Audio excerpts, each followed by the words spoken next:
Chapter 381, Backstab 4, 1 month. The Duke of Mace muttered, sighing slightly. It seems that the relationship between Lannister and Martell will be difficult to mend. Greene nodded.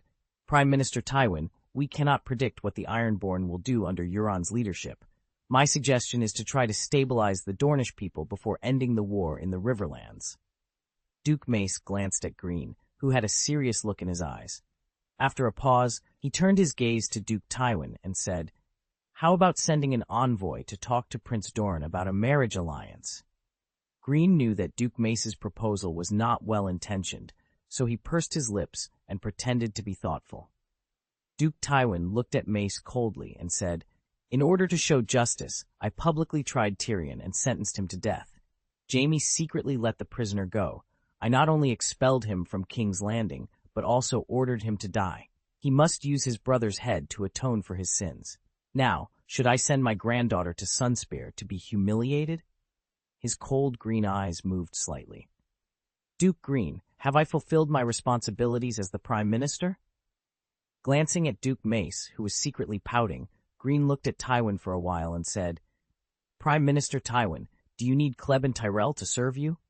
Hearing Greene's rhetorical question, the old lion couldn't help but narrow his eyes slightly. The two looked at each other for a while before Tywin said, "The territory of Salt Farm Town belongs to Kleb. Saltworks Town is a trading port in the Riverlands, located on the north shore of the Trident River, where it flows into Crab Bay, adjacent to the Vale." Tywin's eyes turned to Duke Mace. "The territory of Stonehall Town belongs to Tyrell. To the west of Stonehall is the Westmarch, and to the south is the Reach, where the Battle of the Bells during the Usurpers' War began." After a slight pause, Tywin said unhurriedly, "I hope that the Lannister, Tyrell, and Crab families can work together to quell the anger of the Dornish people because of the loss of Prince Oberyn." After finishing speaking, his sharp eyes slowly swept across Duke Greene and Duke Mace, "And this matter must be properly resolved within a month." At this time, the Duke of Mace's original serious face could no longer hide the upturned corners of his lips, and he seemed to be secretly rejoicing. When he heard Greene's light cough, he realized and touched his face deeply. Stroking his beard, he said, "Let's declare war directly with Martell." Greene chuckled. "Duke Mace, that is the last resort. Although we can understand the grief of the Dornish people because of the loss of Prince Oberyn, we cannot condone them too much. After all, this is ultimately about the inviolable majesty of the Iron Throne." "Very good. We have reached a preliminary agreement." Lord Tywin knocked on the armrest of the chair and continued, "I want to hear what you think." Greene glanced at Duke Mace and said slowly, "Prime Minister Tywin, the incident of Prince Oberyn's death at King's Landing has attracted the attention of 7 kingdoms. We should take the initiative to send envoys to ease the conflict. This must be seen by everyone. As for the choice of envoy..." After pondering for a while, he continued, "Your brother, the Minister of Justice, and Earl Kevin will go to Sunspear City as the negotiator representing the Kleb family, the Tyrell family, and the Lannister family. This may convince many people of the sincerity shown by the Red Keep." The Duke of Mace stroked his beard, his eyes moving thoughtfully. "I have carefully considered it, and it is true. There is no more suitable candidate than Count Kevin. Additionally, we must prepare a gift that fully expresses our sincerity." Greene nodded slightly. "Yes, this gift is very important. It is related to our final decision, whether we want war or peace." After a moment of silence, Duke Tywin said, "Let's take Blackport City as a gift to Prince Doran." Doran.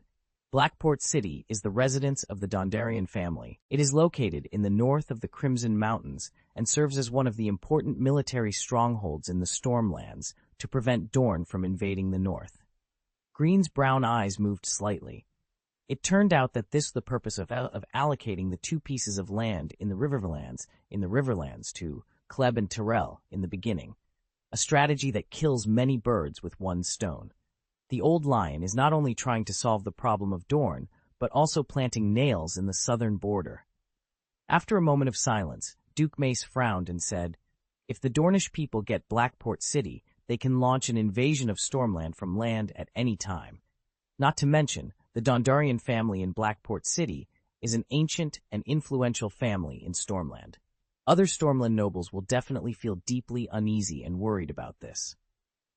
As Hand, I will listen to every voice of the Stormland's nobles and promise not to pursue their past decisions of surrendering to Renly or Stannis. Duke Tywin slowly leaned back in his chair and continued, "If Prince Doran uses the gift from the Red Keep to undermine the peace and stability of the kingdom, then I will summon the entire army in the name of the king." Duke Mace opened his mouth as if he wanted to say something more, but in the end he said nothing. After a pause, Greene's calm voice sounded, "How about adding another seat to the Royal Council? I think the Dornish people are still looking forward to returning to the center of the Seven Kingdoms and participating in the affairs of the kingdom." Duke Tywin tapped his chin, picked up a piece of parchment from the small round table next to him, then slowly glanced at Duke Greene and Duke Mace and said, "Since we have reached a consensus, I hope you can sign your name on this document. It will be taken to Sunspear City by the negotiator from the Red Keep." In the afternoon, his mother brought him the news of Wolf Runner's death, which made Joffrey very happy. All traitors should die. Joffrey stood up staggeringly, making a click sound as he expertly loaded the arrow. The crossbow in his hand was aimed at the roaring lion flag with the lion's head stabbed on the wall, and Joffrey's lips pursed slightly. It's a pity that Running Wolf's body was taken away by the fleeing rebels. With a whoosh, the crossbow arrow fired by Joffrey nailed the lion of the flag straight, and the arrow body was still trembling slightly. Stomp, tap, tap, rhythmic footsteps from far to near. Sir Mandon Moore, in silver armor and white robes, walked steadily over, holding an exquisite golden wine flask. Joffrey sat back on the steps, raised his head, and said arrogantly, "Why is it you, Sir Boros? Where did the non-poisonous Kingsguard go?" Sir Mandon placed the wine bottle next to Joffrey and said expressionlessly, "He happened to have some business to deal with, and I happened to have some free time, so I came here in his place, Your Majesty." After a short pause, Joffrey suddenly chuckled. "What's the big deal? He must have diarrhea again, that dirty fool." Sir Mandon's voice was still emotionless. "Your Majesty, Sir Boros left here temporarily to taste delicious food." Joffrey sneered mockingly. "He eats almost the same food as a king every day. What other food can attract that stupid fat pig?" After a moment of silence, Sir Mandon's light gray eyes moved slightly, glanced at Joffrey, and said, "He heard that tonight's Prime Minister's banquet has many delicacies that are not commonly seen on weekdays."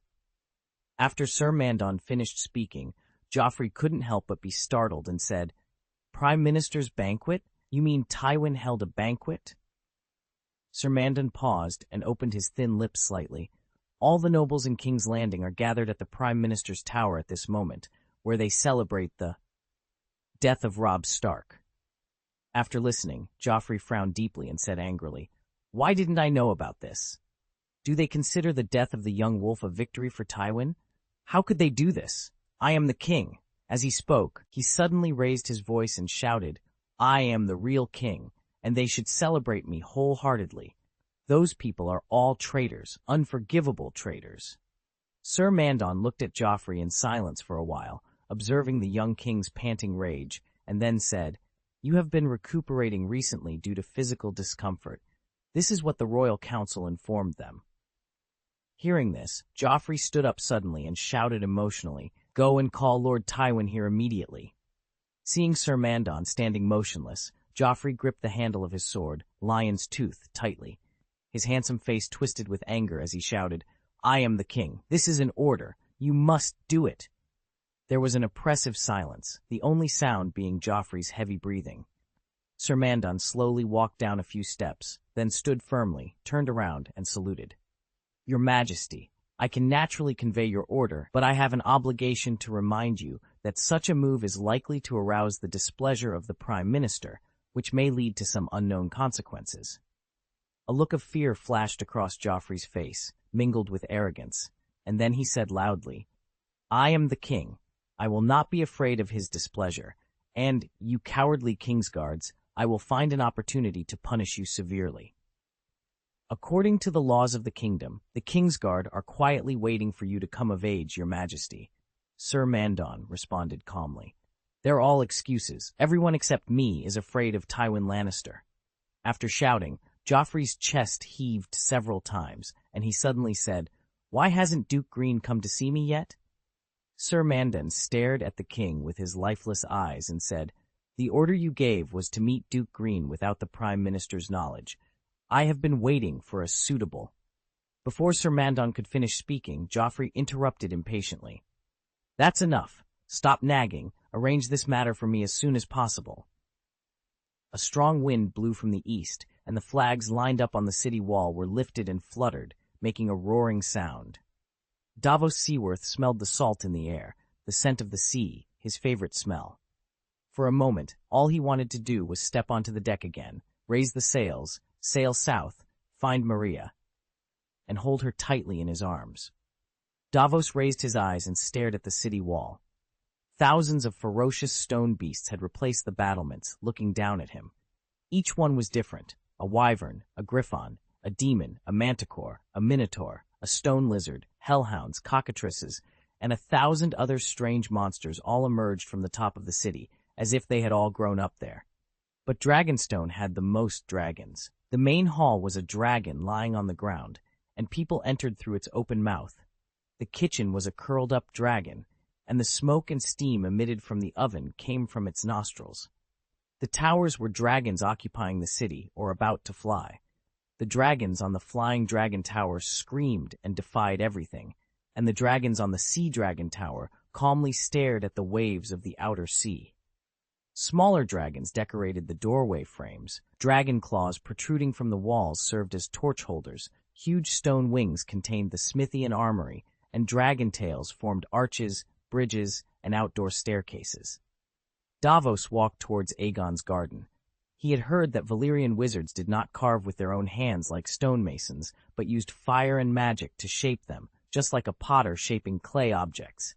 Could it be that the stone dragons everywhere on Dragonstone were real dragons that had been petrified? If the red-robed woman could resurrect them, the rooms, stairs, furniture. The castle seemed on the verge of collapse. Davos felt an urgent need to act. He believed that meeting a stranger might be their only hope. His god would not harm his blood relatives, he reassured himself. With these complicated thoughts swirling in his mind, Davos made his way to the Dragon Tower. He climbed the stairs, heading towards the Maester's study beneath the crow's nest. Earl Davos opened the door and was greeted by the gentle voice of Maester Pylos. "Welcome, Prime Minister." After closing the door, Davos paused and said, "Actually, I'm more suited to being a captain." "You are an excellent captain," Maester Pylos replied with a slight smile. "The captain rules his ship, doesn't he? He must navigate the unpredictable waters, raise the sails to catch the wind, remain vigilant of the changing skies, and withstand the storm's fury.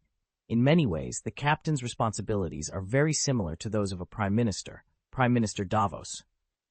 Davos knew Maester Pylos meant well, but his words felt hollow. He found a chair and sat down warily. "It's different," he said. "A kingdom is not the same as a ship. In fact, it's a good thing, otherwise our kingdom would have sunk by now. I understand wood, ropes, and seawater, but how does that help with the kingdom's problems? Where can I find a strong wind to blow King Stannis to the Iron Throne?" Maester Pylos chuckled. "You are right, Lord Hand. Words are like the wind, and your insight has blown me away. I believe King Stannis understands what he needs you to do." Her left cheek and part of her neck appear as if they were carved from stone, rough and discolored. Despite her appearance, Shireen's heart was pure and kind, and Davos always felt a pang of sympathy and affection for her. "King Darren was," Davos repeated, trying to mask his discomfort with a smile. "He was the young dragon, wasn't he? Conquered Dorne at a very young age." "Yes, Prime Minister," Shireen replied eagerly. "He was only 14 when he took the throne and began his campaign. He was very brave." Davos nodded, though he knew little of the details. His life had been spent at sea, not in the pages of history books. He glanced at Maester Pylos, who was watching him with a patient smile. "Would you like to read with us, Prime Minister?" Pylos offered gently. Davos hesitated. The thought of struggling through the text in front of the children was daunting, but he knew he couldn't refuse. He had to set an example, especially for his son. "I'll try," he said finally, his voice gruff with determination. Pylos handed him a book, and Davos opened it with care. The letters swam before his eyes, but he forced himself to focus. Slowly, haltingly, he began to read aloud, stumbling over the unfamiliar words. The children listened attentively, and Davos felt a surge of pride when he managed to finish a paragraph without too many mistakes. He looked up to see his son beaming at him, and even Edric Storm gave him an approving nod. "Well done, father," Davon said, his voice filled with admiration. Davos smiled, feeling a warmth spread through his chest. He might not be a learned man, but he was willing to learn, and that was what mattered. "Thank you, Davon," he said, his voice softening. "And thank you, Maester Pylos, for your patience." "It is my pleasure, Prime Minister," Pylos replied. "Education is a journey, and every step forward is a victory." Davos nodded, feeling a renewed sense of purpose.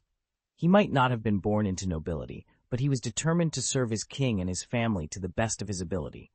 And if that meant learning to read, then so be it.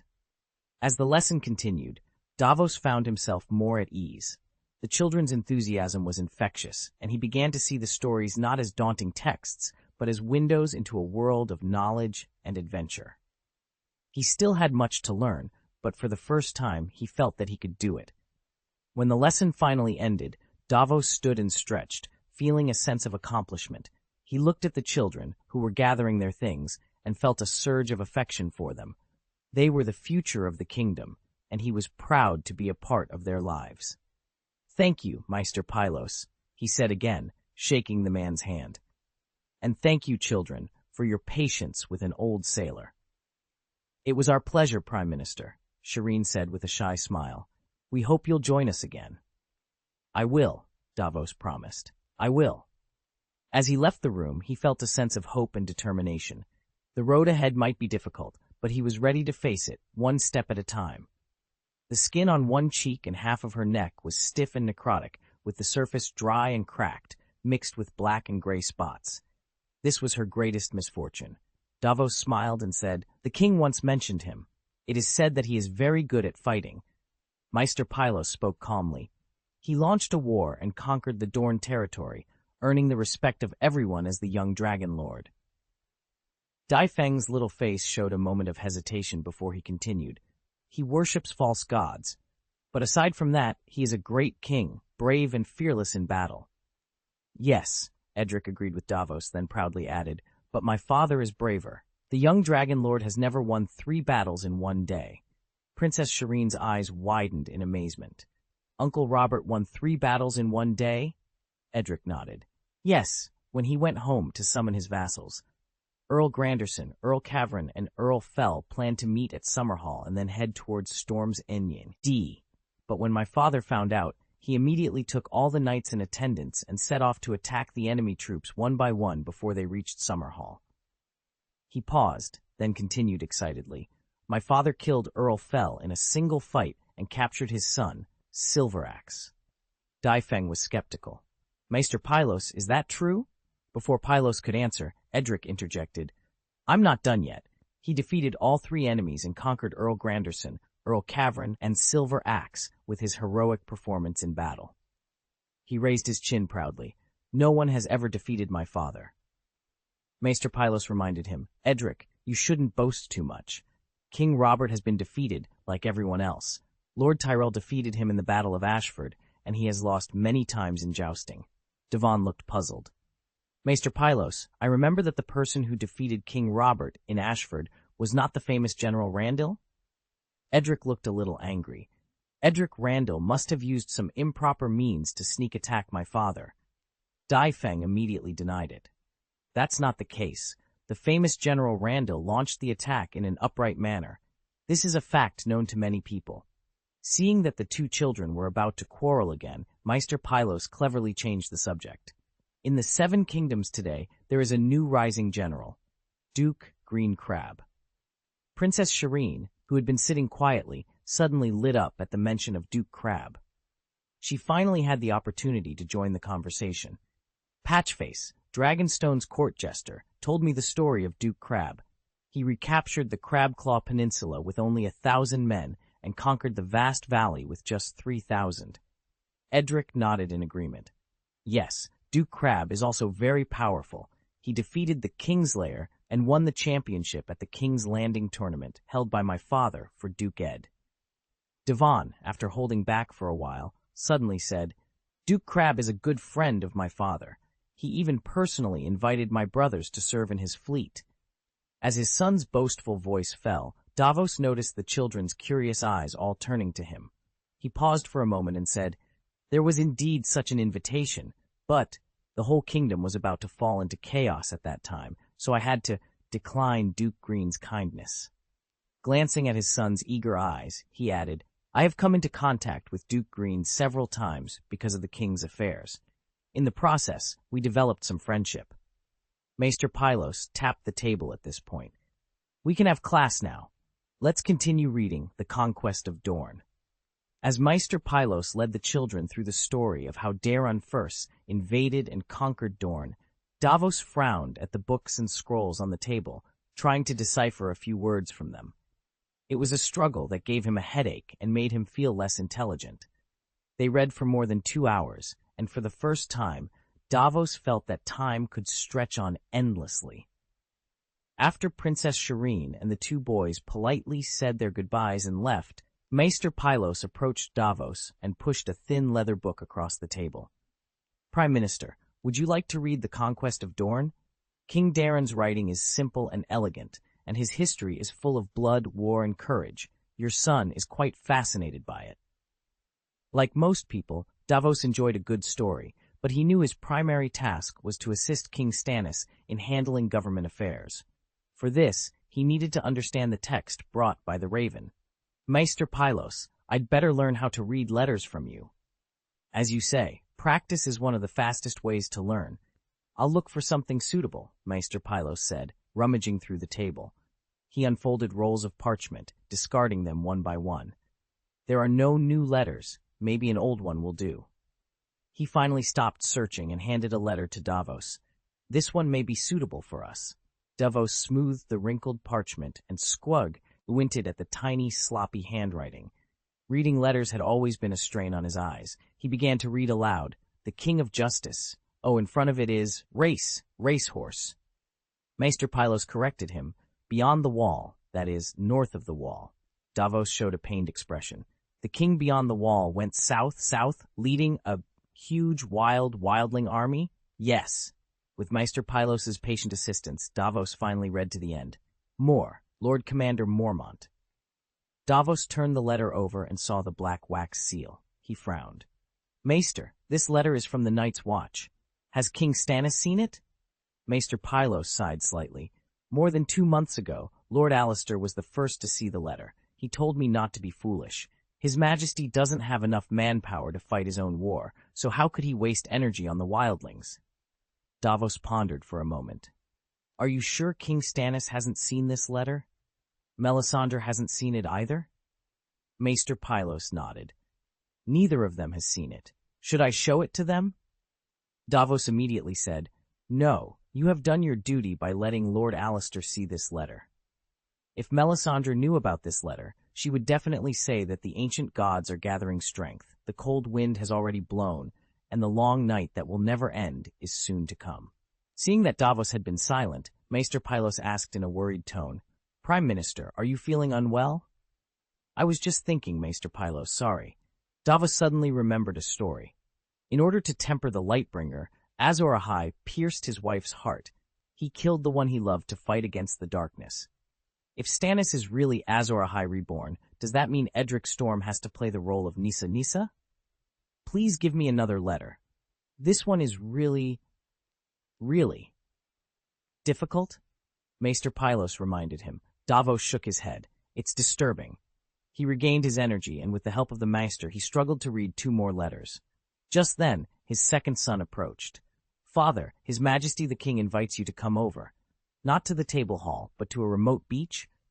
Leaving Dragonstone Castle, Davos rode for more than half an hour. As he approached, he saw King Stannis standing with the red-robed woman. Stannis looked over and said, The Onion Knight. After Davos saluted, he glanced at Melisandre, who was smiling, and said, King Stannis, the Onion Knight is at your disposal. Let me show you what once destroyed our fleet. The haggard and withered Stannis raised his hand from a distance. Several guards operated small catapults and launched small jars toward the seaside. Seeing this, Davos's pupils shrank suddenly, and a scene like the 7 levels of hell appeared in his mind. He murmured, This is... Melisandre chuckled. It seems you have guessed what it is, dear Davos. She nodded slightly towards Stannis, turned toward the sea, stretched out a hand, and made a mysterious and elegant gesture. With a bang, an emerald-colored flame suddenly rose. Its sword rolled and burned on the sea like a giant dragon. Because of the guidance of the Lord of Light, Duke Greene's gift appears before you, your majesty, a voice announced. Duke Greene? Joffrey questioned, his tone filled with curiosity and suspicion.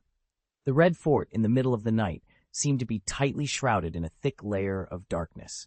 Greene, dressed in black chainmail and gold robes, looked calm.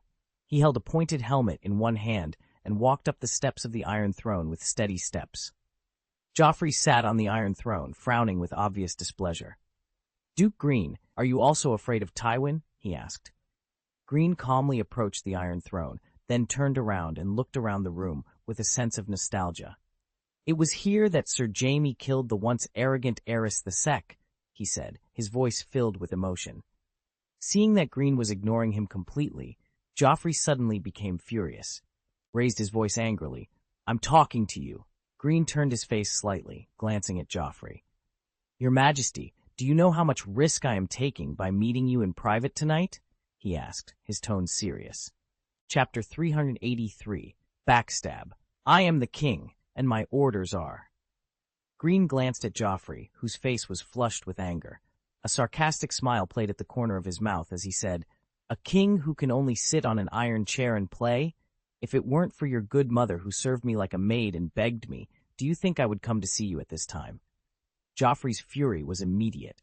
He stood up suddenly, veins bulging on his neck.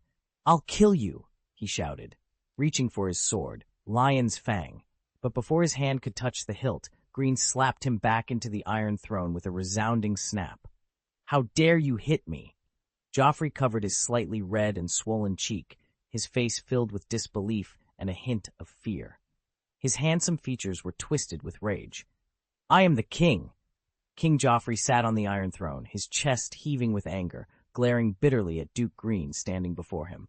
Greene's tone was laced with contempt. I think you will no longer be the king soon. Not only me, but everyone has seen it. Tonight's Prime Minister's banquet, it is His Highness Tommen who is attending on behalf of Baratheon. It is said that he was specially invited by Prime Minister Tywin. Tommen, the king that the old lion longs for, the sweet child sitting on the Iron Throne. The harsh voice of the dwarf suddenly echoed clearly in Joffrey's mind. His already ferocious eyes were now bloodshot, fine threads like spiderwebs. He said almost madly, Tywin is just my appointed prime minister. He has absolutely no power to change the king without permission. Greene shook his head slightly, disappointment evident in his sigh. Joffrey, if Duke Tywin were just the prime minister, how could you be imprisoned here by him? I didn't expect. At this time, you still haven't recognized the reality. Let me tell you, Robb Stark is dead, and no one in the Seven Kingdoms dares to challenge the majesty of Duke Tywin. He has now become the true ruler of the Seven Kingdoms, a true king without a crown. As the situation in the Seven Kingdoms stabilizes, the old lion will definitely depose you. He knows you don't want to be a well-behaved and obedient scarecrow. Joffrey's expression of extreme anger gradually gave way to panic. His eyes showed a trace of confusion. After a pause, he suddenly said, Mom, my mother will never agree to what he does. Hearing this, the look of disappointment on Greene's face deepened, his voice tinged with helplessness and sadness. What do you think she can do? Or what else can she do for you now? Do you want your mother to draw a sword against her father? Don't you think this is ridiculous? If you threaten her with the secret of your bloodline, besides being obedient, what else can your mother do for you? Joffrey's anger flared again. Idiots! They're all a bunch of idiots! They're all damn idiots! After a period of suppressed silence, an impatient look appeared on Greene's face. He spoke in a slightly harsh tone. King Joffrey, I have interviewed you as requested, so please allow me to take my leave. Stop! Just as Greene slowly walked down the steps, Joffrey suddenly shouted, his voice echoing in the empty hall. Greene seemed not to have heard and continued walking down a few more steps.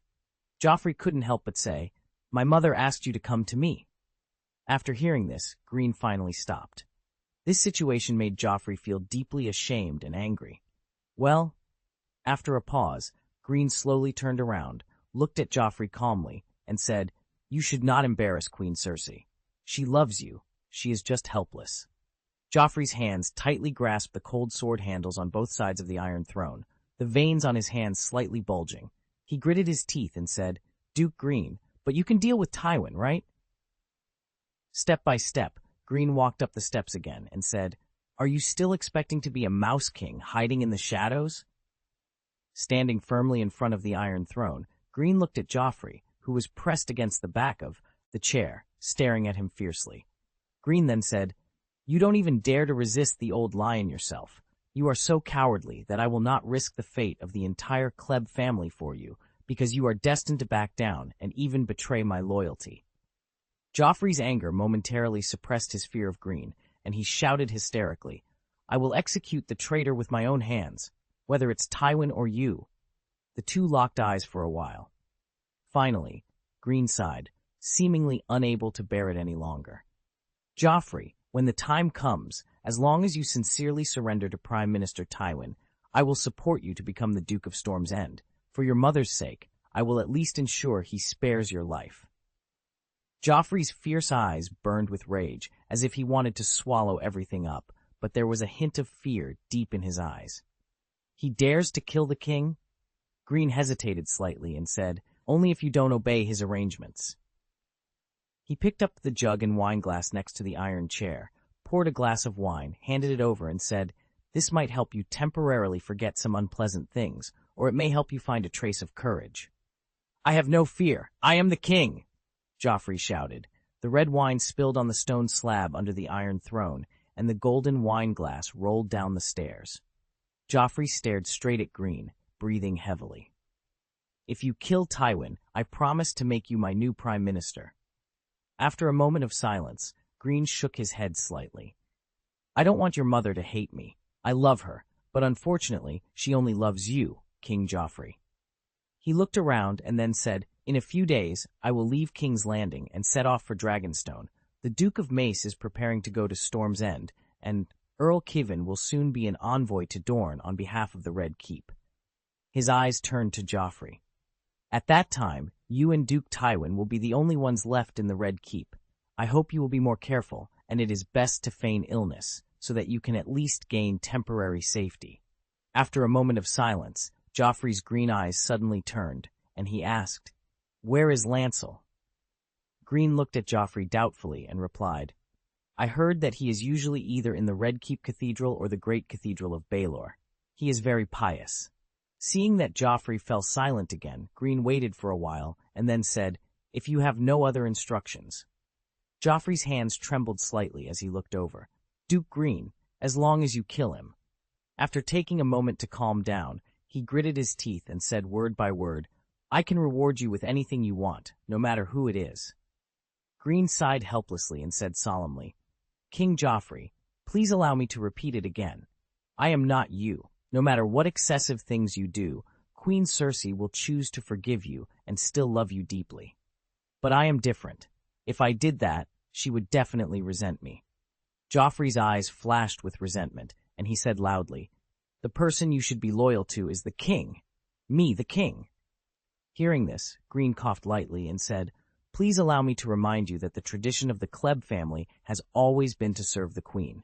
You.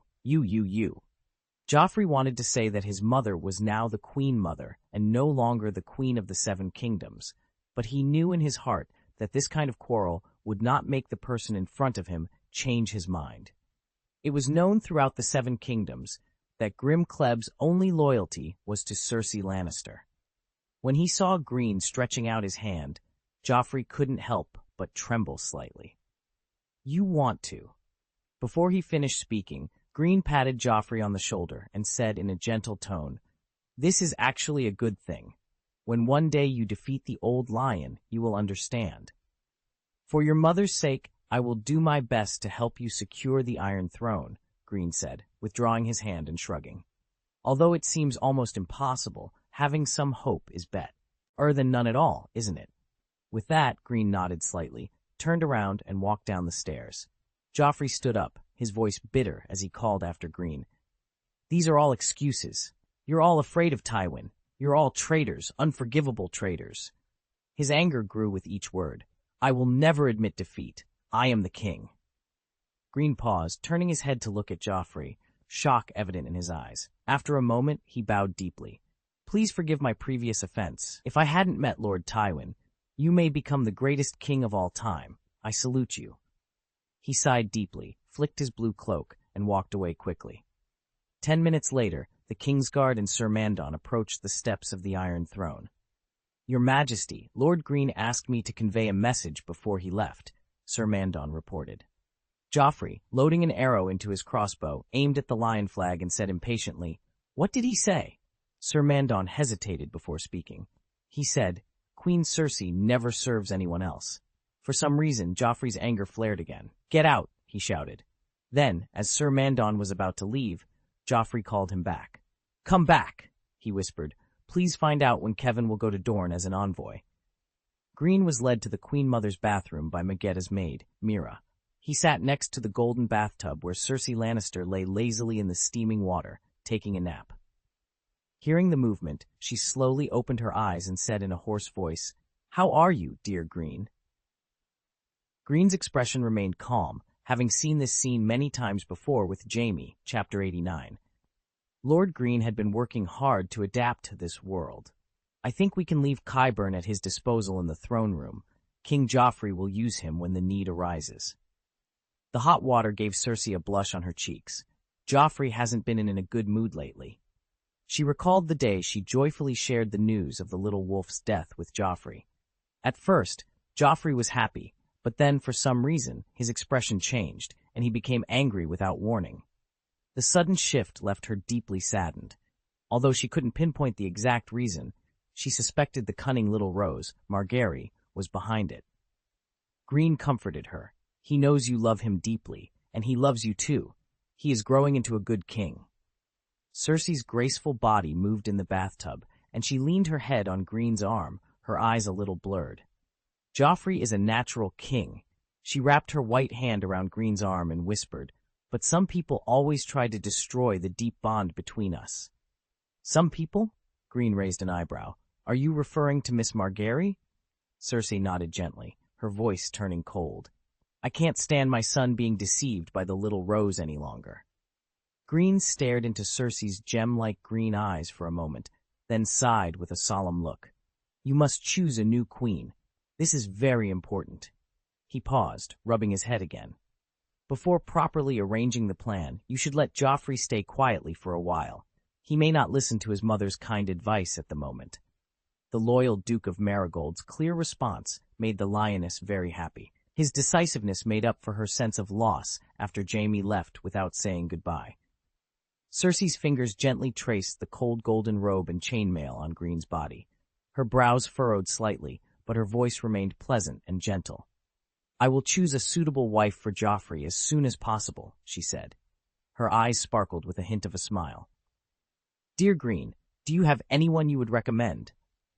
After a moment of hesitation, Greene spread his hands, his expression a mix of helplessness and resignation. "If this matter were left to me, I would likely use your wisdom and beauty as a reference.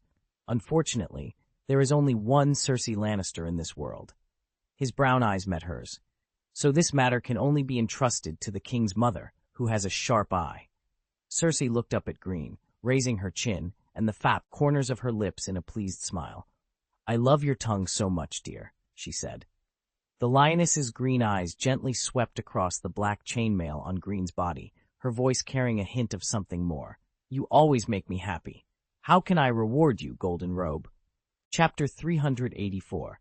Backstab. Greene reached out and grabbed Cersei's moving hand, saying, "Perhaps what I want is a reward that can be asked for at any time." Cersei's eyes, like Green Lake water, moved slightly. "Your sword needs to become sharper. I am the Regent Queen." "You are still the daughter of the old lion," Greene replied, his tone tinged with helplessness. "So, in order to have this extremely tempting reward, I must not only draw my sword, but also ensure he doesn't feel I've done too much." Amid Cersei's pleasant laughter, he sighed. "To be honest, this is not an easy task." The lioness's gem-like eyes seemed to shine with light as she approached gently. "Is it difficult, dear?" Greene's eyes moved downward involuntarily, his Adam's apple rolling slowly. "But the reward is generous enough." Cersei stretched out her slender arms and gently wrapped them around Greene's neck. She curled her lips and whispered, "A Lannister always pays their debts, dear. Kiss me." When she felt the heat, Cersei suddenly pulled away from Greene's body.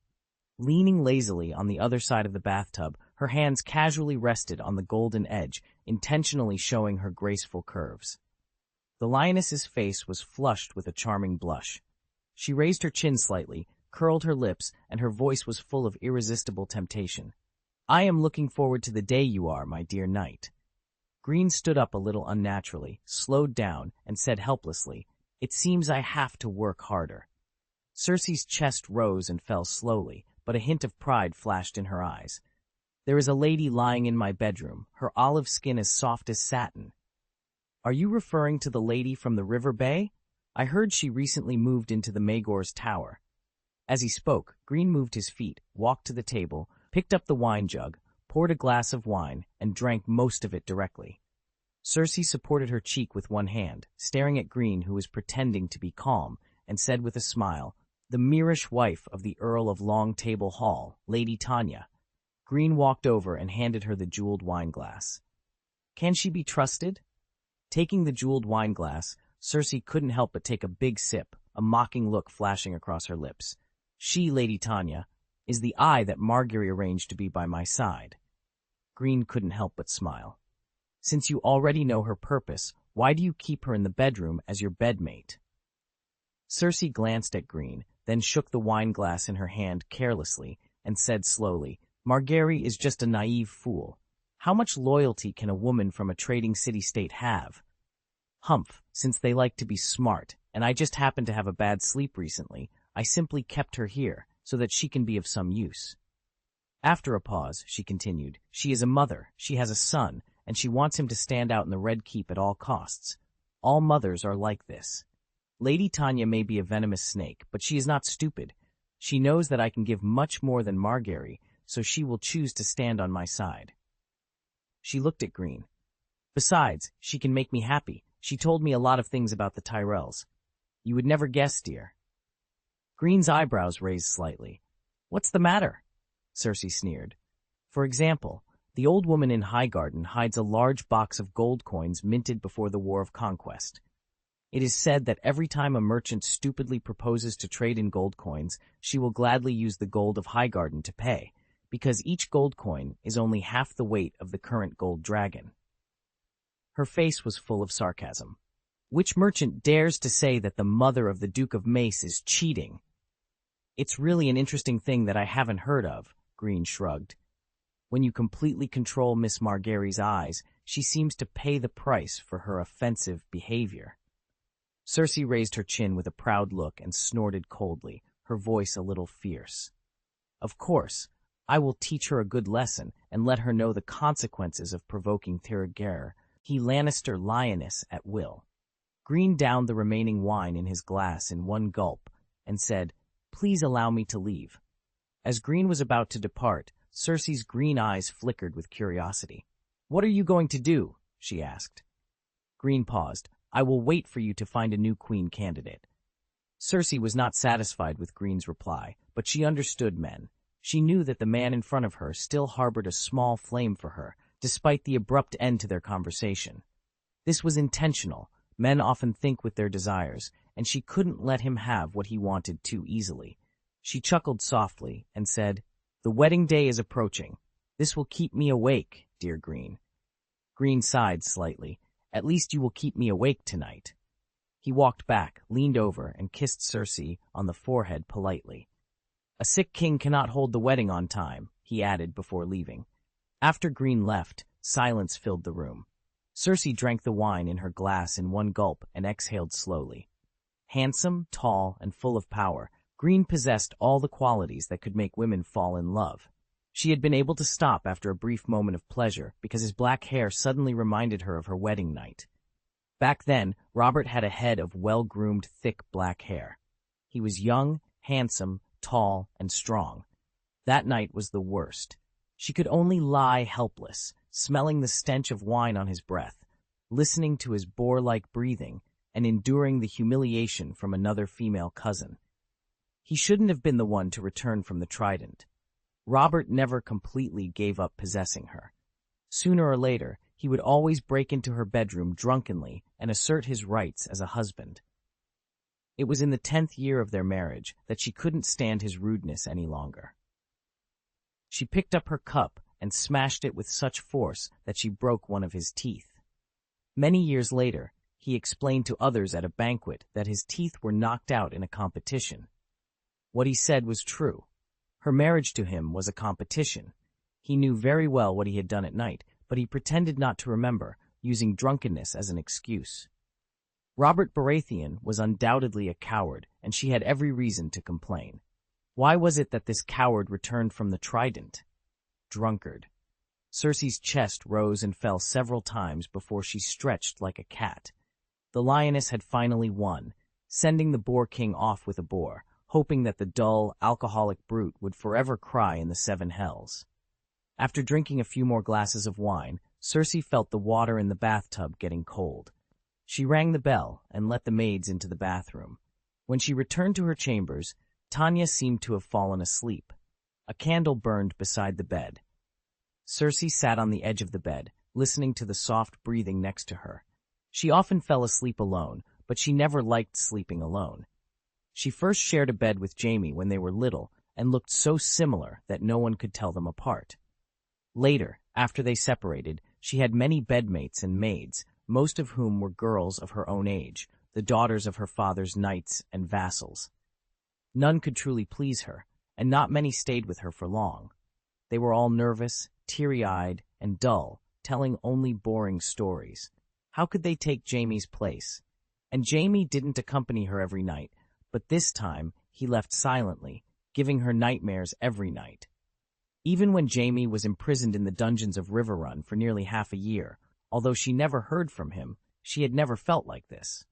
"Your Majesty," she murmured, sitting up against the pillows, the blanket tangled around her waist.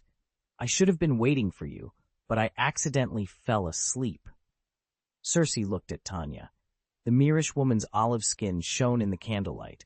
They were about the same height, but Tanya's breasts were larger than hers. "I talked to Duke Greene about something," Tanya said, her voice tinged with excitement. "I heard this in King's Landing. They say the Queen Mother of the 7 Kingdoms has 2 swords, one named Kingslayer and the other Bloody Earl." Cersei's interest was piqued. "No one calls Grim the Bloody Duke?" Tanya laughed brightly.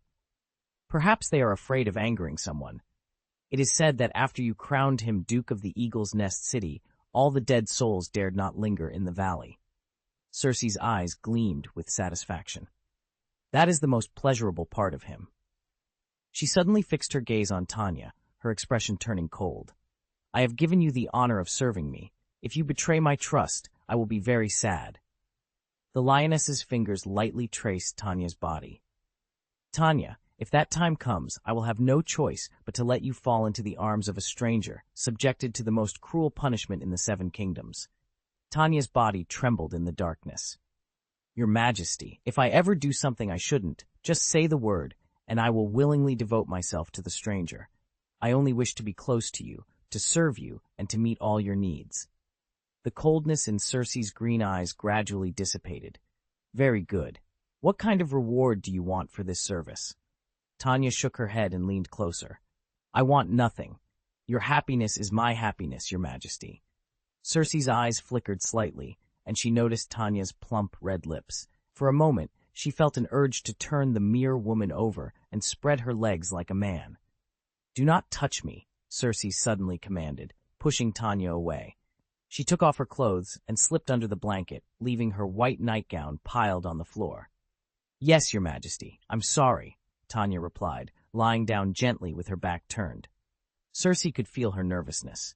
After a period of silence, Cersei's slightly hoarse voice broke the stillness. "How did you marry Lord Marrowise?"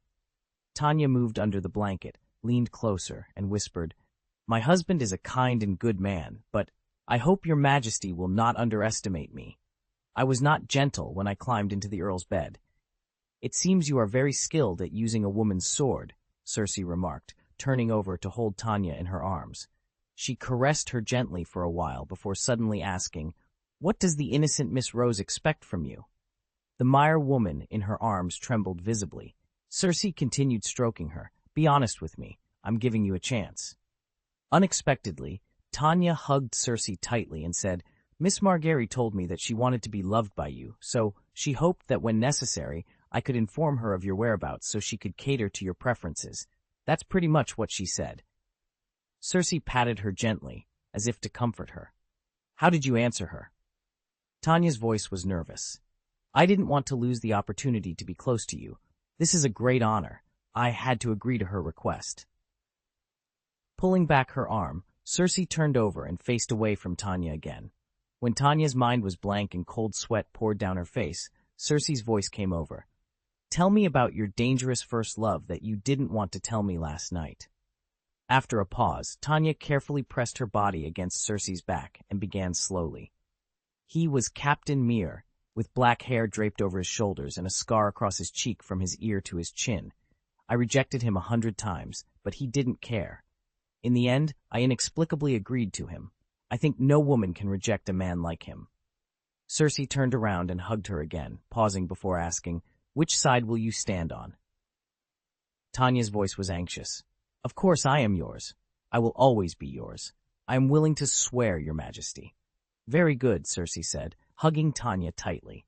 She thought of Jaime, but when she closed her eyes, she saw the head of another brother, Tyrion. "Duke Greene," a voice called out. Hearing the voice, Greene stopped and looked over as he passed the red castle Godswood. The crescent moon hung high in the sky. Greene gestured to Ange, who was following behind him, and then moved towards the figure under the tree. "Beautiful lady, it is not a good habit to travel late at night," he said. A crisp and pleasant voice responded. "It is because your golden robe is too charming that it attracted me, who should be asleep." Greene stopped and looked at the woman in the dark green cloak. Smiling gently, he said, "Good night, Miss Margaret." "Good night," Margaret replied, lifting the hood of her cloak. Her eyes, reminiscent of an elk's, were full of smiles. She spoke softly. "I have always wanted to have a chance to appreciate the Red Castle in the middle of the night."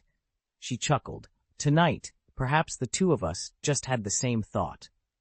Greene looked around, pondering for a moment. "It is not a good habit to travel in the middle of the night with only 2 maids. Charming Miss Margaret," he said. Chapter 385, Backstab. The cold moonlight poured down, casting a silvery glow over the scene. Greene's words were gentle, as if the moonlight itself had been woven into his voice. Yet for some reason, Margaery Tyrell felt a strange unease, a sense that she shouldn't have come here tonight. Her fingers bent slightly, appearing even paler in the moonlight, and her rosy lips parted slightly. "Duke Greene, you are always so thoughtful. I will remember your advice," she said. Greene's voice was particularly clear in the quiet of the moonlit night. "You are not only wise, but also good at listening. I must commend you." Despite the lioness's teasing earlier that evening, Greene still harbored some residual anger. In the hazy moonlight, Margaery looked even more enchanting. He took a step back, widening the distance between them slightly. "By the way, please forgive my presumption. Are you here to see me?" he asked, his retreat seeming natural. But Margaery, ever perceptive, noticed a hint of something amiss. She nodded gently. "I'm waiting for you," she replied, taking a small step forward. Her skirt brushed the ground lightly, making a soft sound as she moved closer to Greene. "If you allow, I look forward to your other advice, your honest advice." Her eyes were full of expectation. Greene was silent for a moment, the moonlight casting shadows on his face, reflecting his inner turmoil. Finally, he spoke slowly. "Miss Margaery, your request is not unreasonable. After all, we are family. What do you want to hear from me?" "I want to know." Margaery's voice carried a trace of sadness. "Will the date of my wedding with King Joffrey be changed?" Greene looked into her hopeful eyes, hesitated, then sighed. "At least your wedding will not be held as scheduled." Margaery's voice was uneasy. "Is there someone who is unwilling to bless my wedding with Joffrey?" she asked, placing a gentle hand on his chest and staring at him with wet eyes. "Is it King Joffrey? Is that why you went to see him tonight?" Greene remained silent. "This is the honest advice I want to hear," Margaery said, breaking the brief silence. She tiptoed and kissed Greene gently on the cheek. "Can you tell me, kind knight?" Greene's chest rose and fell slowly. "Miss Margaery, are you in love with Joffrey?" Margaery's eyes shifted slightly, and she smiled reluctantly. "Duke Greene, my marriage is a union of my family and another. I am a Tyrell of Highgarden, and I must play my role well." Greene stepped back again, his eyes quickly glancing at the two maids waiting quietly not far away. "Lannister needs Tyrell's support, that much is clear. But there are some differences among them, which is my guess." Seeing that Greene was unwilling to reveal the full truth, Margaery took the initiative to approach again. She stretched out her white hands, gently pulling up one of his hands and holding it softly. "Is there anything I can know?" she asked. "Charming lady, you make me nervous," Greene said, slowly withdrawing his hand. He paused before continuing. "There may be a small change, but rest assured it will not affect the marriage between Tyrell and Lannister." Margaery's brown eyes trembled slightly. After a long silence, she suddenly spoke. "Is it because Lord Tywin restricted King Joffrey's freedom?" Her voice trembled. "Are they going to?" Greene paused, then nodded slowly. Margaery's eyes widened, and she covered her mouth with her hands, murmuring, "Gods!" Greene reached out and gently stroked her silky hair. "Whether this incident happens or not, Tyrell will be the winner." "The winner," Margaery mumbled, moving closer to Greene. At this moment, he could almost feel her warm breath. As a bridge between Tyrell and Lannister, what role will Crab play? Greene frowned slightly, pondered for a moment, and said, "He is also a beneficiary." Margaery gently placed her hands on Greene's chest, looked up at him, and asked softly, "What exactly does that mean?" Greene looked at her quietly for a while, lowered his eyelids, and said in a slightly hoarse voice, "Ice, it's late. You should go back and rest, Miss Margaery." Even through the cold chainmail, Margaery's palm could still clearly feel the strong rise and fall of his chest, as if some emotion was surging within him. The corners of her lips curved slightly, like a blooming rose, and she said softly, "Perhaps tonight I can know the answer I expect." Her bright eyes stared at him intently, and her slender hands slowly slid onto Greene's broad shoulders. "I will abide by my promise and yours." Before Margaery could finish her sentence, the anger that Lord Greene had been suppressing suddenly rose. Margaery's beautiful eyes widened in surprise as she passively tasted the sweetness of summer red. It was Greene who had lowered his head and kissed her. The two maids vaguely saw Margaery and Greene entangled together. They were slightly startled at first, then quickly looked at each other and nodded lightly. The maids of the Rose family were well trained and understood the situation. They began to watch over their young lady vigilantly. Feeling the coldness of the chain armor on Greene's body, Margaery secretly breathed a sigh of relief. She closed her eyes gently and responded slightly. She didn't know how long it took, but suddenly, Margaery's body stopped. The long skirt under her cloak had retreated to her waist. After probing around, Greene's hand also paused. They opened their eyes almost simultaneously and looked at each other, the warm and sweet atmosphere instantly broken. "Thank you for your thoughtfulness," Greene said, withdrawing his hand. Margaery's silk dress slid down her skin. She closed her eyes again in pain and said in a small voice, "I have other reasons." Greene and Margaery separated, and he coughed slightly, thought for a moment, and said, "It's normal to be in a hurry occasionally." His face dropped in embarrassment. Although he found a reasonable excuse for her, unfortunately, he guessed it right. Since Joffrey was under house arrest by Lord Tywin in the throne room, Margaery had selected a few of the Tyrell's best men to keep an eye on things. Before taking a bath, Margaery received information that Greene had disappeared near the throne room. When she was about to finish washing, she received information that Greene's figure had reappeared and was heading to Meg Tower. This made Margaery, who had a keen sense of smell, immediately notice something unusual. The Red Castle looked calm on the surface, but there had always been an undercurrent. Her grandmother was quietly planning for the benefit of Golden Rose, and Margaery never wanted anything unexpected to happen at this time. Margaery had the impression that Greene was a person with an extremely flexible tongue, so she decided to suddenly appear in front of him, hoping to find out information that she didn't know. The time was indeed a little rushed, and she had to forgo wearing the cumbersome Highgarden underwear. In addition to the cloak she wore over her skirt, it was considered normal going out clothing, but she didn't expect an unexpected situation to happen tonight, and he suddenly wanted her. But this accident also put out the fire of this accident very well. Margaery couldn't help but let out a breath. Maybe the gods were blessing her in the dark. Her sanity was gradually recovering, and the most important thing, although Greene Kleb still respected Tyrell, it was only at this moment that she truly felt that the person in front of her was no longer the little boy from Crabclaw Peninsula. Margaery straightened her slightly messy hair, but it was not a serious matter.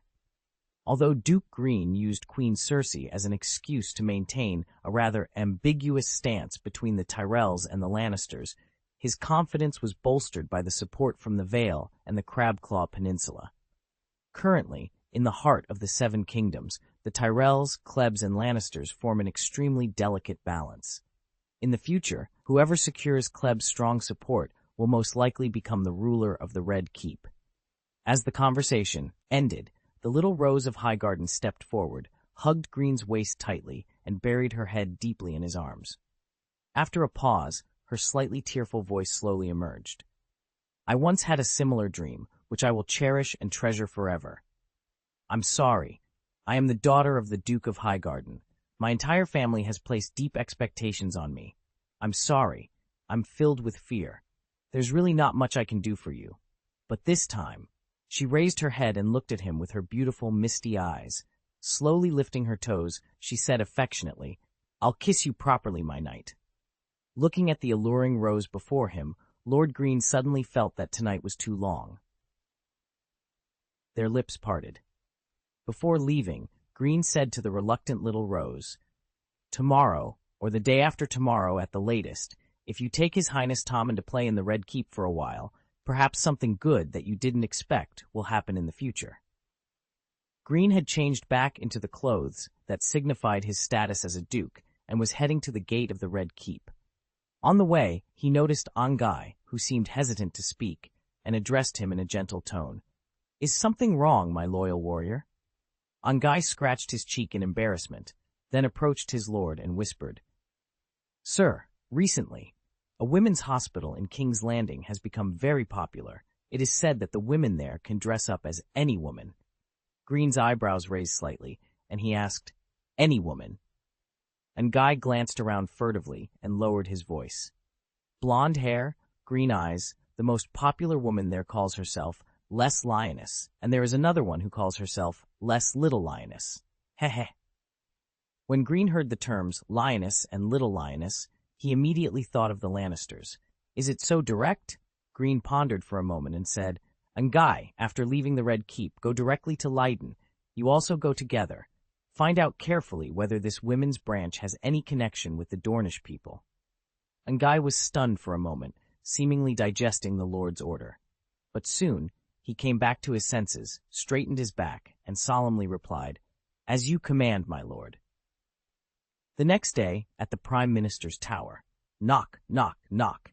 Adam Malbrand raised his hand and knocked gently on the door. After hearing a response from inside, he opened the door and entered. Sir Adam stood in front of the large table, placed his right hand on his chest, and said respectfully, "Good day, Lord Kevin." Kevin Lannister nodded slightly, without stopping the quill in his hand, and said, "Good day, I'm sorry. Please wait for me." Sir Adam stood quietly aside. After a while, Lord Kevin stopped his writing and put the quill aside. He raised his hand, pointed to the empty chair in front of the table, and said, "Please sit down, sir." He quickly and carefully checked the written content again, and after confirming that it was correct, he rolled up the parchment and put it away. Earl Kevin then stood up from his chair, walked steadily to the wine cabinet, picked up an exquisite wine bottle, and slowly poured 2 glasses of wine. "Adam, you should know that I am about to go on a mission to Sunspear City." "Yes, I heard." Lord Kevin returned to the table with 2 wine glasses and pushed one of them to Sir Adam. "I am going to Sunspear on behalf of the Lannisters, Tyrells, and Klebs. I am not worried about whether this negotiation will go smoothly." He sat down, leaned back in the chair, and continued. Sir Kevin remained silent for a moment before speaking slowly. "The only other concern I have is who will be responsible for Lord Tywin's safety during my absence. Who can handle this task effectively?" After a brief pause, Sir Kevin took a sip of wine, looked at Adam, and said, "I have recommended you to Lord Tywin. You will be solely responsible for his protection." Setting down his wineglass, Sir Adam immediately stood up, bowed deeply, and solemnly said, "Thank you, Lord Tywin, for your trust." Earl Kevin raised his hand, motioning for Adam to sit down, and said, "In the meantime, you will temporarily delegate the affairs of the Golden Cloaks to your adjutant. I hope you can serve Lord Tywin wholeheartedly." "As you command, Lord Kevin." Additionally, Sir Kevin paused, recalling Tyrion's previous advice. "Do not treat Joffrey with the respect due to a king. He is a child who needs strict supervision from adults. Only in this way will he not dare to act willfully." Sir Kevin continued, "You are aware that Joffrey once pushed Robert Arryn down. If Lord Tywin encounters Joffrey, your primary duty is to ensure Lord Tywin's safety. You must ignore all of Joffrey's unreasonable demands and prioritize Lord Tywin's well-being above all else." Chapter 386, Backstab. Everything is focused on the safety of Duke Tywin. When Sir Kevin gave his heavy and solemn instructions, the determination in Sir Adam's heart instantly turned into fortitude on his face. He placed a hand on his chest and said in a calm and powerful voice, "As you command, Lord Kevin. I know what to do." Satisfaction and relief flashed across Count Kevin's eyes. Adam was Jaime's childhood friend. It could be said that he had almost watched him grow up. Not only did Adam possess outstanding swordsmanship and steady behavior, but he was also loyal and reliable. Over time, the boy who once sweated on the practice field had grown into a solid shield for the family. At the same time, Kevin sighed inwardly, his thoughts involuntarily drifting to his eldest son, Lancel. Kevin still clearly remembered the joy when his wife, Donna Swift, gave birth to their firstborn. Donna held the infant Lancel, her face filled with the happiness of a new mother, brimming with hopes and aspirations for their son's future. He also remembered the scene when Lancel vowed to bring honor to his father and family before leaving for King's Landing. At that time, Lancel was young and full of vigor, firmly believing he could make a difference in the Red Keep and add to the glory of House Lannister. During the Battle of King's Landing, Lancel was heroically injured and fell. When Kevin saw his eldest son's haggard face, he felt a mixture of pride and distress. He was proud of Lancel's fearless fight for the family's glory, but distressed by the pain and suffering he endured.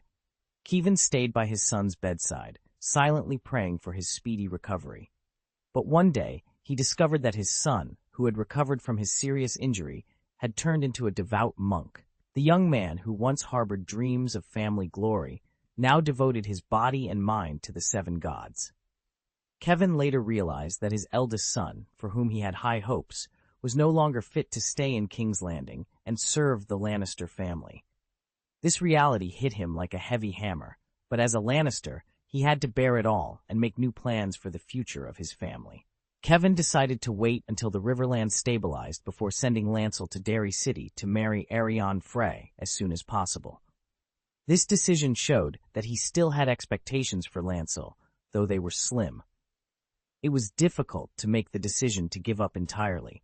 Sometimes Kevin wondered if his brother felt the same powerlessness when facing his own children.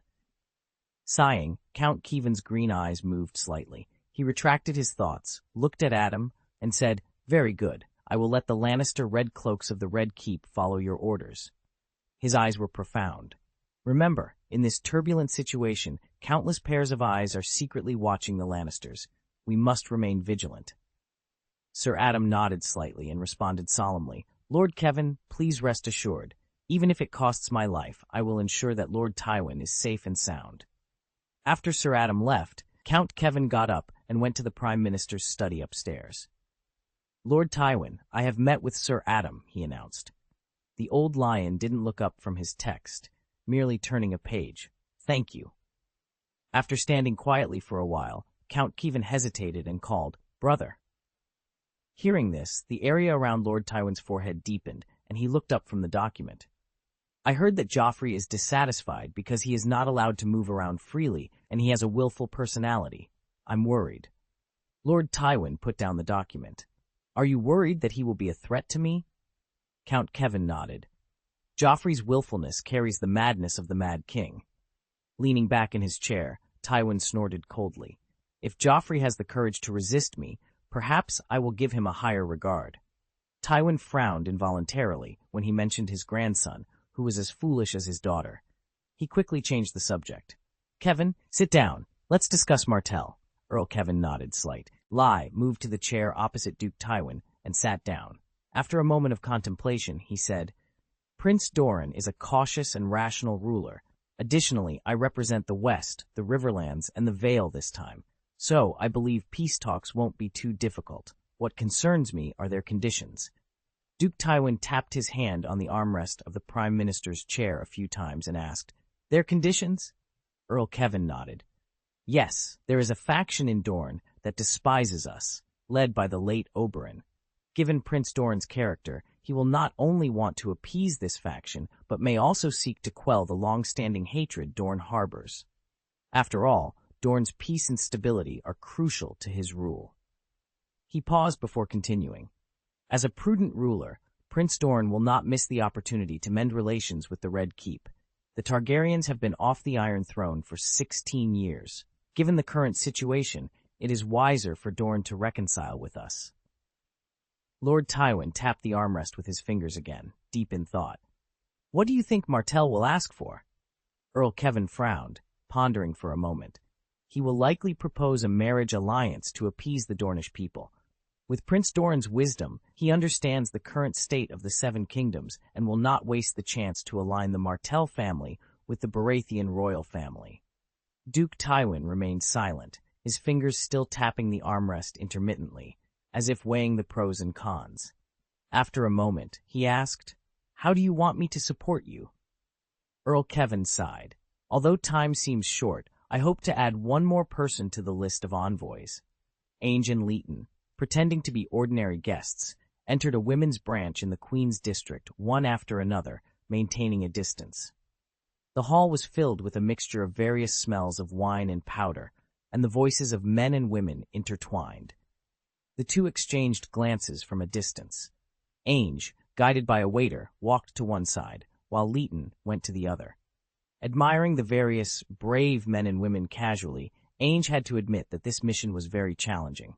Sitting down at an empty table, Ainge took out a silver stag, waved it in front of the waiter, and lowered his voice, speaking in a vulgar tone. "I heard you have a lioness and a little lioness here?" The waiter's eyes lit up, and he took the coin with a flattering smile. "Generous master, in the evening, they will be in." He pointed to a closed door in the hall. "In there, they will perform for the generous guests." Ainge raised his eyebrows, asking with interest, "What will they perform?" The waiter looked around, moved a little closer, and said, "Tonight's show will be very exciting, called The Night of the Widow Lioness. As far as I know." He trailed off, his eyes darting around, but he smiled and stopped talking. Ainge, feigning curiosity, tossed another silver stag over. "Thank you, sir, for your generosity. May the gods bless you," the waiter said, leaning in to whisper in Ainge's ear. "Several men, like delicate flowers, are waiting to serve the lonely lioness on stage. Hey. Ainge couldn't help but laugh, and their laughter was quite obscene. After laughing, Ainge's expression suddenly froze. He seemed to have just realized something. He carefully glanced around and whispered, "I feel like that. You are so bold. I don't want to cause trouble." The waiter's eyes were a bit evasive, but he quickly returned to a flattering look. "Dear sir, they are just playing the lioness from Reese. You can enjoy it without worry." "No one will disturb you," the waiter assured enthusiastically. Ungai, persuaded by the waiter's enthusiasm, took out a gold dragon and reserved a good seat to enjoy the performance inside. When the wine pot was brought, Ungai, not wanting to appear as if he was deliberately prying, asked the waiter to leave. He planned to find an opportunity to chat with some guests. While drinking, Ungai scanned the room for his target, all the while noting that the beauties here were more direct and enthusiastic than those in the women's branch of Shataya. He liked this place very much because he preferred to be passive. Despite the surrounding noise, Ungai, a natural archer, immediately noticed a distinct voice. His eyes moved in the direction of the voice, and his Adam's apple bobbed. It was a very beautiful young woman with big black eyes and shiny black curly hair. She wasn't tall, but her flawless olive skin and seductive curves were extremely charming. She sat down opposite Ungai, propped her graceful chin with both hands, looked at him, and a smile gradually appeared on the corner of her mouth. "Good day, Dornishman, Ungai," she said, chuckling seductively. "You are very special, sir." Ungai blinked. Based on his experience, the woman in front of him seemed to be of high status. Could she be here seeking pleasure like the men? He asked tentatively, "My dear lady, who are you?" She smiled, reached out to pick up the wine pot, and poured wine into her glass while saying, "A commoner from Dorne, knighted in the great sept of Baelor, and even a knight with a manor, and a personal guard of Duke Klibber." She took a sip of wine. "Your life is wonderful enough, Sir Ungai, as if under the watchful eyes of the gods in the sky, miracles are accompanying you." Hearing this, Ungai leaned back in his chair, paused, and grinned. "My god is Lord Greene." The young beauty's bright eyes moved slightly. She smiled lightly and said, "It seems that my words accidentally aroused the knight's vigilance." As she said this, she grabbed the wine glass and stretched it towards Ungai. Ungai was slightly startled. He looked at her, then at the wine glass. "It's an apology for disturbing you, sir," she signaled with her eyes, and the wine glass in her hand moved slightly. Then she turned her lips to drink towards him. Ungai's Adam's apple rolled. This was too passive. Then he leaned forward, and she fed him a mouthful of wine. She looked at him and laughed. "Drink slowly, sir. I'll wait for you." After drinking, Ungai wiped the corner of his mouth with the back of his hand. He had just realized a dream. A noble lady served him wine. He was in a very happy mood at the moment. With a light cough, Ungai was about to say something when her voice came over. "Dear sir, my name is Ariane Nymeros Martell." "Martell? Ariane?" Ungai was stunned at first, then blurted out, "You are the heir of Sunspear and Dorne?" Seeing Ariane nod, Ungai couldn't help asking again, "Why are you here?" Ariane shrugged gracefully. "I came here with my cousins. I love them very much." Ungai finally digested the fact that he had encountered Prince Dowlang's daughter in the women's branch. He stood up and stroked his chest. "It is a great honor for me to meet you, Your Highness Martell. Just now, please forgive me for my offense." Ariane watched Ungai salute her with a gentle expression, paused, and said, "Sir Ungai, please sit down." As she spoke, she put the rim of the wine glass to her red lips, took a sip of wine, and blinked lightly with one eye. As Duke Greene's personal guard, Ungai had naturally seen many of Klibber's secrets. At this moment, he suddenly thought of the scene where his lord was getting along with Queen Cersei for some reason. In front of him, a woman exuding fatal temptation was approaching him with an unknown purpose. He kept warning himself to stay awake. Did she fall in love with him? He was at least certain that it was completely impossible. Ungai avoided the eyes of the person opposite him by taking a sip of his drink and said, "Your Highness Martell, you came to see me in person. Is there something you wish to discuss?" After saying that, he quickly glanced at the other side of the hall, intending to contact Leighton quietly. Princess Ariane swung the wine glass in her hand and said, "I believe my cousin is chatting with your partner. She will inform him that you are with me, sir." Ngai's eyes narrowed slightly. He looked at Ariane and complained exaggeratedly, "Your Highness, you are making me look like a traitor. This could be the death of me."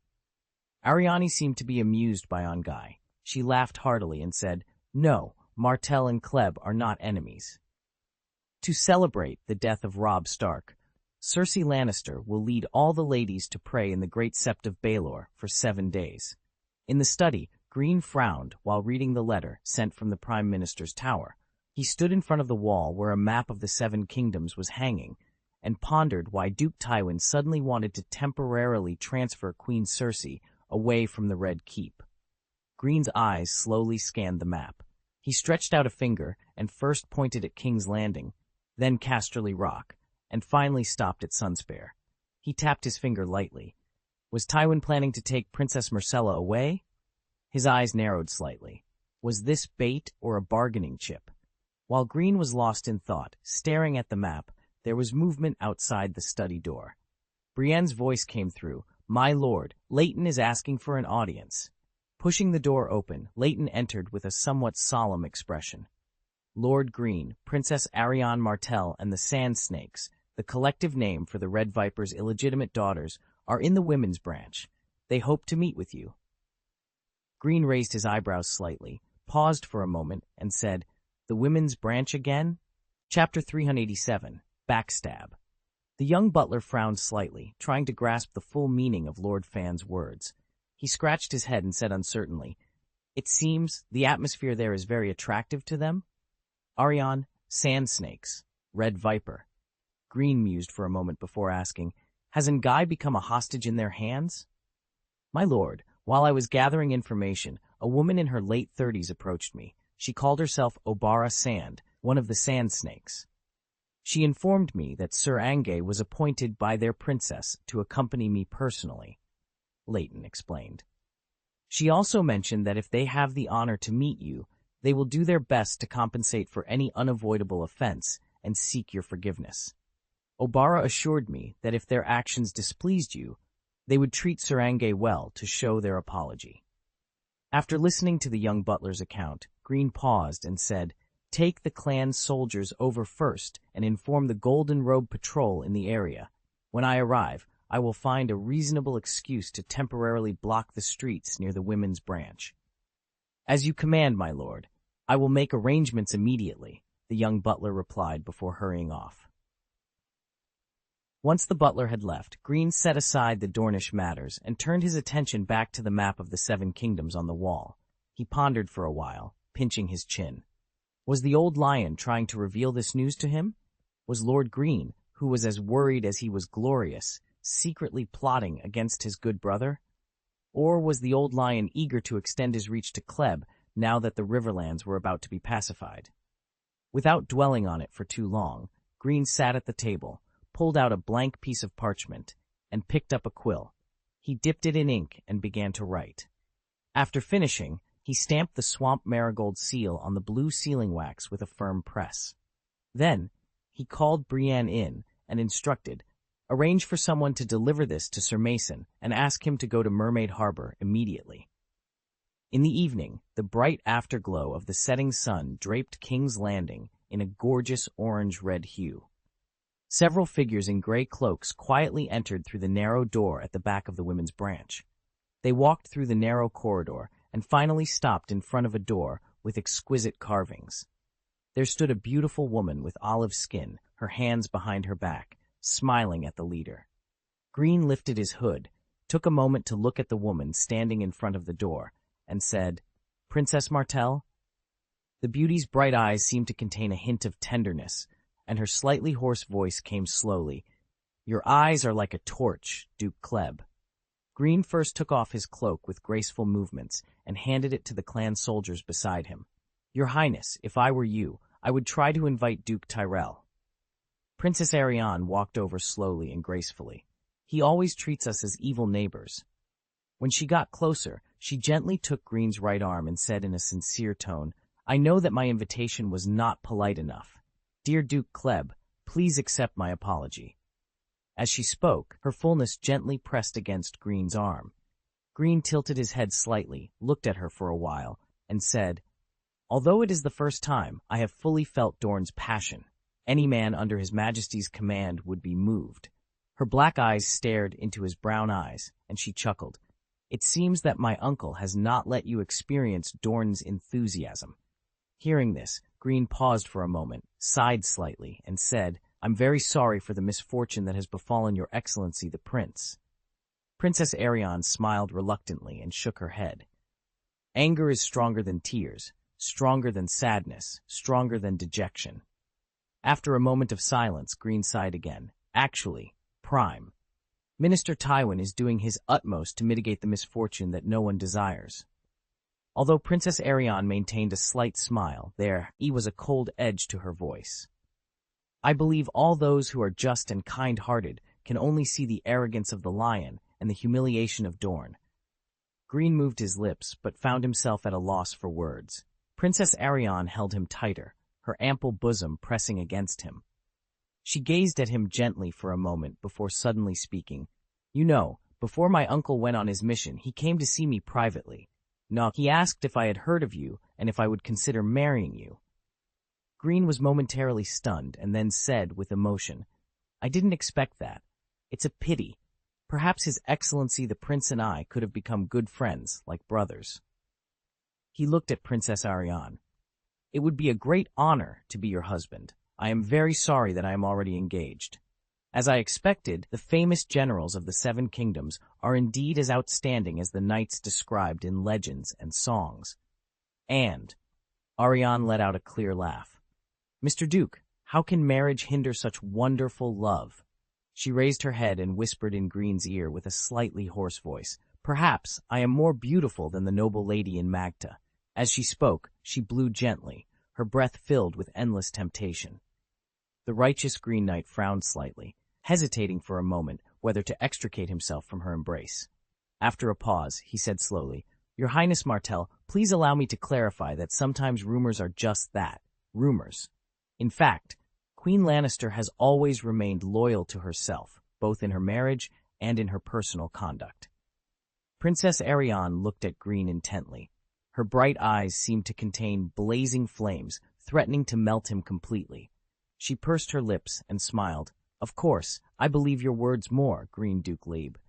She blinked one eye playfully. "You can affectionately call me Arianne." Greene calmed down a little and said, "You are truly charming, Princess Arianne." "Thank you for your compliment, Duke Greene." Princess Arianne nodded lightly. Greene smiled slightly and made a gesture with his other hand. Except for Brienne, the other clan soldiers retreated. "Since we are familiar with each other, then please tell me frankly why you invited me here, Princess Arianne." Greene stared at the woman in front of him. Arianne glanced at Brienne, who remained wary, and said, "I am accompanying my angry cousins and am worried about their safety. After all, this is King's Landing, and the situation is much more complicated." After a moment of silence, Greene said softly, "It seems that you love them very much. Of course, if another woman climbs into the bed of the man I love, I will fight her, dagger to dagger, unless she is a sand snake, in which case I can let her share my man with me. I love them very much." Greene's eyes moved slightly. Is this the air of a great noble? He knew, from the beginning of their meeting, aside from the secret testing, she used her honesty to eliminate his dissatisfaction with the presumptuous invitation. "They're lucky. I'll take you in. They are waiting for you."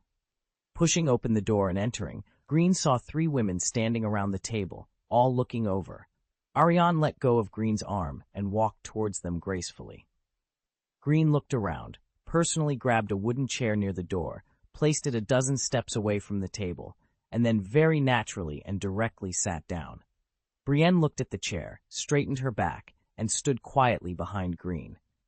He leaned back in his chair, glanced sharply at the people present, and said, "Then, ladies, please state your purpose." After speaking, he raised a hand lightly. Seeing this, Brienne quickly took off the wine bag from her waist. Greene took the wine bag, pulled out the cork, and took a sip. "Please," he said, offering it to the others. They all stared at the wine bag in his hand. Greene shrugged and continued, "You must have heard about the wedding in Riverrun, and—" His eyes narrowed slightly. "Maybe we are not enemies, but we are definitely not friends. You have the fire of hatred in your hearts. Judging from today's special invitation, your behavior is not rational." Princess Arianne glared at Greene and said, "First, allow me to introduce my sisters to you." She pointed to a dark-skinned, ordinary-looking woman with a slightly stronger build. "This is my cousin, Obara Sand." She then pointed to an olive-skinned, slender, elegant, and beautiful woman. "This is also my cousin, Nymeria Sand." Finally, she pointed to a beauty with slightly lighter olive skin, blonde hair, and blue eyes. "My cousin, Tyene Sand. Prince Oberyn is their father." After the introductions, Greene spread his hands and waited calmly for them to answer his earlier questions. After a pause, Obara Sand stepped forward without hesitation, her voice filled with excitement. It is impossible for my father to be killed by a Lannister dwarf. There must be a conspiracy." Greene frowned and responded, "Many people doubted this, but some also suspected that he was poisoned by something that made him unable to resist.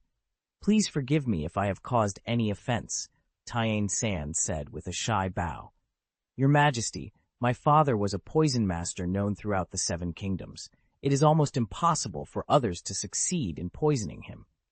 Nymeria Sand flicked her long, braided black hair and gritted her teeth. "The Red Keep doesn't even intend to leave us a scapegoat." Greene took another sip of wine, glanced at the three sand snakes, and said, "As one of the chief judges at the time, I also heard the dwarfs roar during the trial. But things are as they are now. What exactly do you plan to do? Or, back to my original question, what do you want from me? And if I agree to your request, what price do you plan to pay?" The sand snakes looked at each other, then at Arianne, who was staring at Greene with interest. Obara spoke up, "We suspect that the real murderer is the Kingslayer, and we hope you can support the proposal to capture him." Nymeria put her arms around Tyain, kissed her gently on the cheek, and looked at Greene with seductive eyes. "The price can be rich, Duke Kleb." Greene ignored the strange proposal and said, "Do you have evidence? I want to remind you, Miss Obara, the Kingslayer you speak of. His father is the Prime Minister, his sister is the Queen Regent, and the King is his nephew." Princess Arianne interjected, "Duke Greene, Lannister seems to be the true master of the Iron Throne." Greene was silent for a moment before saying, "Your Highness Arianne, I have some information to share. The Minister of Justice, Kevin Lannister, is about to go to Sunspare City on behalf of the Red Keep. He will meet your father with enough sincerity." Hearing this, Nymeria said angrily, "If it starts with blood, it will end with blood. There is no way the prince will accept Lannister's peace talks." Greene handed the wine bag to Brienne again and said, "It seems that our seemingly pleasant but actually full of disagreements conversation can end here." He glanced around casually. "Where is Ungai? I originally thought he would be in this room. He is a shy knight and cannot refuse my hospitality. He is still tasting wine in the hall, and the lioness and cub of Lys are accompanying him." Arianne said as she left the table and walked towards Greene, "Maybe you can stop for a while and listen to my other suggestions." Greene looked at her, smiled slightly, and said, "Recklessness does not mean bravery. As the heir, it is not wise for you to appear so quietly in King's Landing, where conspiracy thrives." Arianne stopped 3 steps away from Greene, blinking as she asked, "Do I need to thank you for your kind reminder?" Greene shook his head slightly. "It's not necessary. I just need you not to mistake my good intentions for malice." As soon as he finished speaking, the door suddenly opened, and Lydon and Ainge strode in. Seeing the Lord's gaze shift towards them, Ainge quickly said, "Lord Greene, I have been a native of Crabclaw Peninsula for a long time. That I will always be loyal to you." Greene smiled gently. Leighton approached the Lord's side, leaned over, and whispered something in his ear. After hearing this, Greene raised his eyebrows slightly, looked at Arianne, and asked, "You 4 only brought 7 female guards?" Arianne's eyes flashed with vigilance as her cousins moved to her side. The sand snakes made no secret of their wariness. "Duke Greene, you are too cautious," Arianne said. "I just hope that Prince Doran will not refuse my kindness," Greene replied. With that, he slowly stood up from his chair. "I hope you won't refuse my kindness." The next day in the throne room, clang, clang, clang. The goblet thrown by Joffrey rolled down the steps beneath the Iron Throne. His face twisted in rage, he gritted his teeth and shouted, "Margaery is deliberately trying to please Tommen." He roared at Sir Mandon and Qyburn below, "I am the king!" Chapter 388, Backstab. Qyburn calmly glanced at Sir Mandon, who stood as motionless as a stone sculpture, and bowed respectfully. His voice was as gentle as water. "Your Majesty, Miss Margaery may just be playing with your brother." Joffrey chuckled. "Yes, my stupid brother only knows how to play." He suddenly stood up from the Iron Throne, his face contorted with anger. "Does everyone else just know how to have fun? My mother is indeed right. The Tyrell family is unreliable." Joffrey paced back and forth angrily for several steps, then shouted down, "You idiots, fools! Come up with a solution quickly. I will never allow them to continue to humiliate me like this." Seeing that Sir Mandon and Qyburn were still silent, he became furious. "Quickly, think of a way, or I will chop off your heads." After hearing the king's threat, Sir Mandon finally spoke slowly. "Your Majesty, as long as you still wear the king's crown, the Tyrell family will remain loyal." Joffrey paused in his steps. He stared at Sir Mandon deeply for a while, then nodded. "Go on." Seeing that Sir Mandon had no intention of continuing to speak, Qyburn said with a gentle smile, "Your Majesty, the Tyrell family has not only supported tens of thousands of soldiers and horses for the Iron Throne, but also provided countless supplies of food. I think they paid so much not to become traitors. So, what exactly do they want? Of course, it is the noble queen's crown, and only you, the king, can give it." Joffrey raised his chin, the anger on his face softening. "It is true. This is the king's supreme power." Before he finished speaking, his expression suddenly became extremely stiff. He gritted his teeth and said, "Now, is it possible that Margaery is contacting Tommen because they think I will lose this power soon? Are they trying to wear the queen's crown through my brother?" Qyburn was slightly startled but maintained his amiable tone.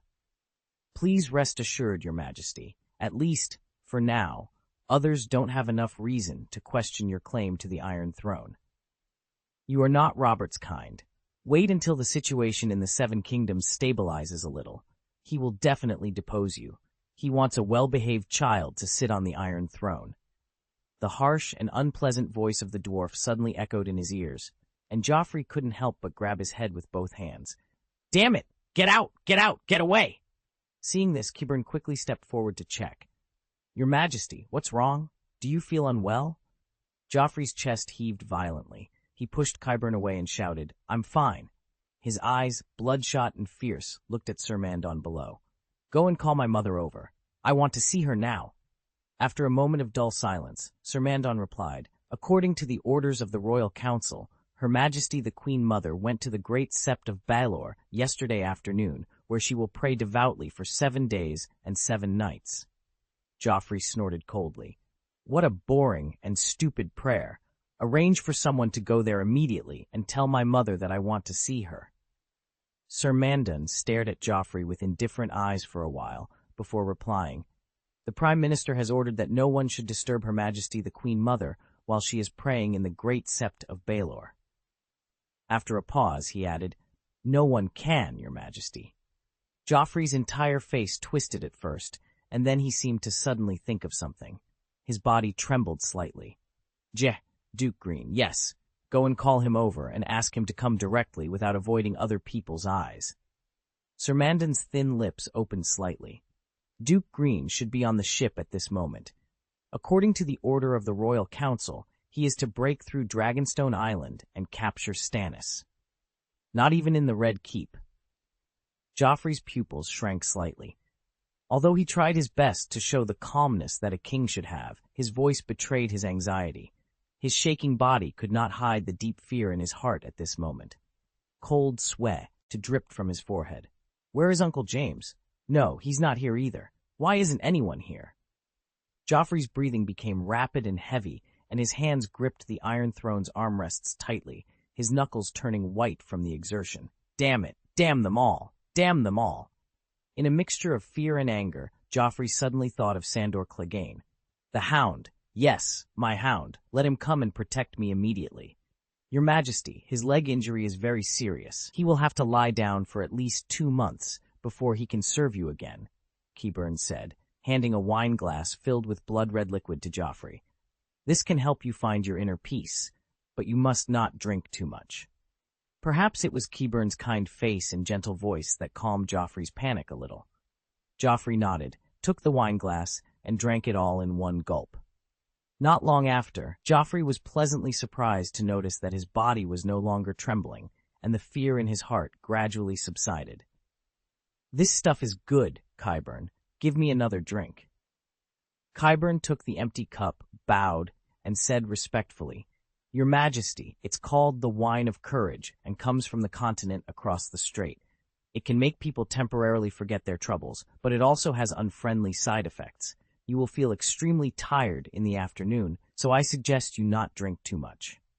The Wine of Courage is a drink made from belladonna, bloodfly larvae, black lotus root, and other secret ingredients. The Unsullied of Astapor drank it with every meal from the day they were castrated, day after day, year after year, until they felt numb, fought fearlessly, and feared no torture. Joffrey frowned, displeased, leaned his upper body against the armrest of the Iron Throne, paused and said, "Very good, Qyburn. From now on, you will be the king's physician and advisor." Hearing this, Qyburn took a step back and bowed deeply. "Thank you, your majesty, for your trust. I will do my best to serve you." Joffrey chuckled, then waved his hand to Sir Mandon below and said, "You, please step aside first." When only he and Qyburn were left in the throne room, Joffrey rolled his eyes, his face twisted, and he leaned forward. "Qyburn, my mother said you can make me sick?" Qyburn looked at the king with a gentle smile. "Please give me your orders." When he left the throne room and walked to the quiet small garden on the east side, Mandon Moore stopped, paused for a moment, swung his snow-white cloak, and walked inside. In the garden, under the rich shade of trees, stood a stout figure. Sir Mandon drew near and called, "Vardis." Vardis Egan, a knight of the Vale, grinned immediately. "Mandon." He approached Sir Mandon and asked, "How's it going?" Sir Mandon said calmly, "It went very well. My mission is almost completed." Hearing this, Sir Vardis opened his arms and hugged Mandon with excitement. "Great, I think I will be able to wear a white cloak with you soon. God bless you." After a pause, Sir Mandon stretched out his hand, patted Vardis' arm, and asked, "Is Duke Kleb trustworthy? You know, he is not a benevolent ruler." Sir Vardis, in a good mood, patted Mandon's arm and comforted him. "Don't worry, Lord Greene may seem cruel to outsiders, but he is generous enough, and he needs the Egan family to secure the loyalty of the Valley nobles who defected to Kleb." After a moment of silence, Sir Mandon asked, "An outsider?" Hearing Mandon's doubts, Sir Vardis laughed. "He is the new lord of the Valley, and you and I are both from the Valley, so naturally we are not outsiders." About 5 minutes later, Vardis hugged Mandon, patted him on the back, and told him, "It's time for me to go. That boy king is a madman. Don't let him hurt you." Sir Mandon's cold demeanor softened slightly. He patted the other man's back and said, "You too, stay safe and avoid danger." At Highgarden, Margaery Tyrell, the little rose, stood quietly by the stone railing of the large terrace, gazing at the blue sky. Under the bright sunshine, her long brown curly hair seemed to shimmer with golden light. "My Margaery," Olenna Redwing called again as she approached with trembling steps. Margaery snapped out of her reverie and quickly reached out to support her grandmother's arm. "I'm sorry. I was distracted," she said. Lady Olenna's wrinkled hand patted the back of her granddaughter's tender hand affectionately.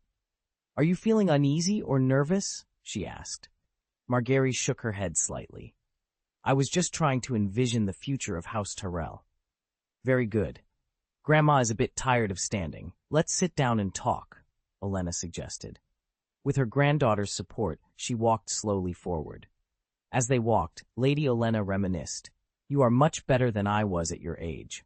When I was young, I spent my days indulging in the pleasures of the bed." After a brief pause, she added with a hint of anger, "Now that I think about it, your grandfather was quite the cunning wild boar. He managed to win over a wife from the Redwine family with his skills in bed." Margaery couldn't help but laugh at her grandmother's complaint. "Grandma, Grandpa loved you," she said. "Yes, your grandfather loved me very much, my young body, my family, and the children I bore him," Lady Olenna replied. With her granddaughter's help, she slowly sat down on a bench. "I foolishly fell in love with him, and in return, he handed me all the endless family affairs of House Tyrell. And he also gave me a son who is just like him." Margaery sat down next to Lady Olenna and said, "Grandma, my father has been planning for the family and has done a very good job. Since coming to King's Landing, I've heard that the nobles of the Reach all praise him sincerely." Lady Olenna snorted. "Those compliments are due to the luck of the wild boar Duke. It just so happens that the old lion is stuck in the Riverland's mud, and the little fox is secretly competing with him. The wild boar Duke just needs to sit still, and someone will do him good." "Grandma," Margaery said, gently shaking Lady Olenna's arm with a hint of coquettishness. Lady Olenna looked at her sweet and lovely granddaughter, a loving smile on her face. "The old woman's luck is better than mine, Margaery. At least I enjoyed my youth while my brain was still sharp," she said, caressing Margaery's delicate face lovingly. But you, my Margaery, you won't have that kind of luck. Margaery's brown eyes trembled slightly. She shook her head and said, Grandma, I know what I must do. She looked at her grandmother, smiled softly, and said, I am not resentful. My heart is full of gratitude. I thank the gods for allowing me to be born into House Tyrell and to be your granddaughter. Lady Olenna patted the back of her granddaughter's hand, pleased. Very good. I believe my Margaery will live more comfortably than I did. Oh, I have worked hard for the wild boar and his son all my life. If it weren't for the gods sending me a good granddaughter, I might have thrown myself into the stranger's arms out of frustration. Grandma, Margaery said, her tone playful. All right, let's not talk about my foolish son, Lady Olenna responded, taking the cup handed to her by Margaery. She took a sip of tea and asked, My Margaery, are you ready? Margaery also took a sip of tea gracefully, gently set down the exquisite teacup, and nodded. Her rose-colored lips parted slightly. Don't worry, Grandma. 3 days later, in the Prime Minister's study, Lord Tywin, according to Grand Maester Pycelle's speculation, King Joffrey is suffering from a fever. Lord Tywin sat at the table, holding a quill in his hand. Without raising his head, he asked, Is Joffrey sleeping on that iron chair? The quill scratched against the parchment as he continued. What do you mean by speculation? Sir Adam paused slightly before replying respectfully. King Joffrey refused Grand Maester Pycelle's treatment. He could only observe the king's symptoms from a distance. Refused treatment, Lord Tywin murmured. He stopped writing, dipped the quill in ink, and glanced at Sir Adam standing before him. Is this a new trick Joffrey has come up with? Sir Adam hesitated for a moment. I looked at King Joffrey's face does not look well. Lord Tywin resumed writing. What does he want? King Joffrey requests that you visit him personally, Sir Adam replied. Without raising his head, Lord Tywin said, Tell him I am not a doctor. Suddenly, a commotion erupted outside the study door, breaking the silence in the room. Lord Tywin frowned. Seeing this, Sir Adam immediately said, Sir, I'll go take a look. He walked quickly to the door and opened it. Before he could close it, he saw Cersei angrily slap the guard in front of her. Get away, she shouted, her rage burning like a lioness ready to strike. Chapter 389, Backstab. Sir Adam approached the lioness, his brow furrowed, and spoke in a deep voice. Queen Cersei, you should not be here. Before he could finish, a sharp slap echoed through the room as Cersei struck him. The commander-in-chief in the golden robe, her green eyes blazed with fury. What right do you have to stand before me and give orders? Sir Adam exhaled slowly and took a step forward. His tall frame nearly blocked the entire doorway to the study. Though he remained silent, his resolute stance spoke volumes. Move aside, Cersei demanded. Adam's expression remained cold and unyielding, as immovable as an iron tower. Very well, Cersei's chest heaved with anger. She glared at Adam and sneered, Sir Osfrey, kill him for me. Osfrey Kettleblack hesitated at the Queen Mother's command. Before he could act, his younger brother, Sir Osney, stepped forward and drew his sword with a sharp clang. As Sir Osney unsheathed his weapon, the men in red robes standing opposite the lioness followed suit, drawing their swords. The atmosphere grew tense. Seeing this, Sir Osfrey quickly drew his sword, sweat beading on his forehead from the suffocating tension. He tried to position himself in front of Cersei, but she pushed him aside. The lioness sneered again, casting a contemptuous glance at the sword tips pointed in her direction. She took a bold step forward. Except for Sir Adam, the other red-robed guards retreated slightly, their swords still raised.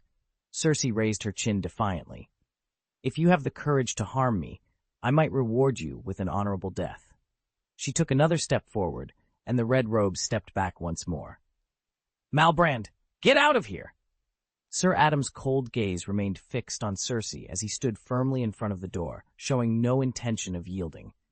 You think I'm joking? Cersei's voice dripped with venom.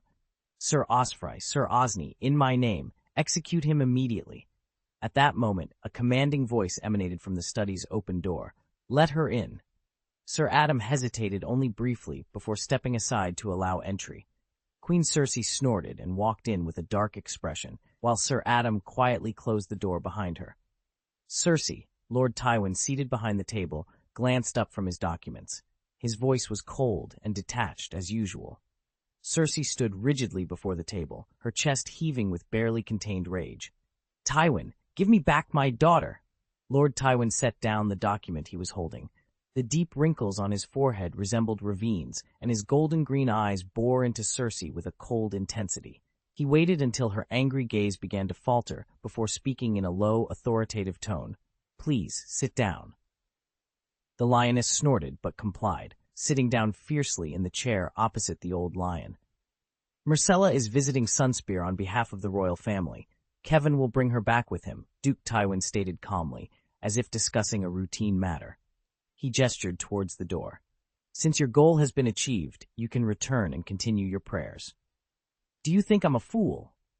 Queen Cersei's voice was sharp with anger. "Don't try to deceive me. You are selling my only daughter to the Dornish, just as you sold me to that drunkard Robert."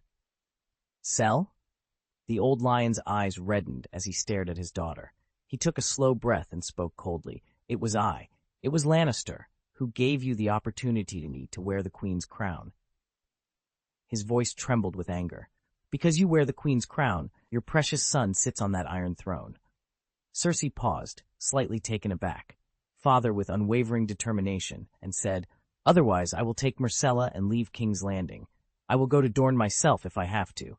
I will not let you use her as a pawn in your games." Lord Tywin's eyes narrowed, his expression a mix of anger and grudging respect for his daughter's resolve. "You would defy me, Cersei? You would risk everything for this?" Cersei's voice was steady, though her heart pounded in her chest. "Yes, I would. Myrcella is my daughter, and I will not let her be sacrificed for your schemes. I will protect her, even if it means defying you."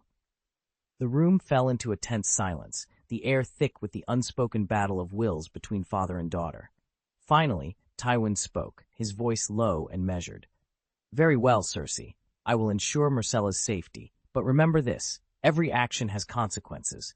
You may not always like the results of your defiance." Cersei nodded, her eyes still locked with her father's. "I understand, father, but I will do whatever it takes to keep my children safe." Tywin turned away, his posture rigid. "You may leave now." Cersei took a deep breath, her heart still racing, and left the room. As she walked down the corridor, she felt a mixture of relief and lingering fear. She had stood up to her father, but she knew the battle was far from over. She would have to be vigilant, always ready to protect her daughter from the dangers that lurked in the shadows of their world. As she made her way back to her chambers, Cersei's thoughts were consumed with plans and strategies. She would need allies, people she could trust to help her keep Myrcella safe.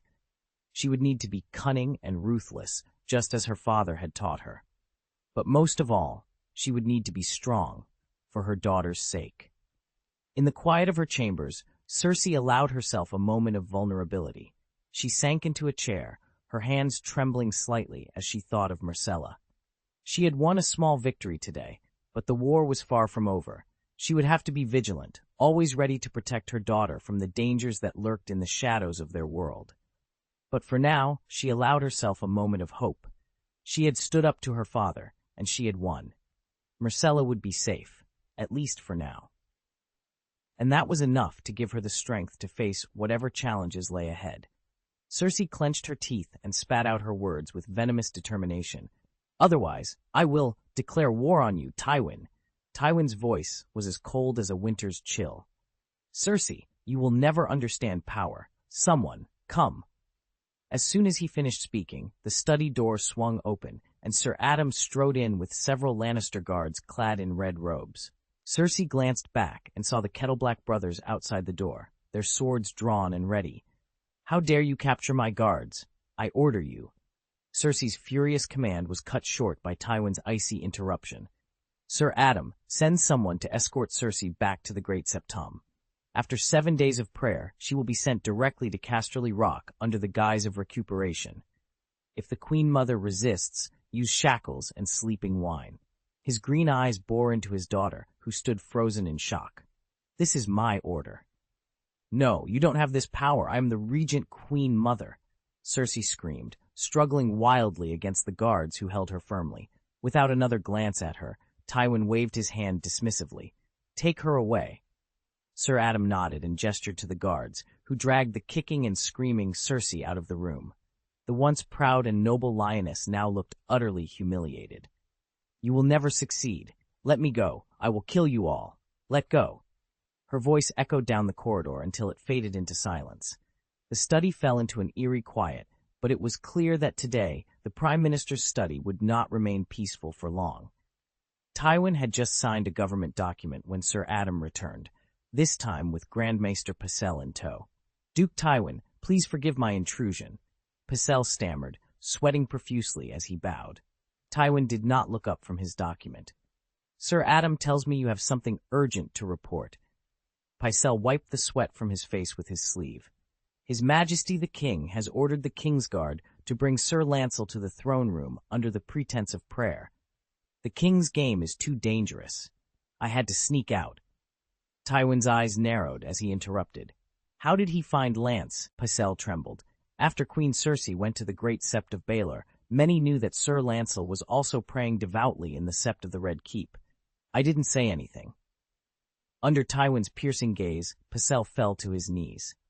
"Your Majesty didn't want me to treat him, but his condition is dire. I couldn't leave. The King, His Majesty suddenly demanded I summon Sir Lancel. I refused, but he threatened me with a sword. I had no choice but to reveal Lancel's location.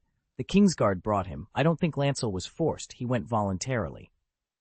Sir Adam glanced at Tywin, who remained composed, and asked in a deep voice, "What is the King's game?" Pycelle, tears streaming down his face, replied, "His Majesty made Sir Lancel hold a heavy stone above his head, an apple from so far away. I saw Lancel's ear bleeding, but His Majesty didn't stop. I'm terrified. I had to come to you. I barely managed to escape." "Nonsense." Tywin's anger flared, but he quickly regained his composure. "It seems he needs to learn a real lesson." After leaving the Prime Minister's tower, Tywin paused and said, "Sir Adam, have someone keep an eye on Pycelle. When I return, I have questions for him." In the throne room, Joffrey held a crossbow in his hand. Joffrey sat on the Iron Throne, the symbol of the King of the Seven Kingdoms, with a creepy giggle. Lancel's initial calmness was surprising, as if he didn't care about his life or death at all. However, after a few sharp arrows were shot, he immediately knelt down and begged for mercy. This sudden change amused Joffrey immensely, and an irrepressible excitement surged within him.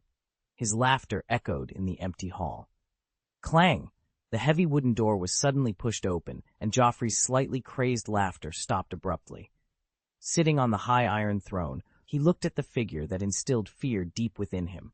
His face twisted, and the smile gradually faded. The silent hall was filled with the dense and heavy sound of footsteps. Lord Tywin, surrounded by Sir Adam and the red-robed guards, walked towards the Iron Throne. As they approached the steps, Lord Tywin's eyes were drawn to Kevan's eldest son, Lancel, who was kneeling on the ground with blood on his face. Lord Tywin frowned and made a gesture. Sir Adam immediately understood and arranged for his men to take Lancel away. Seeing this, Joffrey screamed, "Don't let him leave. My game is not over yet." "Joffrey," Lord Tywin said expressionlessly, "Lancel is your cousin. He is a Lannister." Lord Tywin raised his foot and stepped onto the steps, slowly approaching Joffrey on the Iron Throne, step by step, and said, "But I am the king. I should be able to do whatever I want." Lord Tywin's eyes narrowed, his patience wearing thin. "A king must also be wise and just, Joffrey. You have shown neither." Joffrey's face flushed with anger. "You think you can control me? I am not a puppet." Tywin's expression hardened. "You are my grandson, and I will not allow you to destroy everything our family has built with your reckless behavior." Joffrey's eyes darted around the room, looking for support, but found none. The red-robed guards stood firm, and the Kingsguard remained blocked. He felt cornered, his bravado crumbling. "Grandfather, please." Joffrey's voice wavered, a hint of desperation creeping in. "I just want to be free." Tywin's gaze softened slightly, but his resolve remained. "Freedom comes with responsibility, Joffrey. Prove to me that you can handle it, and you will have it." Joffrey's shoulders slumped, the fight draining out of him. He looked down at his hands, the weight of his grandfather's words sinking in. "What do you want me to do?" Tywin stepped closer, his voice low but firm. "You will marry as planned. You will learn to rule with wisdom and justice, and you will earn the respect of your people." Joffrey nodded slowly, the defiance in his eyes replaced by a reluctant acceptance. "I understand." Tywin placed a hand on Joffrey's shoulder, a rare gesture of affection.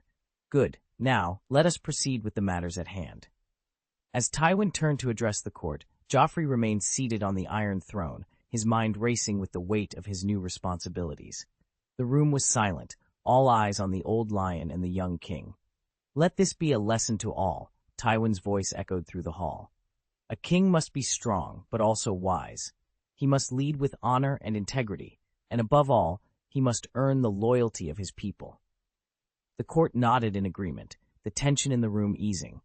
Joffrey watched his grandfather, a newfound respect growing within him.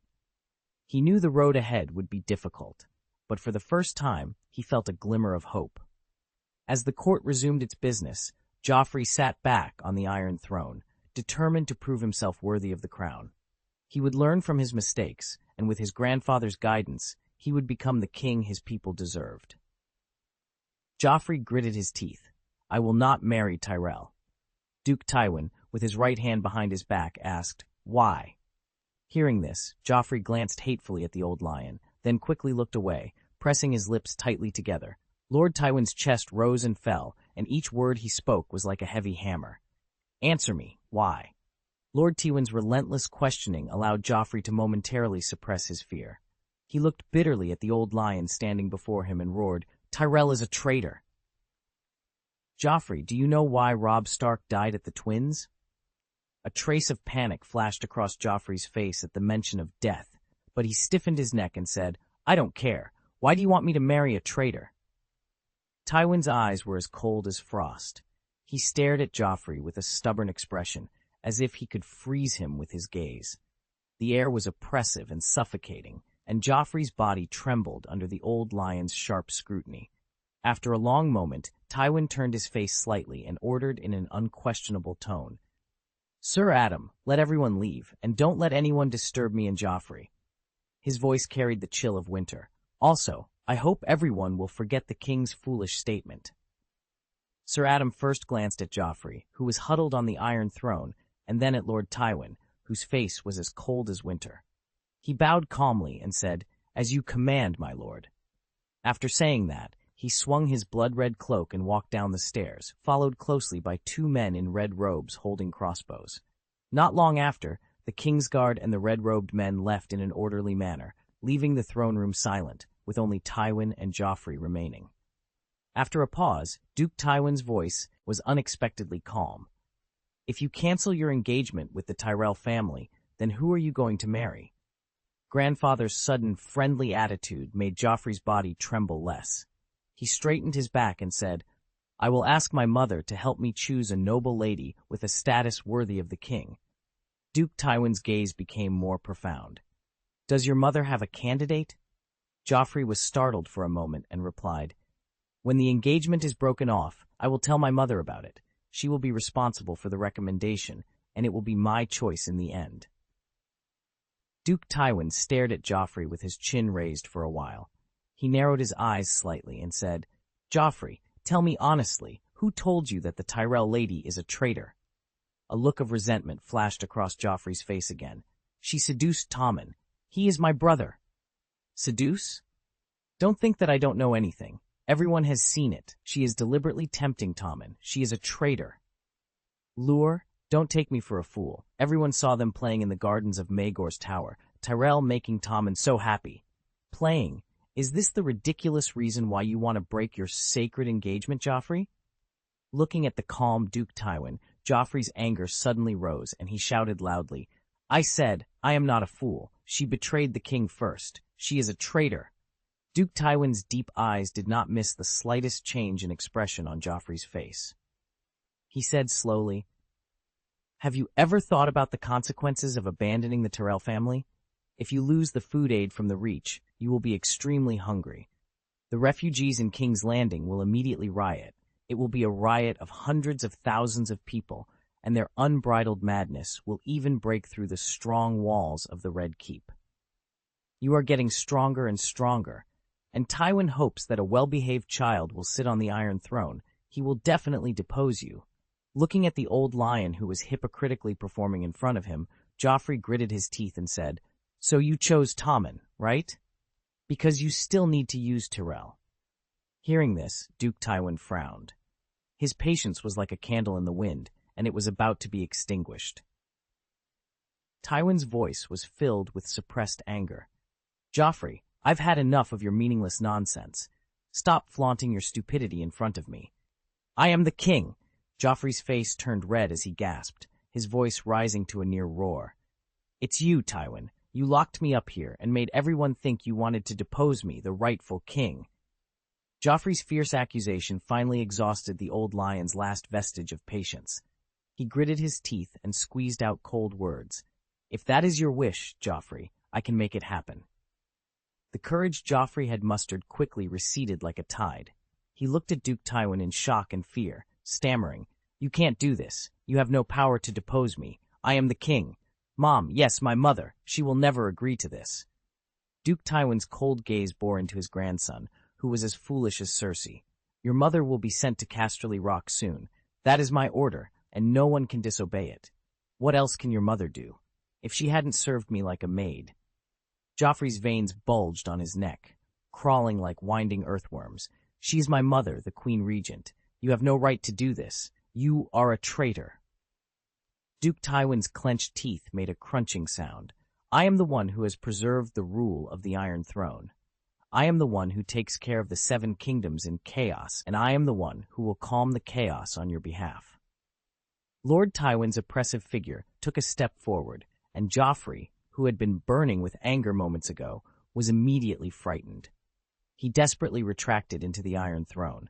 Duke Tywin's eyes showed obvious disappointment, and deep within that disappointment there was a trace of disgust that was difficult to conceal. "Cersei is a Lannister, my daughter, and she must obey my orders, and I will never tolerate you bringing disaster to the Lannisters." Duke Tywin looked down at Joffrey, who had almost curled up into a ball, with eyes as sharp as a sword. "Do you understand?" Joffrey trembled in fear, his entire body shaking. The old lion had no mercy. "I don't like repeating myself. Let me hear you answer." Joffrey crossed his arms in front of his forehead, trying to isolate himself from the old lion and gain a slight sense of security. After a suffocating silence, he glanced quickly at the old lion through the gap made by his arm and nodded reluctantly. "Let me hear your voice, Joffrey." Joffrey shuddered and finally squeezed out a voice that made him feel extremely humiliated. No. Lord Tywin had long been tired of the mother and son's foolish performances. He snorted coldly. "No, you don't understand what I mean, but it doesn't matter anymore. Just remember, I will no longer tolerate your reckless behavior, nor will I give you any chance to make mistakes." Joffrey slightly misunderstood Lord Tywin's words. He looked up from the protection of his arms and said in disbelief, "I have already given in to you." Seeing Joffrey's reaction, Lord Tywin felt that even a wild boar might do better on the Iron Throne than his grandson. At this point, he saw no need to continue the conversation. He was sure that while there might be others slander in tonight's farce, the main problem was still Joffrey's stupidity and his inability to learn from his mistakes. "I tell you, you must remember that I have tried my best to maintain the rule of the Iron Throne, not for Robert II to sit on the Iron Chair, nor for the Mad King too.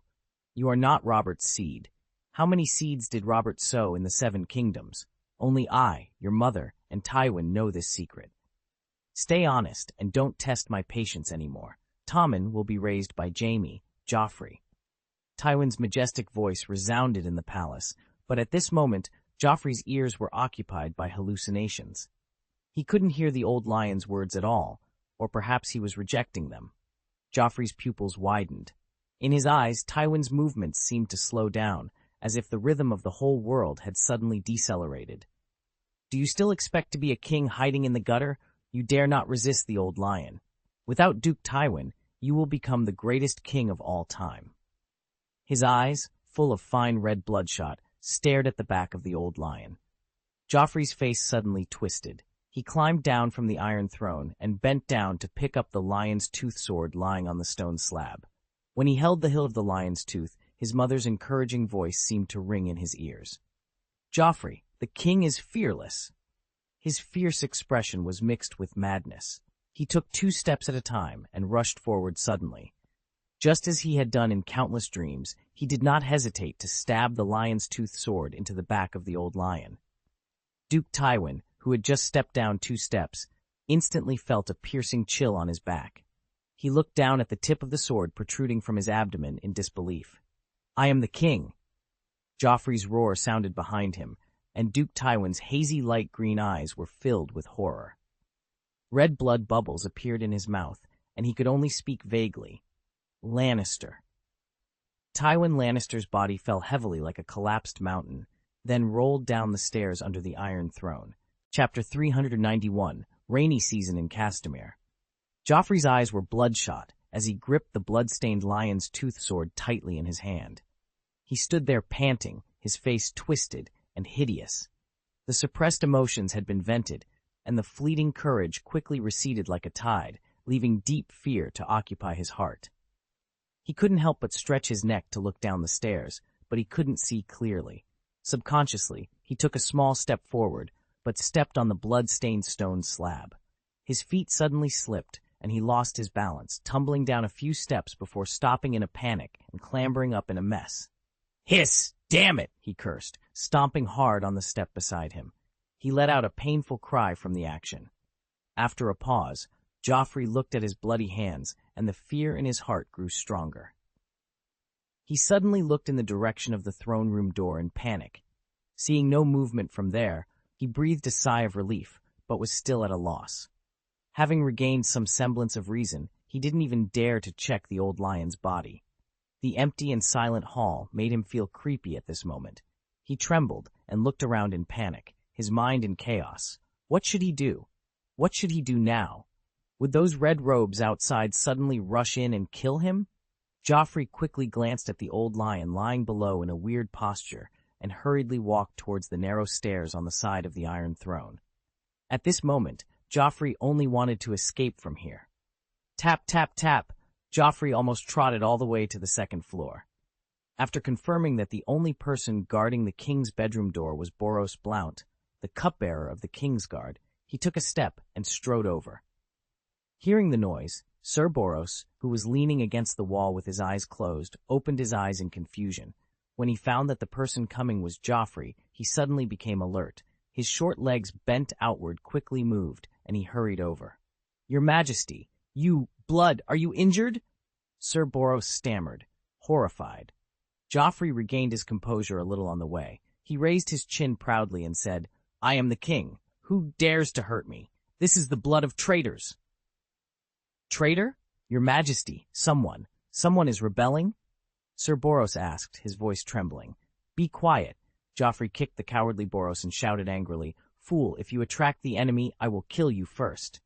Then he looked around, lowered his voice slightly, and said in a deep voice, "Come with me." After entering the king's bedroom, Joffrey immediately closed the door. He squinted and examined Boros, saying, "Can you call Sir Mandon quietly? Listen to my orders carefully." "Quietly? Your Majesty, Sir Mandon is not on the throne. Where is he?" Sir Boros swallowed his saliva and moved his lips. Joffrey paced back and forth anxiously, saying, "He is outside the main door of the throne room. When you go to call him, you must not let the red robes find out. I want to see him secretly. But the main door and the side door are guarded by red robes." Seeing the king with blood on his face looking at him fiercely, Sir Boros opened his mouth and was about to speak, but he quickly stopped his clumsy excuses. After a long silence, Sir Boros, who kept wiping the sweat on his face, suddenly clapped his hands. Before he could speak, the startled Joffrey kicked him angrily. "Your Majesty, please stop hitting me. Please forgive me. I have thought of a good idea." Joffrey panted and asked suspiciously, "What is it?" "Kitchen." Sir Boros looked flattering, and he lowered his voice and said, "There is no one guarding there, and I know there is a place where I can crawl out." After hearing this, Joffrey paused and chuckled. "Very good." Then he kicked again. "Go quickly and bring Sir Mandon to me immediately." After Sir Boros left, Joffrey relaxed a little, but soon he was pacing around the room nervously. The longer he waited, the more frightened he became. Joffrey felt a shiver run through half his body, and he began to tremble involuntarily. After what seemed like an eternity, he finally heard a knock at the door. "Your Majesty," came the voices of Sir Mandon and Sir Boros. Joffrey quickly unlocked the 4 chains securing the door and let the 2 Kingsguards in before closing it again. Sir Mandon glanced at Joffrey with indifferent eyes. "Your Majesty, are you injured? Weren't you with Lord Tywin? May I ask if there is something?" Joffrey cut him off abruptly. "Tywin tried to assassinate me," Sir Boros exclaimed in disbelief. "What? Why would he?" "Don't ask so many questions," Joffrey snapped impatiently. "He's been executed. He's a traitor." He turned to Sir Mandon. "Go to the Great Sept of Baelor immediately and summon my mother to protect me." "Yes, Your Majesty," Sir Mandon replied. He paused before adding, "Your Majesty, if Lord Tywin is dead, the red robes guarding the throne room may pose a threat before the Queen Regent arrives." Joffrey's eyes widened in panic. "Yes, they are traitors too. You must stay and protect me." He began pacing anxiously. "But my mother must be summoned immediately." Sir Mandon spoke up again. "Your Majesty, my good friend is one of the captains of the Gold Cloak Guards of the Red Keep. His name is Vardis Egan. He may be able to protect you." Joffrey paused, then angrily retorted, "Golden Cloaks? Fool, don't forget Adam Marbrand. He is the commander-in-chief of the Golden Cloaks, and he is also a traitor." Sir Mandon remained calm. "Sir Vardis is a vassal of the Vale. He told me privately that before leaving the Red Keep, Duke Greene instructed him to obey only the orders of the Queen Mother and the King." Joffrey clenched his right hand into a fist, excitement flashing in his eyes. "Very good, very good. I will reward you handsomely. Go, arrange it quickly, Sir Mandon." "As you command, Your Majesty." With everything arranged, Joffrey suddenly felt a wave of exhaustion and staggered. Sir Boros quickly reached out to support him. "Your Majesty, are you feeling unwell?" Sir Boros asked with concern. "I'm fine," Joffrey replied, shaking his head. He knew it was because he had drunk the wine of courage earlier. He pushed Sir Boros away. "Prepare water for me. I want to take a bath." "Are you going to the bathroom?" Sir Boros asked. "No, use the bathtub here, idiot, and stop talking nonsense. Also, bring me a pot of wine." King Joffrey had recently developed a taste for red wine from Essos. As the king's wine steward, Sir Boros had tasted it many times. He hesitated and said cautiously, "Your Majesty, that wine, it's best not to drink too much." "I didn't ask for the wine of courage, idiot. Bring me summer red," Joffrey demanded impatiently. "Okay, I'll ask the maids to arrange it right away." "Fool, stop!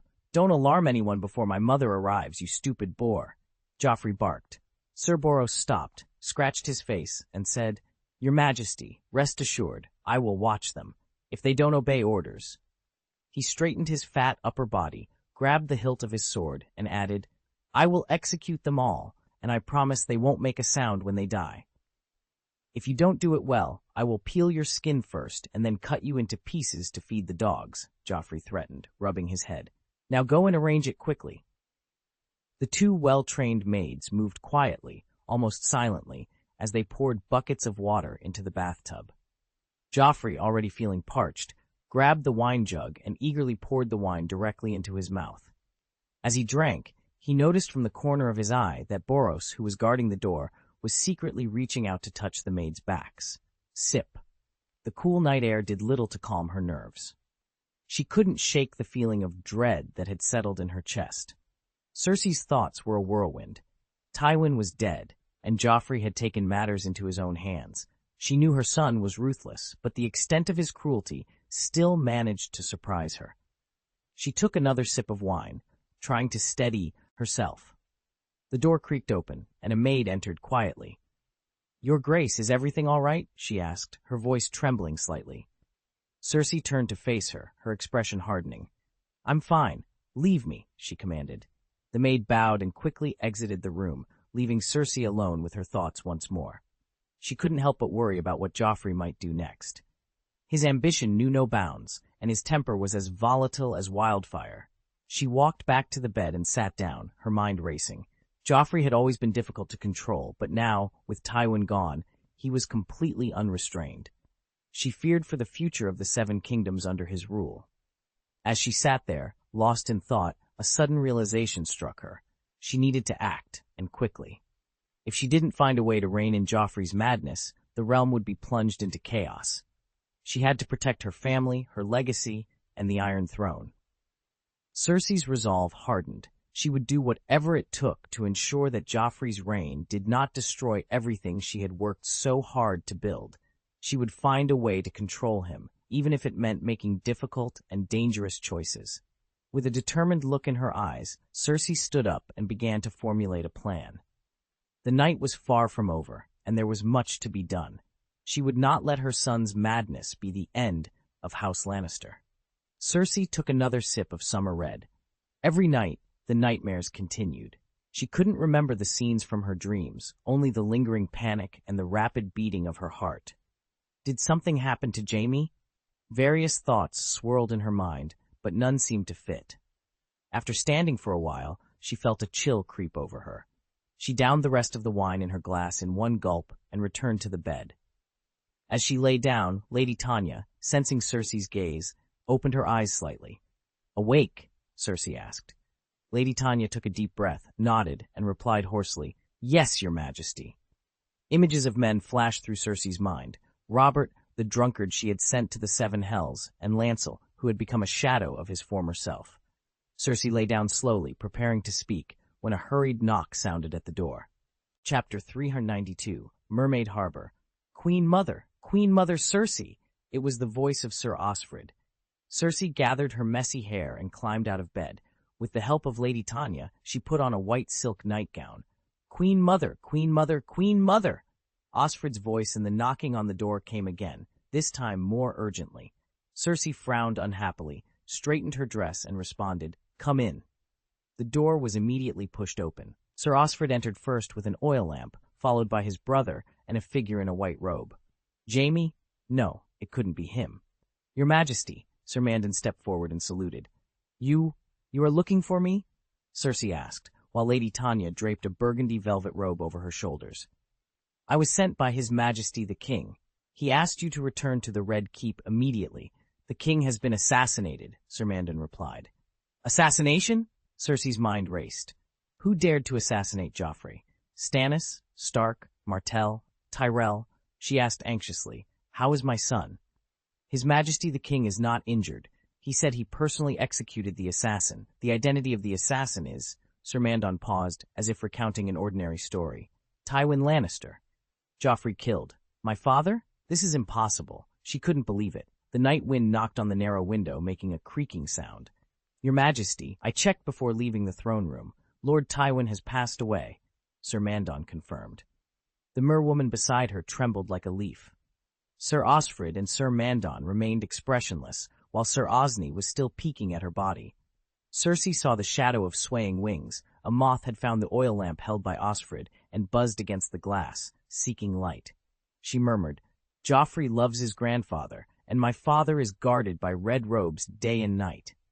Sir Osfrid glanced at Cersei, who was a little unsteady, and said calmly, "Your Majesty, the red robes may be loyal to their duties, but they can't stop the king's sword." The captain of the guard's words struck fear into Cersei, like a sudden storm. Her eyes instantly turned red. "No, Joffrey, you can't do that." After a pause, Sir Mandon reminded her, "Your Majesty, the king is still in danger now, and he needs your protection." Cersei's green eyes trembled.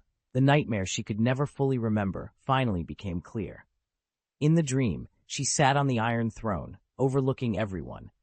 Arrogant lords and proud ladies knelt before her, and young and brave knights placed their swords at her feet, begging for her favor. She smiled and answered them one by one. Everything was wonderful until the lords and ladies suddenly pointed at her and giggled, covering their smiling faces with the back of their hands. She found that she was not wearing any clothes. She tried to cover her face with her hands in panic to maintain her dignity. As a result, the tip of the sword on the Iron Throne cut her soft and smooth skin, and blood flowed down her thigh. She wanted to stand up, but her feet were trapped in the gaps of the twisted metal. The more she struggled, the more ruthlessly the Iron Throne swallowed her. Amid the piercing laughter, the Iron Throne turned into a hunchbacked monster, tearing her flesh and blood until her whole body was bloody. Cersei lowered her head and looked at her hands carefully to make sure that every finger was there. She touched her body. Her skin had goosebumps, but there were no scratches or cuts. There were no scars on her legs and no wounds on the soles of her feet. Dream, nightmare. Did it predict the bad news tonight? Prophecy. Damn prophecy. When dawn comes, she should be the one who laughs last. If Tywin Lannister is really dead, she and her children will no longer be safe, especially Joffrey. When the lion falls, all beasts will rise, and wolves, tigers, and leopards will take advantage of the chaos. Great Sept of Baelor, Cersei mounted her horse with Sir Osney's assistance. She glanced at the night sky, where the stars shimmered. The brightest the most dazzling star in the west had set, leaving the path ahead darker. But no one could intimidate her. She was the daughter of Casterly Rock, the daughter of the Lion. If her father had passed away, Casterly Rock would be hers, and so would the power of the Lannister family.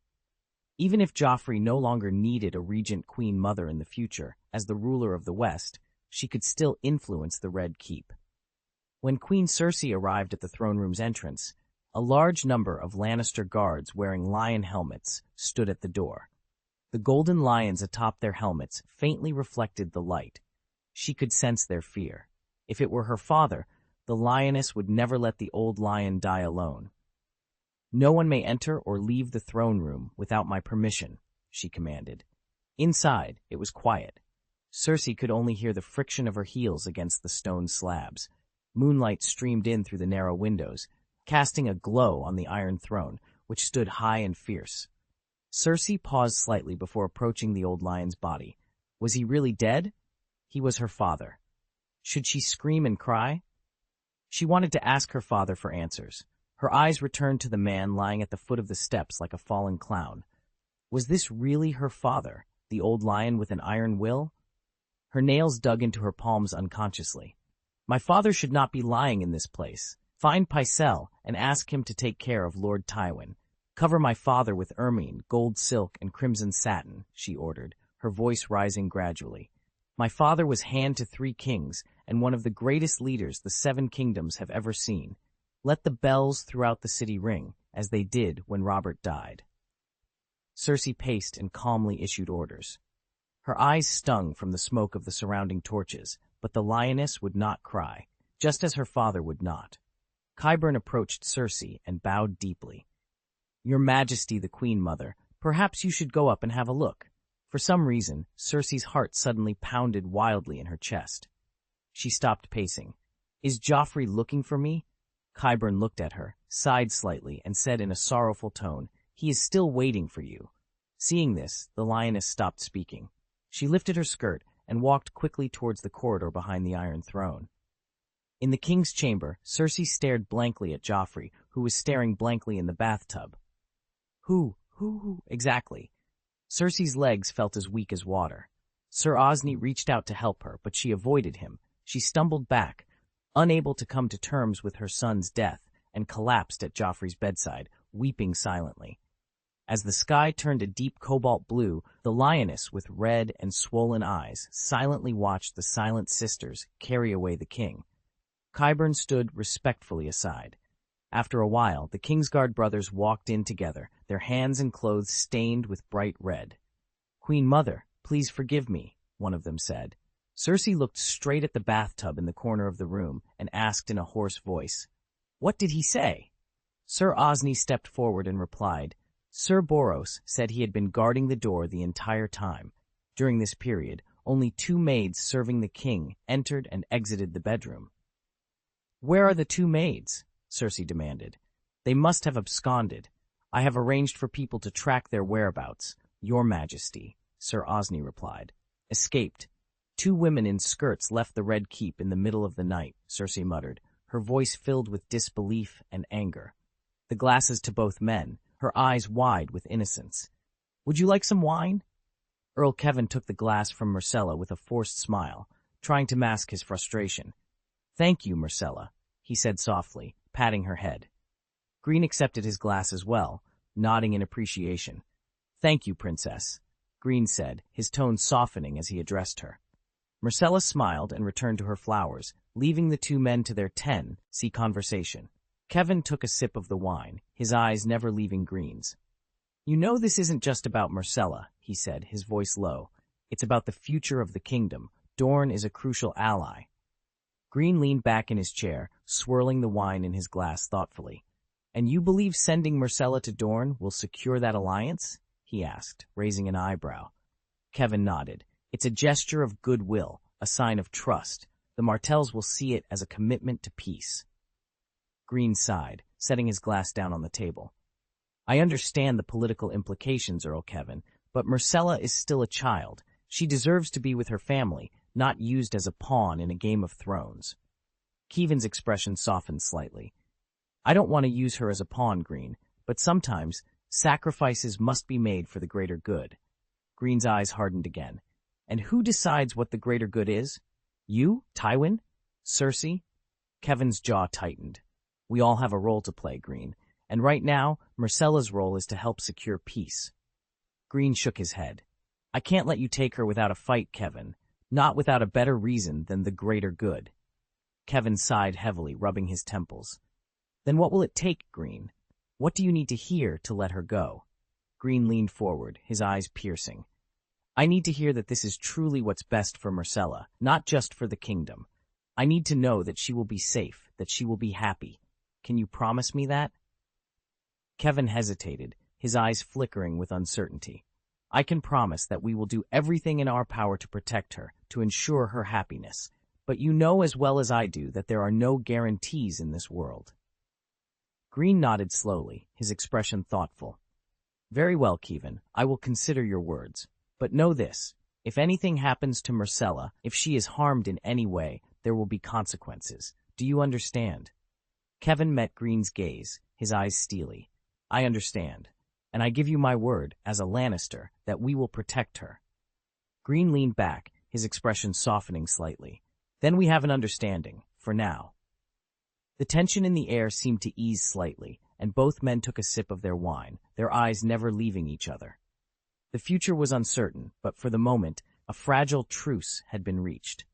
Myrcella, oblivious to the weight of the conversation, continued to play with her flowers, her laughter a small beacon of innocence in a world filled with shadows and intrigue. Kevin took the wine glass first, pausing to look deeply at Greene before turning to Myrcella with a kind expression. Thank you, child, he said warmly. Greene then accepted his wine glass, offering a slight smile. Thank you, he echoed. Myrcella returned the smile and bowed lightly to both men. I'm sorry, I accidentally overheard your conversation. I should have taken the initiative to stay away. Please forgive my presumptuousness. Greene smiled and raised his glass towards Kevin. Princess Myrcella, it's not your fault. Earl Kevin and I should have been more discreet. Princess Myrcella placed her hands behind her back. Duke Greene, please forgive my intrusion once more. It's not just my uncle. I'm genuinely curious about why you kindly invited us to stay as your guests. And, I must say, your mermaid harbor is as beautiful as I imagined. Greene swirled his wine glass thoughtfully. I can be honest with you, he paused before continuing. The lie is that I'm worried that when the Lannisters have no external enemies, they will start to push Crab out of the center of the Seven Kingdoms, which would make things very difficult for me. Kevin's eyes shifted towards Greene, intrigued. Greene glanced at him and continued. The truth is that the intolerable lioness asked me to lead troops to break through Sunspear City and bring her daughter back. Myrcella blinked, her gaze shifting to her uncle. Seeing the clear, innocent eyes of the little princess, Earl Kevin sighed deeply. Myrcella, thank you for your kindness. You are a good child. Now go and rest. Chapter 393, Dragonstone. After Myrcella left, Lord Kevin stared at the sparkling sea outside the terrace and said, Please tell me, what is your real purpose? You may know better than I how Cersei will respond. Greene took a sip of summer red and replied, What I am really waiting for is the response from Prime Minister Tywin. Given her character, she will definitely go to him. Yes, Cersei would undoubtedly go directly to Lord Tywin and make a big fuss regardless of everything. Thinking of this, Lord Kevin's eyes trembled slightly.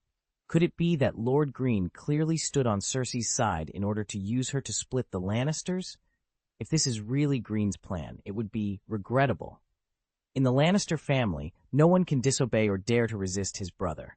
Maybe Lord Tywin has to tolerate some things temporarily for the stability of the family, but he will never tolerate anyone damaging the interests of the family. Lord Kevin's deep green eyes moved slightly. He glanced at the young duke beside him, sighed slightly, and said, "The result is obvious. You should know that if you do this, the only extra thing is quarrels between father and daughter, or even." He paused, sighed again, and added, "It may be hatred."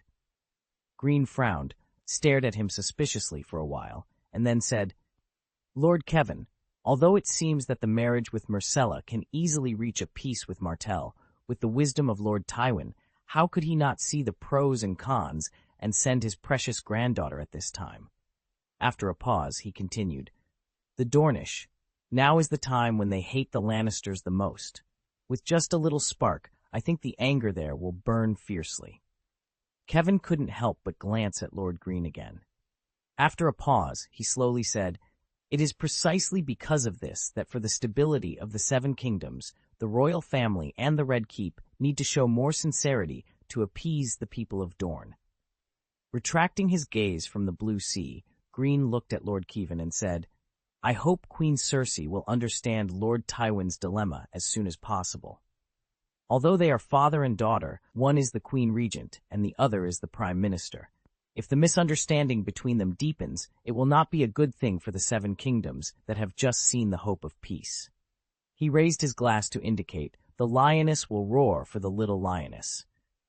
At this time, we still have a chance to keep her sanity, right?"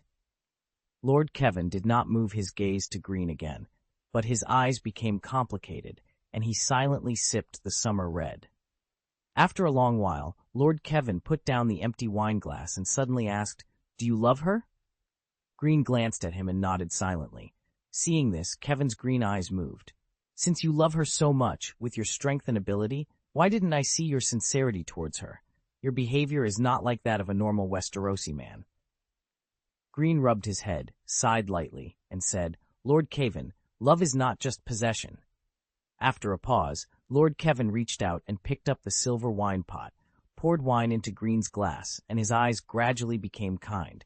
"If you have any concerns, you can tell me. Maybe I can help you." Looking at Greene, who nodded in thanks, Kevin's eyes condensed slightly. "Or you have other purposes, and you don't want my active help." Then, his tone was kind and sincere.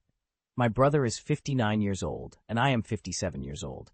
The heir of Highgarden, Willis Tyrell, as far as I know, he likes to study and is well educated, but to be honest, his body does not allow him to lead troops.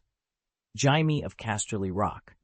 You are good friends, and perhaps you know my nephew better than I do in some aspects. I say this to tell you that you are destined. In the future, you will rule the Seven Kingdoms like Lord Tywin, and Lord Tywin will not entrust a turbulent kingdom to you. So, I want to tell you that you don't need to be too."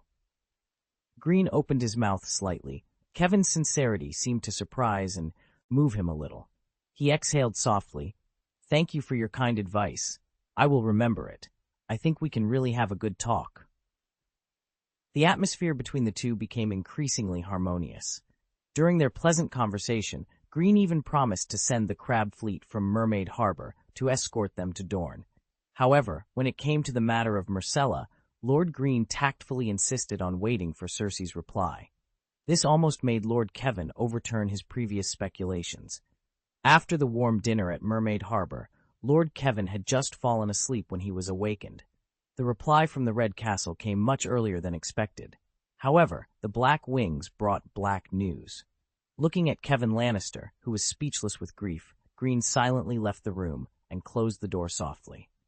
Night, Dragonstone. The letter just delivered by Maester Pylos was tightly held in the hand of Davos Seaworth. Seeing Davos's expression suddenly become serious, Maester Pylos said uneasily, "Prime Minister, is there anything I can do for you?" "Have you read the contents here?" Davos asked, seeing Maester Pylos nod. Lord Davos stared for a while and slowly said, "Maester, I hope you can forget about this for a while. This is the Prime Minister's order." After a pause, he added, "This is also my request." Maester Pylos showed a smile, bowed, and said, "At your disposal, Prime Minister."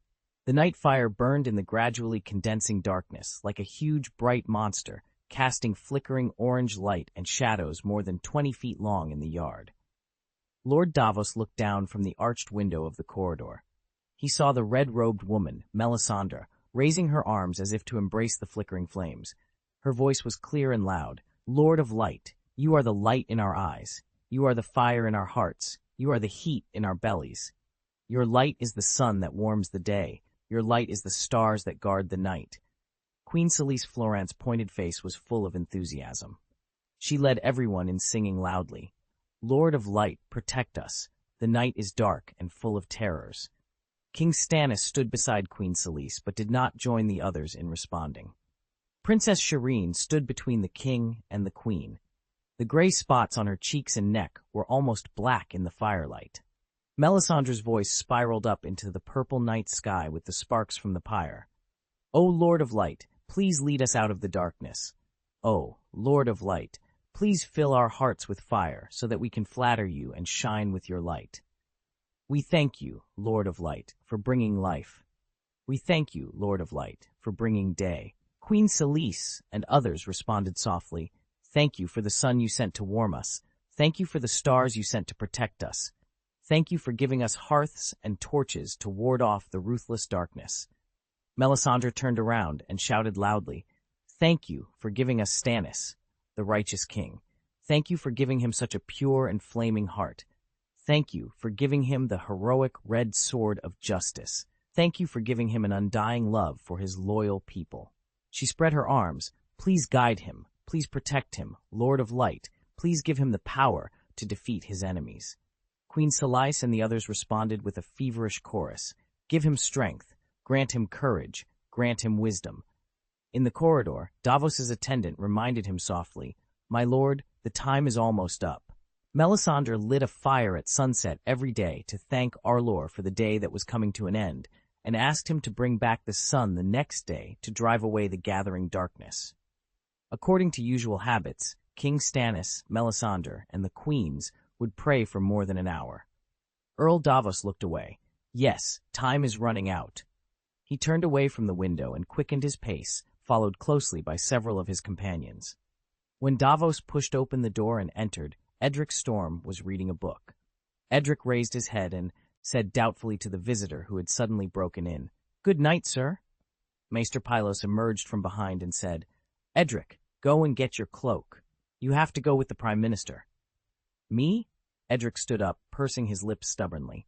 "Where are we going? I don't pray to the Lord of Light.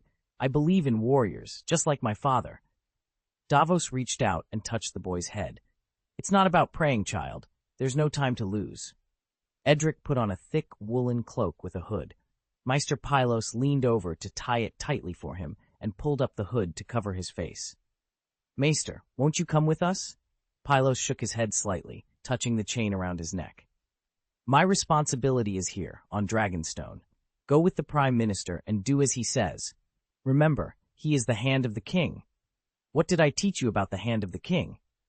Edric quickly replied, "The Prime Minister issues orders on behalf of the king." Maester Pylos smiled slightly. "That's right, let's go."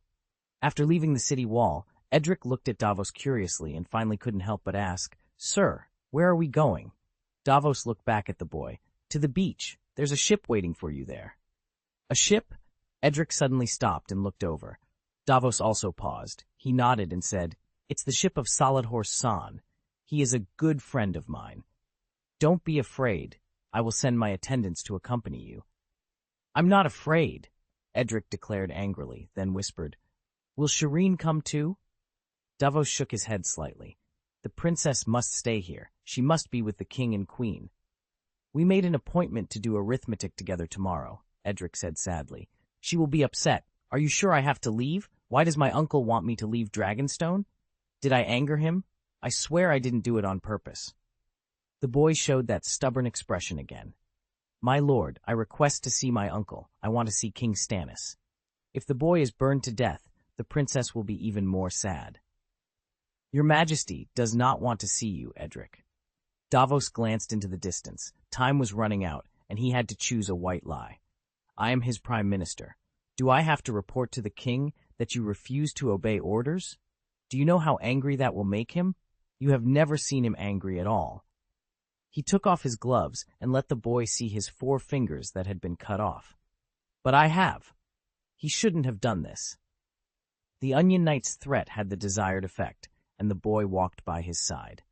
On the beach, as far as the eye could see, there was darkness and emptiness. Davos combed his thin hair with his shortened fingers. The smugglers must know the tide and the direction of the wind. The 4 oarsmen's boat would carry the boy to the large ship anchored in the outer sea and set sail away from the darkness here. Davos thought he should get a haircut and shave first. Although King Stannis was only ironclad in justice, when he met with the king, he might give him a pleasant punishment because of his appearance. Davos walked slowly, his footsteps echoing between the black walls and stone dragons. He had never felt that Dragonstone was so dark and terrifying. I hope the dragon in the stone never wakes up. The stone drum tower loomed ahead. As Davos approached, the guard standing at the door quickly separated the crossed spears for the king's hand. At least when he entered, he was still the prime minister. He didn't know what would happen when he came out, if he could really come out. Perhaps it was because Davos was too tired tonight, but he suddenly felt that the stairs he climbed were endless. The climb seemed longer and steeper than before. As a child, he dreamed of becoming a millionaire, but as he grew up, his aspirations became simpler. He just wanted a piece of land to feed his family, a house for retirement, and a good future for his sons. The blind bastard, a notorious sea smuggler and pirate from Tyrosh, had once told him that a wise smuggler wouldn't stretch his hand too far or draw too much attention to himself.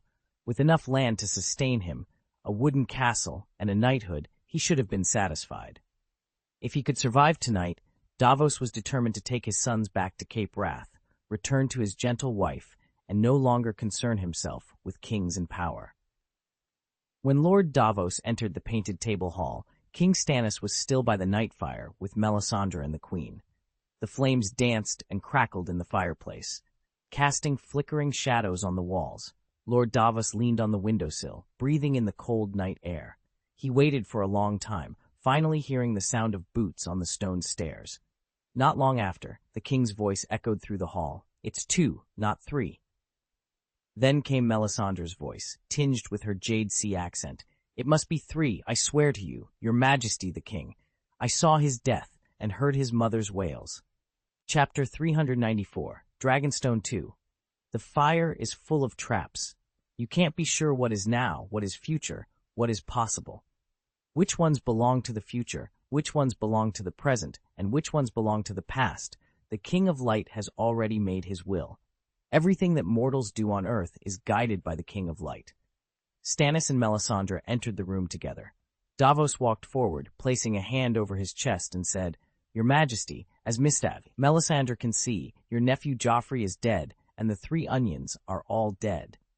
There seemed to be flames dancing in Melisandre's eyes. Her red gaze gently swept over the Onion Knight as she said, "Your Majesty, Joffrey is the 3rd one." Stannis stared at the Prime Minister with a respectful expression for a moment before saying, "Davos, he is not my nephew, although I have thought so for many years." Then he glanced at Melisandre. "I can count, woman." Stannis walked along the map table, past Old Town and the Arbor, towards the Shield Islands and the mouth of the Mander. "Joffrey, I remember there was a cat in the castle kitchen. The cooks often fed it scraps and fish heads. One of them told the child that it was about to give birth to kittens. The man thought he would want one. As a result, Joffrey disemboweled the poor animal with a dagger to see if it was true. After finding the kittens, he showed them to Robert and was beaten severely, almost to death." Earl Davos raised his eyes and glanced at the red-robed priestess, took a step forward and said, "King Stannis, the 4th Onion, and Tywin Lannister are also dead. They died on the same night." King Stannis stopped, paused, crossed his fingers over the table and said, "The lion is dead. Is the news reliable?" Earl Davos nodded slightly and replied, "The lice merchants in King's Landing sent out messenger crows. They are friends of Solid Horsan. They have no reason to lie to me. Tywin, Joffrey." After a moment of silence, King Stannis took off his red gold crown, placed it on the table, and said, "Will they send someone to greet me?" Melisandre walked closer to the map table. "They can't. Joffrey has a younger brother." King Stannis' teeth chattered. Tommen, yes, they also have a boy who also came from incest.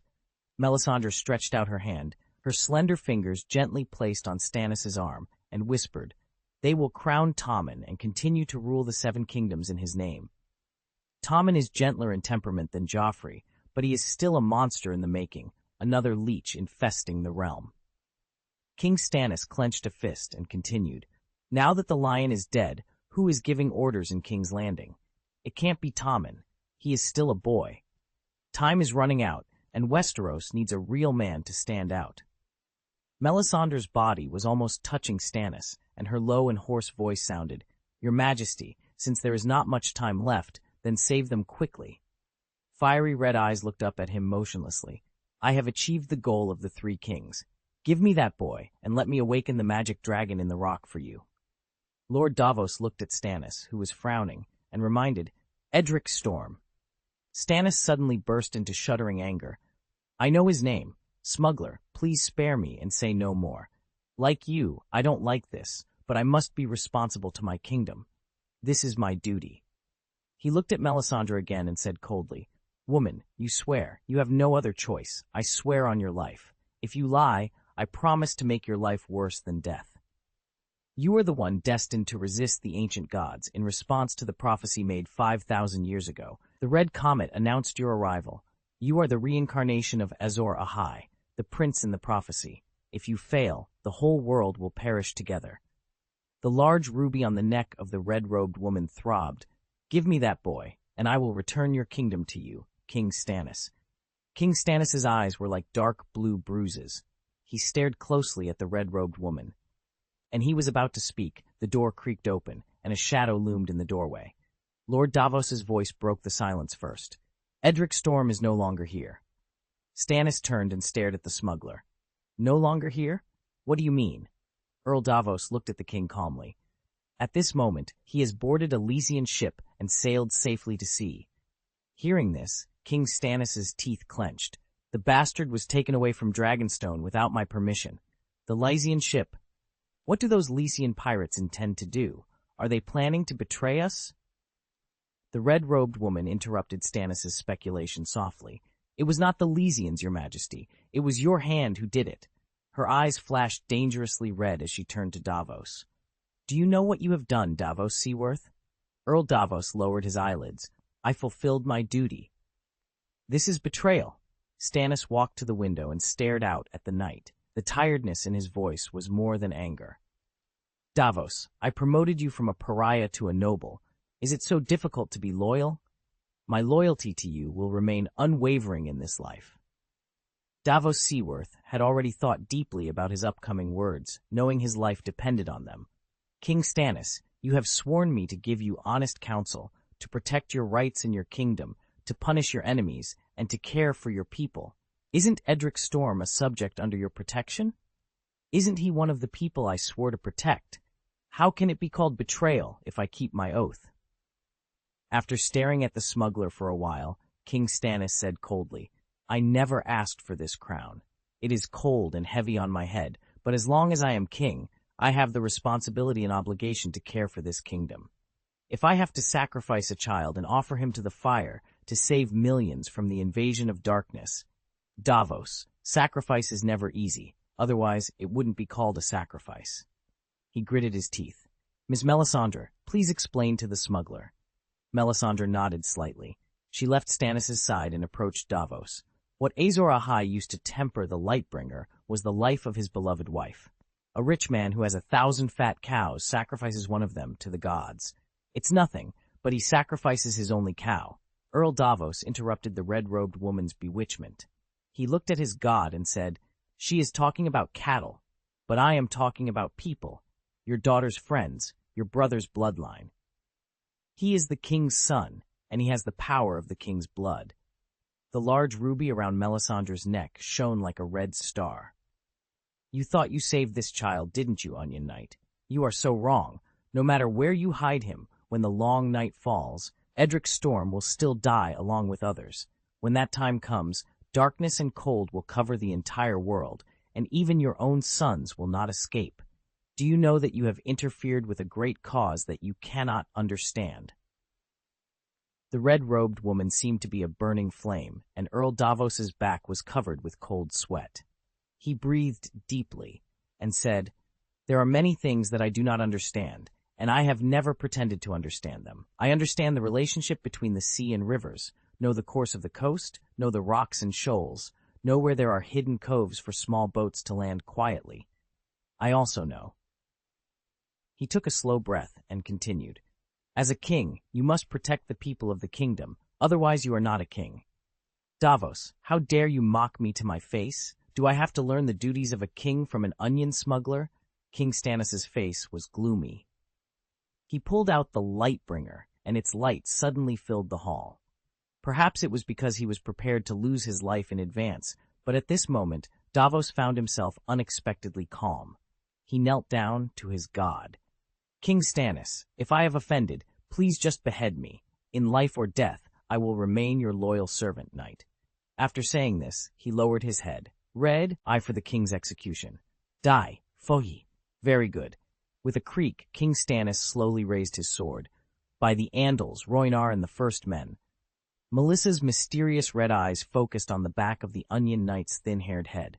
Her fingers, hidden within her sleeve, moved slightly. Suddenly the flames in the brazier, which had been burning quietly, surged into the air, blazing fiercely as if given violent life. This unexpected scene made King Stannis pause. The red-robed woman glided between him and Davos, slowly approaching the brazier. "The will of the Lord of Light." Melisandre stared at the swaying flames, her red lips parting slightly as she murmured, "A ship filled with gold, tomorrow, when the Lord of Light warms the day, it will dock at the Dragonstone Pier. They wear purple three-layered beanies. The king and the prime minister will board the boat together." Her voice echoed in the empty hall, imbued with a mysterious power. Earl Davos couldn't help but raise his head. "Iron Bank?" Realizing Stannis's cold gaze upon him, he immediately lowered his head again. The flames in the brazier soon burned out. Melisandre turned around, smiling slightly. "It's the Iron Bank, Your Majesty. The night is dark and full of dangers. You shoulder the fate of the entire world. The King of Light is here to guide you. The Lord of Light has arranged everything." Stannis's eyes were deep and contemplative. "Are you suggesting I keep the smuggler until daylight tomorrow?" Melisandre bowed and said, "The gloomy sky and the biting cold wind are the guidance of the Lord of Light." The next day, the sky was shrouded in a thick haze, as if a huge gray curtain hung low. The weak light struggled to penetrate the clouds, appearing pale and feeble. Lord Davos followed King Stannis respectfully, stepping onto the Ironbank ship docked at the pier. They were led by Braavosi servants into the large cabin at the stern of the ship. At one end of the cabin was a not-too-high step with a long table on it, behind which were 3 high-backed chairs side by side, giving an air of grandeur. Lord Davos withdrew his gaze and cautiously said to Stannis, who was pacing back and forth, "Your Majesty, if you wish, I could find you a chair." "It's almost noon." King Stannis glanced at Davos, then paused, looking behind the long table. He said coldly, "It seems they are not stopping here for the king." Hearing this, Earl Davos shrugged. "They may think we are more urgent. This is a little trick that businessmen like to play, Your Majesty." King Stannis continued to pace slowly. "Do smugglers also understand the despicable methods of merchants?" Earl Davos scratched his cheek and replied sincerely, "Becoming a merchant was my biggest dream until you gave me this honor." King Stannis snorted. As Davos pondered how to ease the awkward atmosphere, the sound of the door opening was heard from behind, followed by footsteps. 3 people wearing purple felt 3-layered beanies and dark purple robes approached. They each stood next to the high-backed chairs, looked at Stannis and Davos for a moment, and then sat down. The man in the middle spoke. "Good day, Lord Stannis Baratheon. The Iron Bank greets you."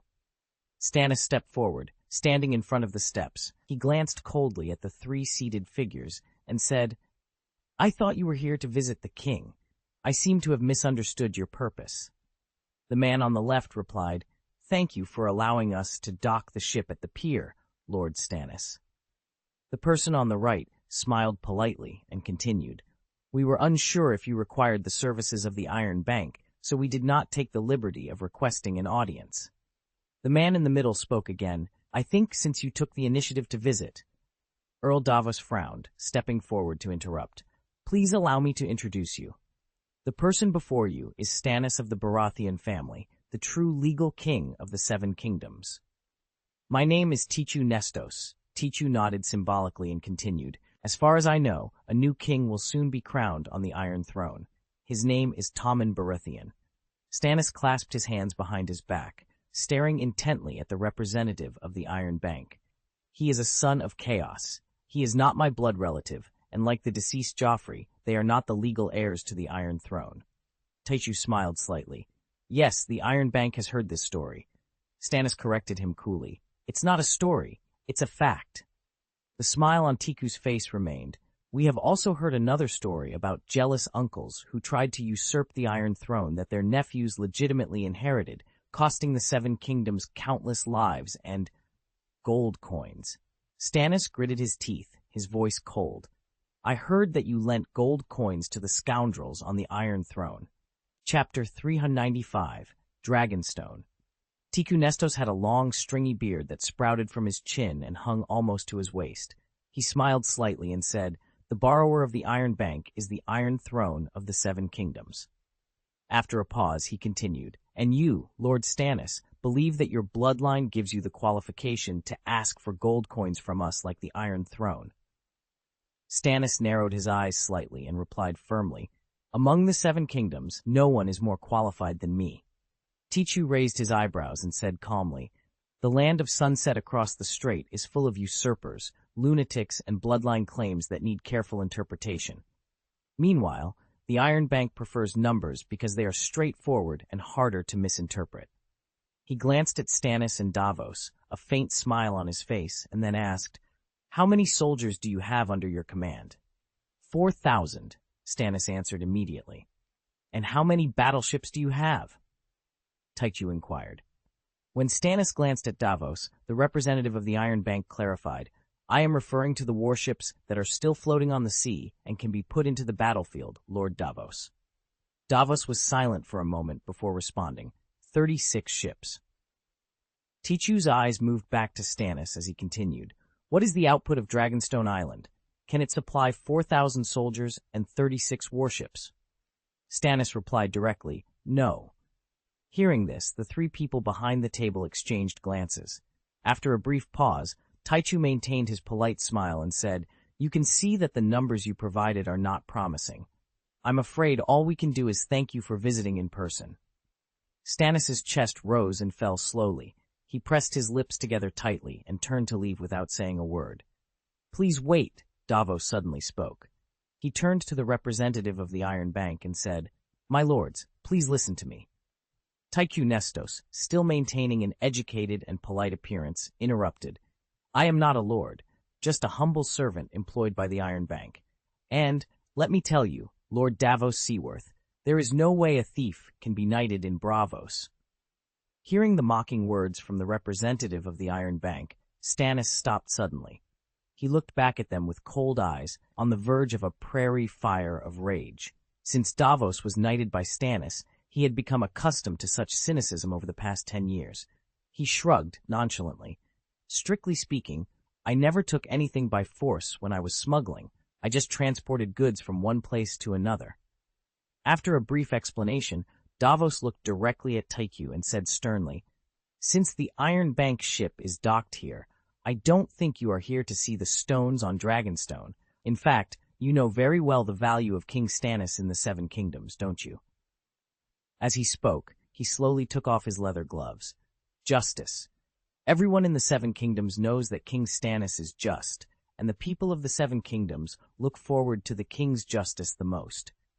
He extended his hand with a missing finger to the representative of the Iron Bank. I am a smuggler. Because of my merits, King Stannis canonized me as a knight, but he also punished me justly for the crimes I committed before. He added, According to the laws of the Seven Kingdoms, Stannis Baratheon is the legal king. At the same time, he is an honest man. I also want to sincerely remind you that this is the best time to gain his friendship. He retracted his outstretched hand. As far as I know, the Iron Throne owes the Iron Bank a significant debt. Supporting King Stannis now could be a wise investment. Iron Bank a large sum of money, and war is very expensive. Taichu stared at Davos for a long time, then said slowly, "The War of the Seven Kingdoms will be over soon." Davos turned sideways, extending a hand in the direction of Stannis. "As long as the king is alive, the war will not be over. Allow me to remind you of another thing. Tywin Lannister is dead. The Queen Regent is a despised figure, and Jaime Lannister's most famous deed is backstabbing the king he was sworn to protect. So after Tywin's death, who do you think the Iron Bank is really supporting? Can the half-grown child born by secure the Iron Throne?" After a pause, seeing Davos stop speaking, the smile on Taichu's face deepened slightly. "That is a matter for the future, sir." Davos stroked his chest, took a step forward, and said, "I'm sorry, but based on my understanding of King Stannis, you only have this chance. He never just talks, he acts." After a moment of solemn silence, the three representatives of the Iron Bank began to converse in low voices. After a while, they nodded to each other, and Tycho Nestos turned his eyes to Stannis. He paused, then slowly said, "My lord, in view of your bravery, the Iron Bank can lend you 50,000 golden dragons." 50,000? It seems the Iron Bank has already investigated them. This amount can pay off the mercenaries owed commissions and continue to hire them. Is this a small breath for the drowning man to see if he can swim up on his own? There is only one reliable king in the Seven Kingdoms. Davos glanced at Stannis, stretched out 5 fingers towards Taichu, and said, 5,000,000 golden dragons. Taichu frowned, 60,000 golden dragons. Davos shook his head slightly, his tone becoming more firm. 600,000 golden dragons. 45,000 golden dragons. 590,000 golden dragons. 40,000 golden dragons. 580,000 golden dragons. Taichu. After a moment of silence, he reminded, "Lord Davos, we are not fishmongers haggling in the market." The wrinkles on Davos's forehead deepened. What His Majesty Stannis needs is a ship that can ride the wind and waves, not a small boat that cannot go to sea in rough weather. He is a proven commander. I can't agree with the numbers you put out for him. There was silence. Afterwards, the representatives of the Iron Bank entered into low-pitched exchanges again. After disembarking from the Iron Bank ship, Davos found that King Stannis's gaze seemed fixed on him. He subconsciously touched the beard he had carefully trimmed that morning, feeling a little uneasy. 300,000 golden dragons. Davos, you have performed your duties excellently. Hearing the king's praise, Davos immediately bowed. He raised his eyes and took a cautious look, saying respectfully, "Smugglers are better at bargaining with merchants, Your Majesty Stannis." The corners of Stannis's mouth curled up slightly, almost imperceptibly. He raised his feet and changed direction. "Come for a walk with me." On the beach, King Stannis stood, Nenny, his deep blue eyes staring into the gray distance, while Lord Davos stood respectfully aside, nervous and afraid to express himself. After some time, Stannis's voice broke the silence. "The Onion Knight." Davos quickly responded respectfully, "Your Majesty." Stannis turned around, a rare warmth on his usually cold face. "I will go to sea soon and head north. You can help me keep Dragonstone for a few days." "How many days will it be kept?" For some reason, Davos suddenly felt nervous. He opened his mouth and spoke with difficulty. "After that, I should. Stannis's voice was as cold as ice. "Good deeds are good deeds, and evil deeds are evil deeds. Good deeds cannot offset evil deeds, and evil deeds cannot cover up good deeds. Each deed has its own retribution. This is the way of the world." "Justice for the law, smugglers, kneel down." Davos knelt silently, lowering his head. "King Stannis, I am at your disposal." Looking down at his Onion Knight, Stannis slowly put his hands behind his back. "My punishment for you is expulsion. From this moment on, you are no longer my vassal." Davos raised his head in shock. "Your Majesty, I am willing to be executed by you as your vassal. I will always," Stannis interrupted him mercilessly. "I will not be hypocritica, lie merciful. The land, castle, and title I gave you still belong to you, and Davon, your 5th son, will remain the king's attendant." With a cold glance at Davos, King Stannis turned and walked away. The sea breeze carried his voice lightly into Davos's ears. "Your loyalty is free. It no longer belongs to me." The dock bathhouse on Dragonstone. In the steaming bath, Solid Horsan held a milky white-skinned beauty in his left hand and an olive-skinned beauty in his right. He looked at Davos, who appeared haggard and heavy-footed, and grinned. "My friend, you look like you are in desperate need of the gentle comfort of a beauty." Davos acted as if he didn't hear anything and entered the bathhouse in silence. He looked at them lightly and said calmly, "Enjoy as much as you can. You will set sail in 3 days." "You?" Salladhor's eyes moved slightly. He patted the two beauties in his arms. "Go and help prepare some delicious food, and then we—" "He." After they laughed and walked away, Salladhor looked up at his old friend, puzzled. "Davos, why is it you and not us? And setting sail. Where is he planning to go?" Davos said nothing, just shrugged. After a pause, Salladhor murmured with emotion, "I once thought that man loved me, but now I know that he looked down on me. He wanted me to die poor and alone in a cold and desolate corner." Without listening to the pirate's complaints, Davos took off his bulging money bag and threw it beside the bath where Salladhor was leaning. Salladhor was slightly startled. He first looked at Davos in surprise, then reached for the bag and opened it. Davos's voice sounded at this time. "You will not be poor, nor will you be alone." After seeing what was inside clearly, Salladhor blinked. "That's all." The corners of Davos's lips curled up slightly. "There is still a full box." Under Salladhor's bright eyes, he continued, "I sent my son to your home in Lys, and he will be handed over directly to your wife." Salladhor's expression suddenly froze, and he gritted his teeth. "You are really my good friend." Davos sat down, his voice unable to conceal his fatigue. "Pirates, you're welcome." "You look like—" Salladhor looked at his old friend again. "Why do you look like a homeless old man?" Davos took the wine glass handed by Salladhor, raised his head, and took a sip. "I committed a crime, and the king punished me by keeping me on Dragonstone." Salladhor also took a sip of wine, gradually becoming more aroused. "Isn't this a good thing? All the stones on the island are under your control." He couldn't help but laugh loudly with schadenfreude. Davos forced a smile. "I was expelled.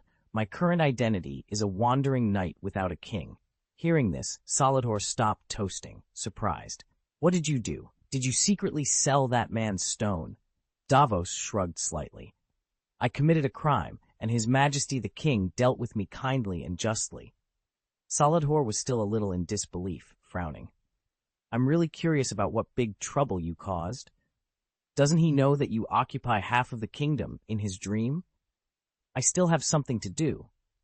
Davos reached out and patted his old friend on the shoulder. "The generous king now has gold coins that are enough for his generosity. Pirate, congratulations on your upcoming fortune." "You just need to behave well in front of His Majesty," Salladhor advised, looking at Davos, who was about to leave. "What else can I do? That man doesn't like me at all because I'm a pirate," Davos replied, frustration evident in his voice. "Perhaps you are only suited to be a pirate," Salladhor retorted with a smirk. "Damn smugglers." At Mermaid Harbor, in the Government Affairs Hall, Greene was meticulously reviewing the documents detailing the trophies from Crab Island. Butler Herschel, standing beside him, chuckled intermittently. Hearing Herschel's snickering, Greene smiled gently and said, "Herschel, you will continue to be responsible for the subsequent affairs of Crab Island." Herschel quickly suppressed his smile, rubbed his plump hands together, and said, "Master, the warehouse at Whispering Castle is insufficient. We need to expand it." Greene nodded slightly. "I'll leave that matter to you." Setting down the document, he reached out and picked up a Valyrian steel one-handed axe from the table. He examined it carefully before saying, "Go and attend to your duties. Also, please summon Menton for me." "As you command," Herschel responded respectfully, then turned and left. Soon, the rotund Menton pushed open the door and entered. After saluting, he said earnestly, "Master Greene, Menton is at your service." Greene's brown eyes flickered slightly as he tossed the Valyrian steel axe to Menton. Menton raised his large hand and firmly grasped the handle of the axe. "You will keep this Valyrian steel axe until I find the right person for it. Use it well," Greene instructed. Menton grinned widely, clearly pleased with the responsibility. Chapter 396, Dragonstone 4. The night shrouded the earth like a vast black satin, with twinkling stars resembling bright gems inlaid in the endless sky. In the expansive open space outside Whispering City, bonfires dotted the landscape like fallen stars.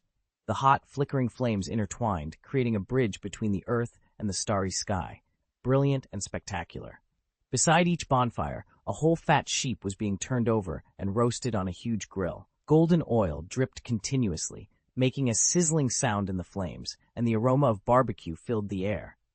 The long table nearby was laden with fresh fruits, steaming bread, and various delicious dishes.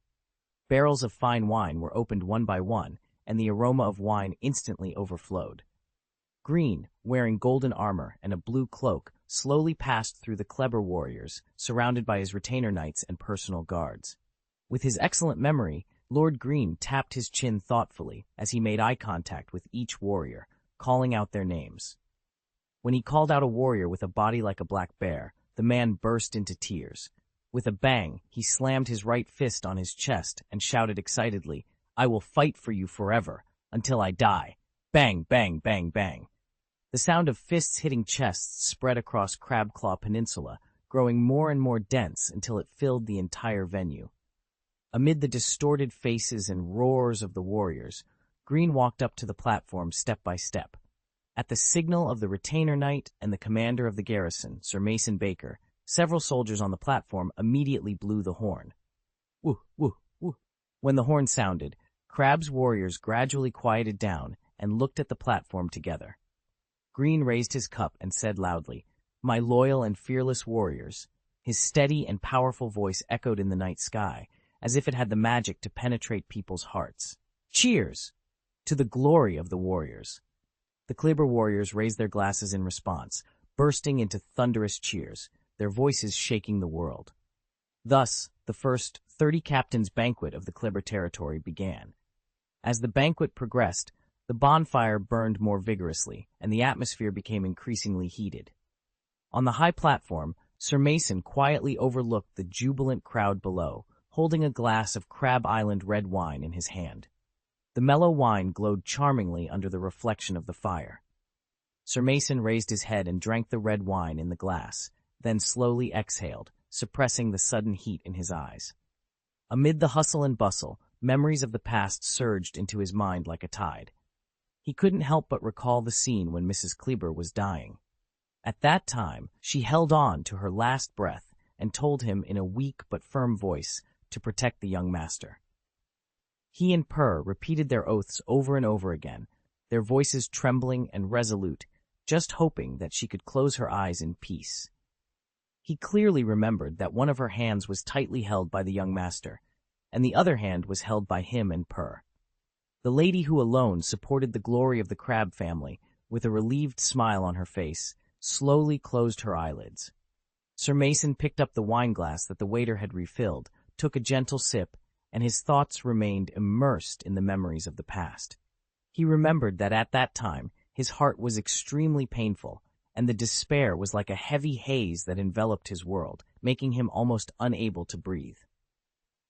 But the sorrow of Whispering City had not completely dissipated when Lord Greene, who inherited the position of Lord, began to lead them.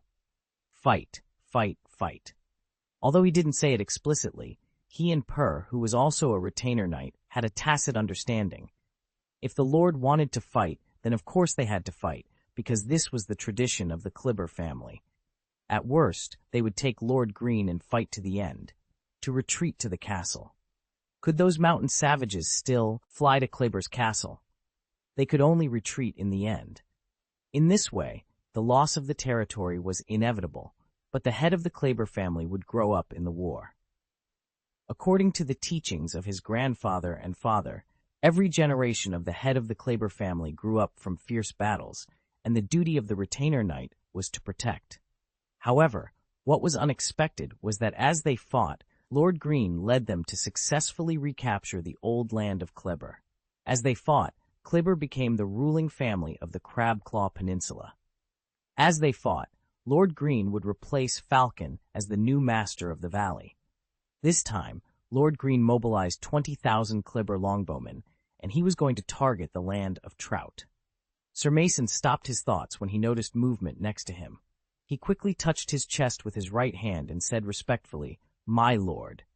Greene patted Mason on the shoulder, sat down, and said, "Pell danced the victory dance in Seagull Town, chapter 247, and it was in full view of everyone." Pell? Sir Mason was slightly stunned. He paused, then said, "Not being able to witness that scene with my own eyes is the biggest regret of my life, Lord." Greene smiled when he heard this, picked up the wineglass, took a sip, and asked, "How is the food preparation going?" Sir Mason nodded slightly and replied, "The food in Seagull Town is directly transported to Maiden Spring Town by ship, and the whole process is very smooth. As for the food in the River Bay, it will be unloaded at Mermaid Port first, so it will take about 30 days to arrange for transportation there." Greene pondered for a moment and said, "The food in Seagull Town is enough for the military to use for a period of time. After the army is assembled in Maiden Spring Town, they can set off first. I will leave enough guards to ensure the safe transportation of subsequent food and supplies." "As commanded." After a pause, Sir Mason hesitated, then said, Sir, please forgive me. The Riverlands are in chaos now, with refugees everywhere. It is difficult for our army to get supplies there, and we currently only have a year's supply of food and fodder prepared. I am worried that the enemy will seize this weakness and use the castle to engage in prolonged attrition against us." Greene held the wineglass and swayed it gently. After patiently listening to Mason's words, he said slowly, "Very good, your worries are not unreasonable. This is indeed a very likely situation. If it were me, I would indeed deal with it in your way." His brown eyes trembled slightly. He paused and continued, "The harvest season in the valley, chapter 273, is over. I will order enough food and supplies for the army for 1 year from there." Hearing this, Sir Mason stroked his chest. "Thank you for listening to my trivial suggestions, my lord." Greene smiled and nodded. Then he moved his gaze to the bottom of the high platform, looked at it intently for a while, and suddenly said, "My loyal knight, how many people here are following me to fight in the Riverlands?"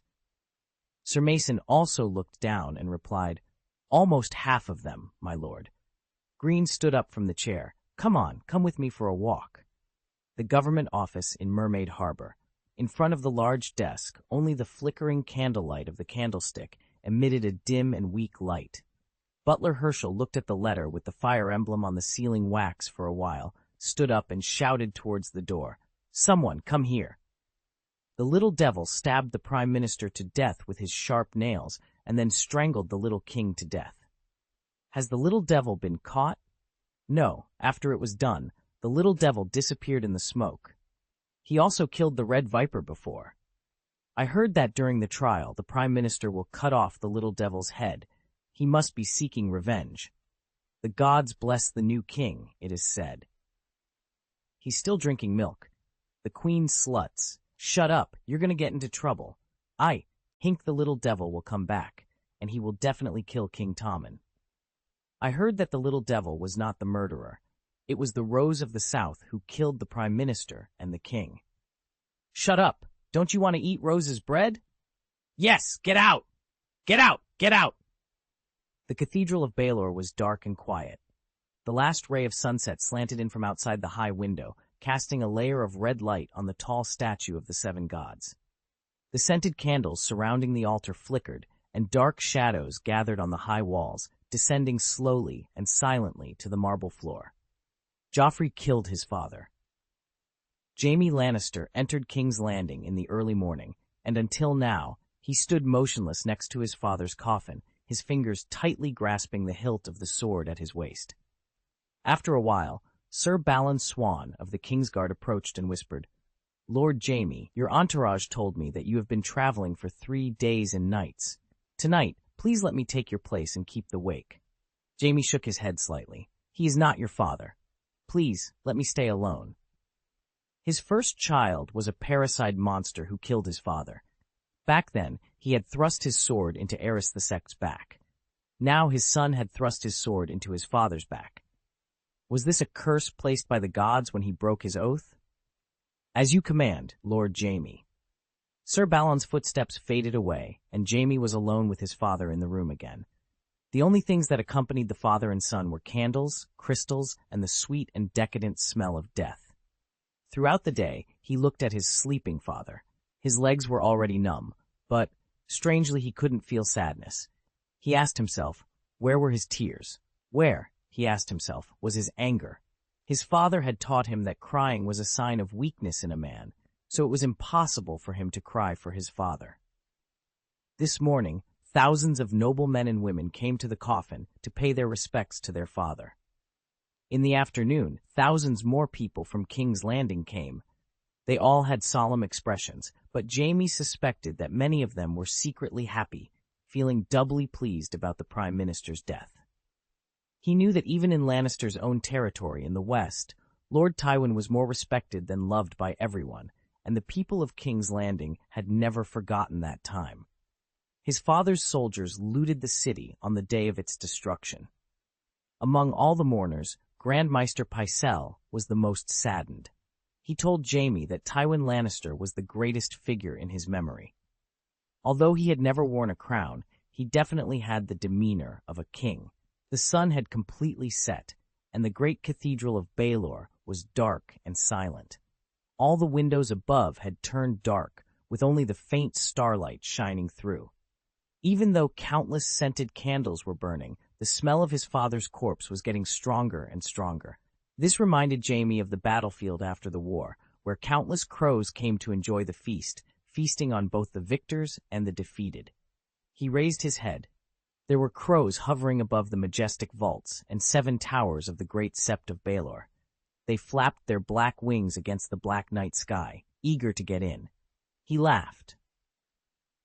He told his father that every crow in the 7 kingdoms came to pay tribute to him, from Castamere to the Blackwater, and it was his father who fed them.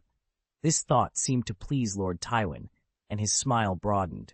Yes, his father was Tywin Lannister, the old lion that everyone revered, and Jaime thought his father was enjoying death at the moment. Jaime suddenly laughed absurdly, and the loud laughter echoed in the church. His son killed his father, and he kept vigil for his father. Isn't this more comical than a vaudeville act? His life is so ridiculously bad. Jaime. Sir Jaime suddenly opened his eyes and blinked, as if he had fallen asleep standing up. A figure, Rhee, was walking towards him, and he recognized the familiar gait. It was his favorite person. Cersei Lannister, Jaime called out slowly, as if waking from a dream, unsure of his surroundings. Jaime, I'm worried about you, Cersei said, looking very haggard. Jaime could see that she wasn't there to comfort him, but had a purpose, as she always did. Jaime shifted his gaze away from Cersei and towards his father's coffin. Don't worry about me. Take care of yourself, he said, a sarcastic curve forming at the corner of his mouth. Maybe I don't need to worry about that. Cersei was momentarily stunned. She walked around the coffin, hugged the cold-looking Jaime, and said with great sadness, "We need to avenge our son." Jaime pushed Cersei away.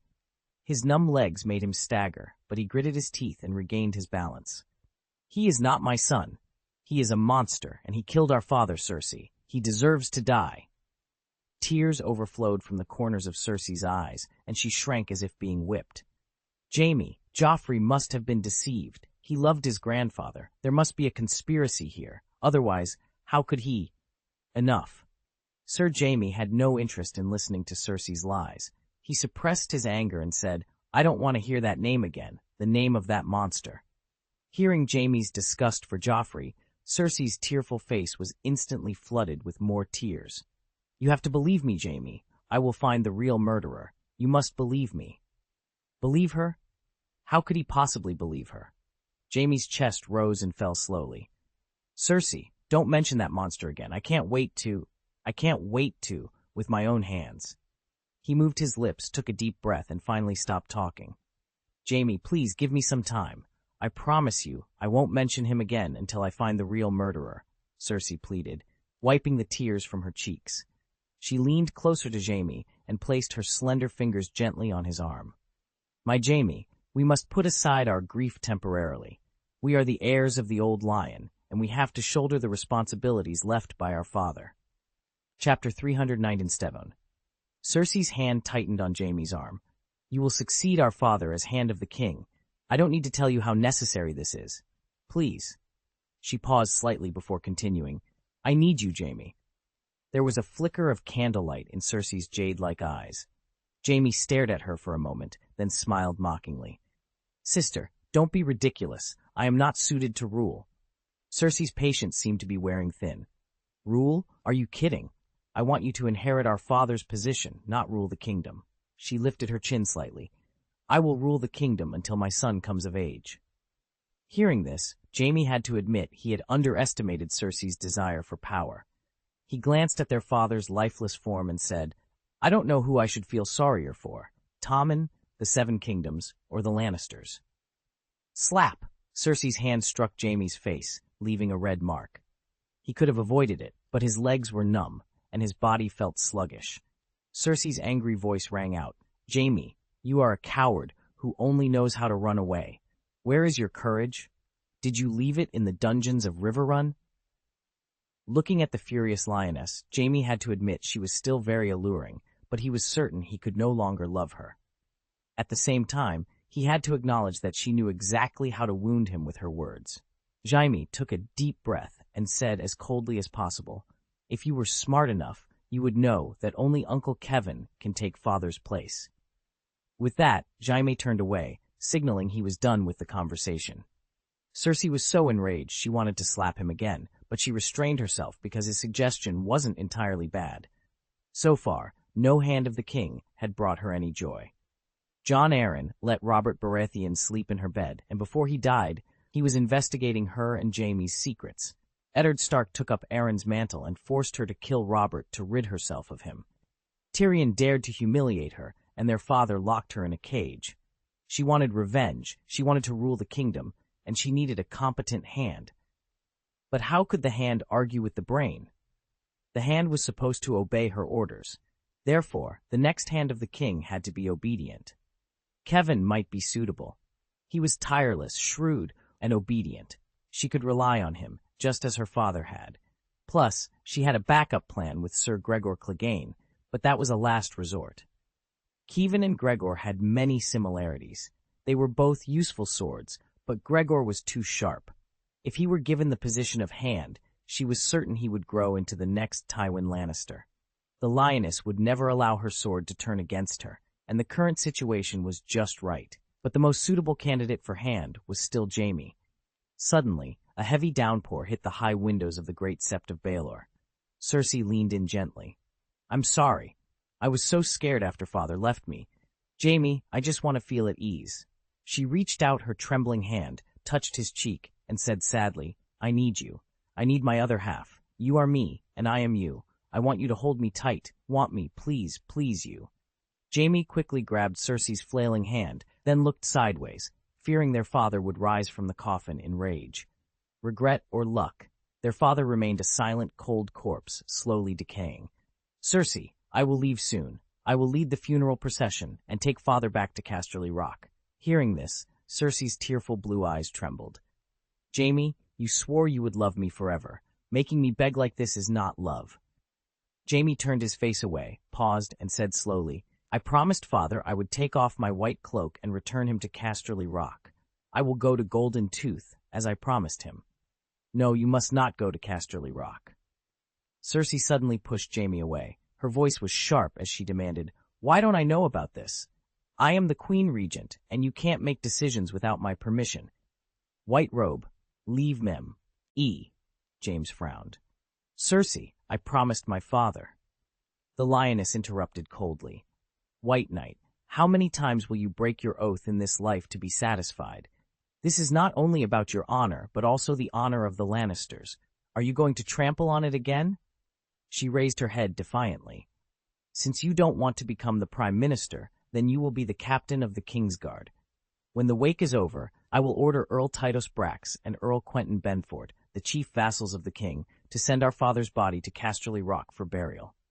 James suppressed his anger. "Cersei, he is my father." Looking into James's cold, loveless eyes, the lioness suddenly roared, "The Kingsguard has no family. You only have me, only me." Sir Jaime clenched his fist. "Cersei, you can stop me from taking off my white robe, but you can't stop me from leaving. I no longer belong to the Red Keep. I promised my father I would go to the battlefield." Cersei's chest heaved violently several times.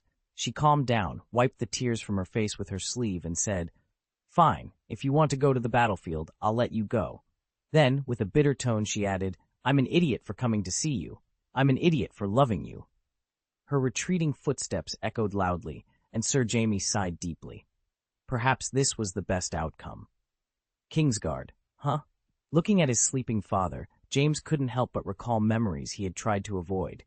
That night, he and his fellow Kingsguard, John Derry, were guarding Queen Rhaella's chamber, while King Aerys indulged himself inside.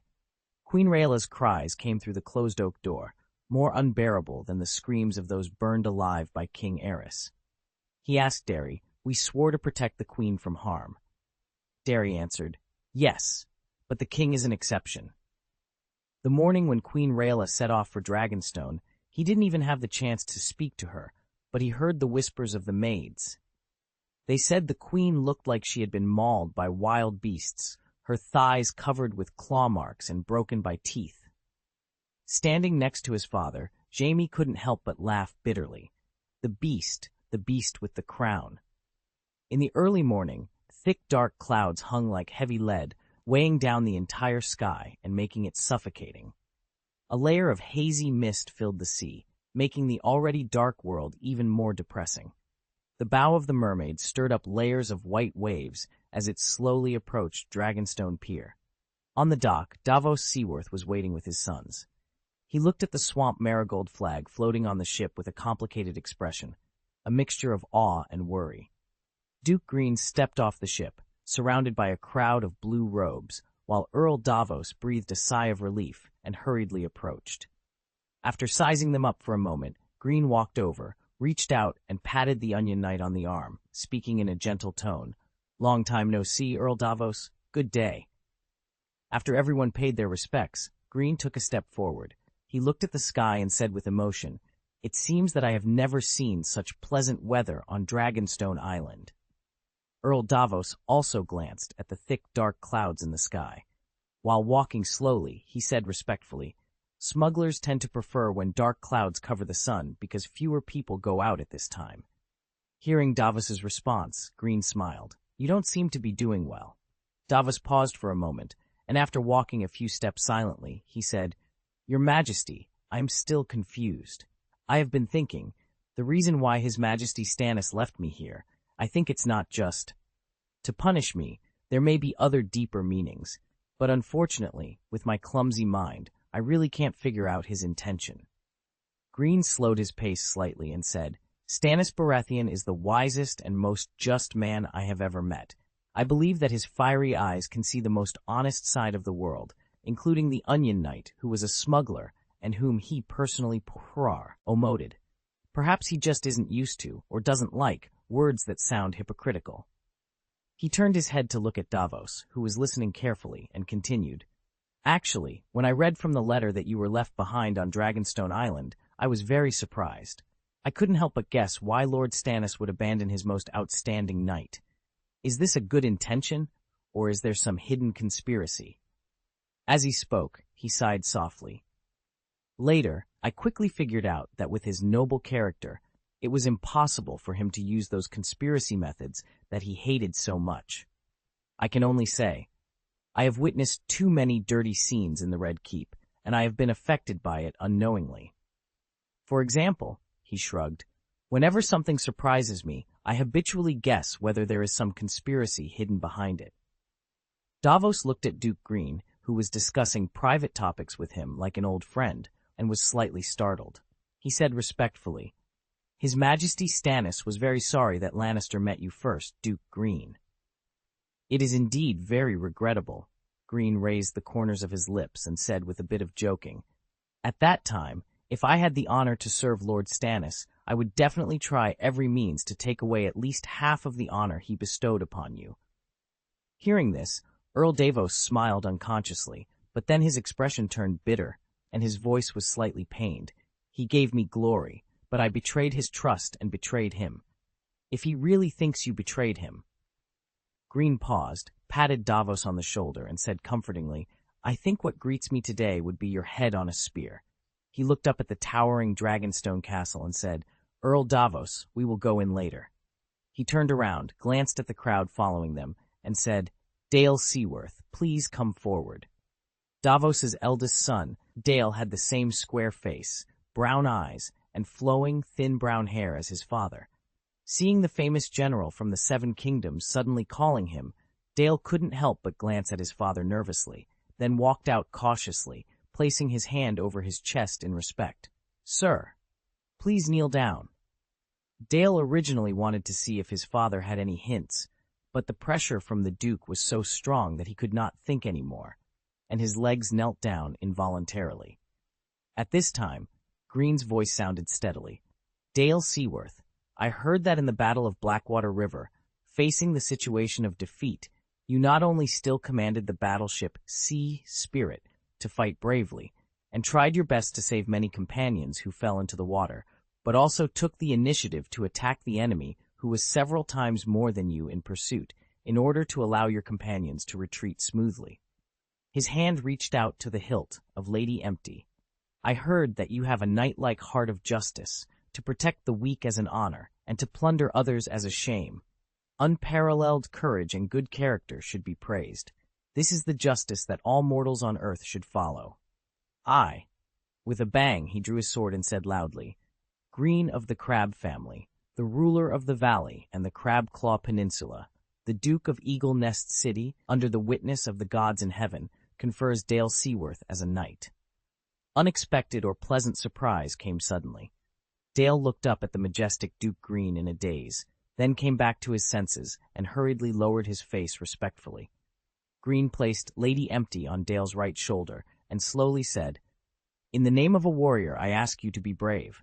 In the name of the Father, I ask you to be just." After the ceremony, Greene sheathed his sword and said gently, "Stand up, Sir Dale Seaworth." Lord Davos Seaworth pondered why Duke Greene had bestowed this honor upon his son. He knew that nobles rarely acted without purpose, and he had his suspicions. His eldest son, Dale, was still basking in the excitement, while his other sons gathered around to congratulate him. Davos Ku didn't help but feel a sense of relief and pride. After being knighted by Lord Stannis himself, he never imagined that his fifth son, Devon, would become an attendant to His Majesty Stannis. And now he was witnessing his eldest son being knighted by the renowned Duke of the Seven Kingdoms. As he watched Duke Greene walk away with his hands clasped behind his back, Davos couldn't help but wonder if this was some strategic move by the nobles. For the sake of his children's future, he was willing to accept it. Shaking his head to dispel any greedy thoughts, Davos touched his carefully trimmed beard, which he had groomed the night before, and quickened his pace to catch up. Chapter 398, Obsidian Stone Drum Tower, Picture Table Hall. Greene rested his hands on the table, which held a meticulously carved map of Westeros. His eyes slowly scanned every inch of the land depicted on it. Lord Davos glanced at Greene and said respectfully, "Duke Greene, according to the agreement between His Majesty Stannis and yourself, this place now belongs to you. My mission is complete." Greene raised his eyes from the map, stared at Davos for a moment, then gently nodded and said, "Thank you." He waved his hand and added in a calm tone, "Please come here, Earl Davos." A slight doubt appeared on Earl Davos's face. He glanced at Greene, then walked towards the map table. Greene also moved a few steps closer. He reached out and patted Davos's arm, then turned his eyes back to the map table and said, "You allowed me to successfully take over Dragonstone Island. I should reward you." Hearing this, Davos quickly nodded and said, "Your Grace, I am merely fulfilling my duties. This is not worthy of a reward. Moreover, you will personally knight my eldest son. This is already a great honor for the Seaworth family, and I will always remember your kindness." Greene smiled and said, "Dale Seaworth can be knighted because he is outstanding enough, and also because I firmly believe he will not disgrace the title of knight." He raised his hand to stop Davos, who was about to speak, and continued, "What I want to reward you with is some news about the Red Keep. The Red Keep has never had any secrets. Consider it a small token of my appreciation for your dedication." Greene walked a few steps and stood still. His hand hovered over the Stormlands on the map as he said, "If nothing unexpected happens, after Duke Tywin's funeral, Duke Mace will lead the army from the Reach south and enter the Stormlands." Hearing this, Davos's eyes trembled slightly. His Majesty Stannis had already obtained relevant information, Chapter 372, including the information that Kleb would attack Dragonstone. At that time, he had suspected that someone had deliberately revealed it to them, with the likely purpose of hoping both sides would suffer losses. Seeing Davos's reaction, Greene's eyes moved slightly, and he said, "It seems you already know something." Davos was silent. He hesitated for a moment before saying, "Sorry, sir. There are many merchants selling information at the docks of Dragonstone Island." After a pause, he added, "The Red Keep has a large amount of information, and the price is very cheap, but most of it is difficult to distinguish between true and false. You seem to have obtained reliable information. Perhaps you also know that the Imperial Council ordered me to attack Dragonstone Island." Greene sighed. "Their behavior is as despicable as ever. Forget it. I will continue the topic." He looked directly at Davos. "Do you know Tyrell's true purpose?" Davos met Greene's gaze, paused for a moment, and replied, "As far as I know, it is Storm's End Castle." "Yes, Storm's End," Greene nodded, looking at the map. "To be precise, what they really want is Tyrell's right to rule the Stormlands." He pointed to the location of Storm's End. "As long as this castle is not breached, the turmoil in the Stormlands will not end. Duke Mace is a benevolent lord, but mercy cannot restrain the lords and soldiers below for long." His finger moved above Dorne.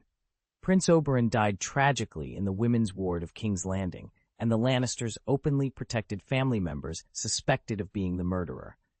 In this situation, Prince Doran can still maintain his sanity, mainly because Duke Tywin is still alive. Now that the Lion is dead, Dorne may go north to invade the Stormlands in the name of revenge." He moved his finger and clicked on the location of Cape Wrath. "With the Tyrell army, plus the Martell army, the Stormlands are destined to become the next Riverlands, littered with corpses. Lord Davos, you know it very well." In front of the out-of-control soldiers, there is no distinction between civilians and nobles. Lord Davos, though, his pupils shrinking. Cape Wrath, Rainforest. These were the lands given to him by His Majesty Stannis. His wife and 2 young sons, the 6th and 7th children, were still there. He tried his best to hide the panic on his face, bowed, and said, "Thank you sincerely for reminding me. I swear I will always remember your kindness." Davos raised his eyes and glanced at Greene, who was staring at the storm. He paused and said, "Your Majesty, if you have no other instructions, please allow me to take my leave." He had no doubt about the danger Greene had told him about, because he could tell it was all true, and the actual situation would probably be even worse. Therefore, he must set sail immediately, racing against time to pick up his family members who stayed in the rainforest before the war breaks out. Then he could carefully consider the future matters after ensuring the safety of his family. Safety is always the most important. Then what? Greene's voice suddenly interrupted Davos's thoughts, and he looked over blankly. Greene continued, "Where do you plan to take your family? Of course, you can keep your family away from the smoke of war, but then what? As Lord Stannis's former right hand, I don't think there is anyone in the 7 kingdoms who would give you a place to live. Are you going to the other side of the strait? Do you want your sons to inherit the old skills of the Seaworth family and become smugglers who like to go out under dark clouds? Or do you want to be free with your friends, pirates?" Earl Davos was once again stunned in place. He suddenly remembered his sons, who were excited at the gate of Dragonstone just now. They, especially his eldest son, Dale, would definitely be so excited that he could not sleep all night because he was made a knight by His Majesty Stannis. Although the pain on his chopped knuckles also played a part in the reason, his sons could have had a better life. Davos's face instantly turned bitter. "Your Majesty, it is my incompetence as a father. The best I can do is to prevent them from falling into danger. This is a favor bestowed on me by your kindness. I really have no choice." "No, you still have a choice." Greene turned to face Davos and continued. 16 years ago, you drove a boat carrying onions to break through the blockade of the Redwyne fleet to deliver supplies to Storm's End. Since then, you have become Lord Stannis's Onion Knight. He reached out and grabbed Davos's arm. 16 years later, Lord Stannis banished you, Free Knight Davos Seaworth. I hope you will give me your loyalty and serve me, fight for me, advise me, and in return, I will protect the Seaworths. More than a year ago, Duke Greene personally invited one of his sons to serve in Kleb's fleet. At that time, the situation was complicated. Although he was honored, he had to decline politely.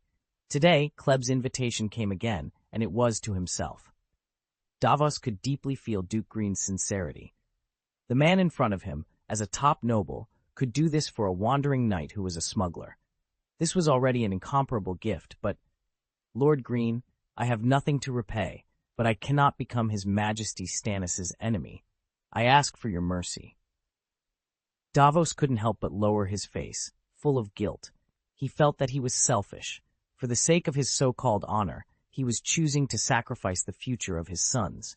He also failed Duke Greene's trust and respect. He was wondering if he should cut off the knuckles of the other hand to express his sincere apology and at the same time save more trouble. At this time, Greene's voice sounded, "Perhaps one day, Lord Stannis and I will meet on the battlefield." He patted Davos lightly and said, "If that day comes, I can promise you that I will allow you to stay away from that battlefield." Greene's words weighed on Davos's heart like a mountain. At this moment, he was extremely worried that he would not be able to live up to this trust. His trembling lips opened slightly, wanting to express his gratitude, but his throat seemed to be teeth, tightly held by an invisible force. Unable to speak, he chose to kneel down first, fearing that Duke Greene might misunderstand his silence. At noon that day, messenger crows carrying Greene's autographed letters flew to Mermaid Harbor and Seagull Town. Under his command, the fleets from both harbors would mobilize their warships and assemble at Dragonstone Port to form Kleb's new fleet, the Dragonstone Fleet. The fleet commander, appointed by Greene, would be Lord Davos Seaworth, the acting governor. Burning torches illuminated the deep and ancient tunnels at the bottom of the Dragonstone volcano. Davos picked up a black stone, handed it to Greene, and asked, "Lord Greene, is this the kind of stone you are looking for?" Greene's eyes fell on the slightly oily black stone in his hand. He examined it for a moment, his eyebrows raising slightly. "What's its name?" he asked. Davos, unable to hide the doubt in his eyes, replied respectfully, "The Maester of Dragonstone told me it is called obsidian. This kind of stone." He paused before adding, "There are large deposits of it, mostly black, but also green, red, and even purple." Greene handed the stone to Brienne, who stood behind him, and nodded slightly. "That should be it. Obsidian is called frozen fire in ancient Valyrian." As they walked out of the cave and headed towards Dragonstone Castle, Greene glanced at the Onion Knight, who was following him silently. "Count Davos, according to ancient legends passed down by our ancestors, in the Age of Heroes, the children of the forest gave the Night's Watch 100 obsidian daggers every year." Davos blinked, a thoughtful look on his face. "Perhaps obsidian was a relatively valuable item a long time ago?" Greene smiled. "Maybe it was in the past, but the other legend about it is what I value." He suddenly stopped and made a gesture. The guards following him immediately understood and quickly dispersed, leaving only him and Davos. Greene said, "Weapons made of obsidian are one of the few things that can kill White Walkers. White Walkers who are cut by them will die on the spot." Davos's eyes widened in surprise. "White Walkers?" Greene's expression became slightly solemn. "More than a month ago, I met with the instructors of the Night's Watch and the Wandering Crow in King's Landing. They brought shocking news. Corpses that had disappeared for thousands of years have reappeared at the wall." Davos blinked again. "Ghouls?" Greene nodded seriously. "According to the legends of our ancestors, whites are dead people or other dead animals resurrected by the White Walkers using dark magic. They completely obey the orders of the White Walkers." Davos opened his mouth, then slowed down a little. "Not long ago, I read a letter from the Night's Watch. The letter was sent to Dragonstone about 2 months ago. It mentioned that the wildlings north of the wall were moving south on a large scale." Greene slowly added, "In addition, Lord Stannis suddenly decided to go north to the wall.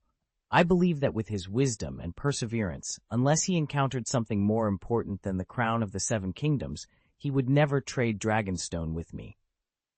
Davos hesitated. "My lord, please forgive me for offending you. White Walkers and whites are just legends after all. Should we take this matter seriously?" Hearing this, Greene chuckled. "The night is dark and full of terrors." He reached out and patted Davos, who looked a little embarrassed, and continued walking. It was Lady Melisandre who facilitated the deal between me and Lord Stannis, Greene said. She told me that Lord Stannis went north to fight against the dark forces, and the wildfire I supported was very attractive to them. Davos scratched his thick beard and replied, I have had the honor to see the gift you sent. Greene took a step forward and continued, Let's go, my loyal Davos. After walking a few steps, he turned his head to look at Davos and suddenly asked, What is your impression of Lady Melisandre? Davos paused slightly, shrugged his shoulders, and said, She is better at playing with fire. Greene smiled and raised his face. Good answer. Back in the table hall, King Greene began to issue orders one by one. Dragonstone has a sparse population, mostly fishermen, but what Greene needed was a large number of miners. He first thought of the refugees from the Riverlands gathered in King's Landing and tasked Crab Company with hiring miners. The offer was 4 gold royals per year if the daily workload was completed. After a slight hesitation, the benevolent Lord Greene waved the quill pen in his hand and added, Food and accommodation are provided. The quill pen paused again. Mining not only requires miners, but also people to cook, clean, wash clothes, and more. Soon, the generous Lord Greene continued to wave the quill pen in his hand, adding that the miners' families would be hired first. After arranging the mining, the next step was to appoint an obsidian weapon chief. It would take time to recruit enough weapon craftsmen, so Greene planned to transfer half of the craftsmen from Whispering Castle first. The main weapons made of obsidian were temporarily set as daggers, spearheads, and arrowheads. Chapter 399, The Dream of a True Dragon Wildfire, Obsidian Bows and Arrows, Spears, Daggers. It seemed that they were all prepared for both long-range and close combat. However, not long after, the quill in Greene's hand suddenly stopped. If he were the leader of the White Walkers and saw humans defeating the zombie army as easily as cutting cheese, what would he do? Should the ghouls be equipped with ice armor, or should they raise ice shields to resist? Greene's fingers tapped lightly on the table. Out of caution, he had to prepare obsidian weapons in advance that could break through ice armor. Obsidian axes, Machiavellian, and heavy arrows for the dragon-hunting crossbow. The battle between the living and the dead was inevitable. To defeat the zombies, Lord Greene had to race against time. At this moment, Lord Greene's mood improved slightly. He thought that in order to resist obsidian weapons, the White Walkers might have to expend a lot of magic to equip their army of zombies with ice armor one by one. After all, everything has a price, and putting ice armor on every ghoul is no easy feat. Therefore, the weakening of one side would lead to the strengthening of the other. However, whether these speculations were correct still needed to be verified by Stannis Baratheon, the vanguard of the Living Alliance, on the battlefield. Greene planned to slightly increase his support to show the generosity of the allied commander-in-chief. The next day, Greene began to patrol around Dragonstone with the blue robes. 2 days later, Greene's Black Pearl slowly departed. Vale, Eyrie. In the study, Daenerys Targaryen gently put down the quill in her hand, then carefully read the letter she had just written again, and finally breathed a sigh of relief. The advisory group of Maesters had helped her carefully select more than 200 knights among the upstarts in the valley, and more than 700 knight attendants. Yesterday, she personally sent them off at the gates of the moon. They would join Greene's army in Kleb's new territory in the Riverlands, Saltworks town. Greene had once told her that the list of expeditions was like a cake-sharing game among the vassals of the Kleb Valley.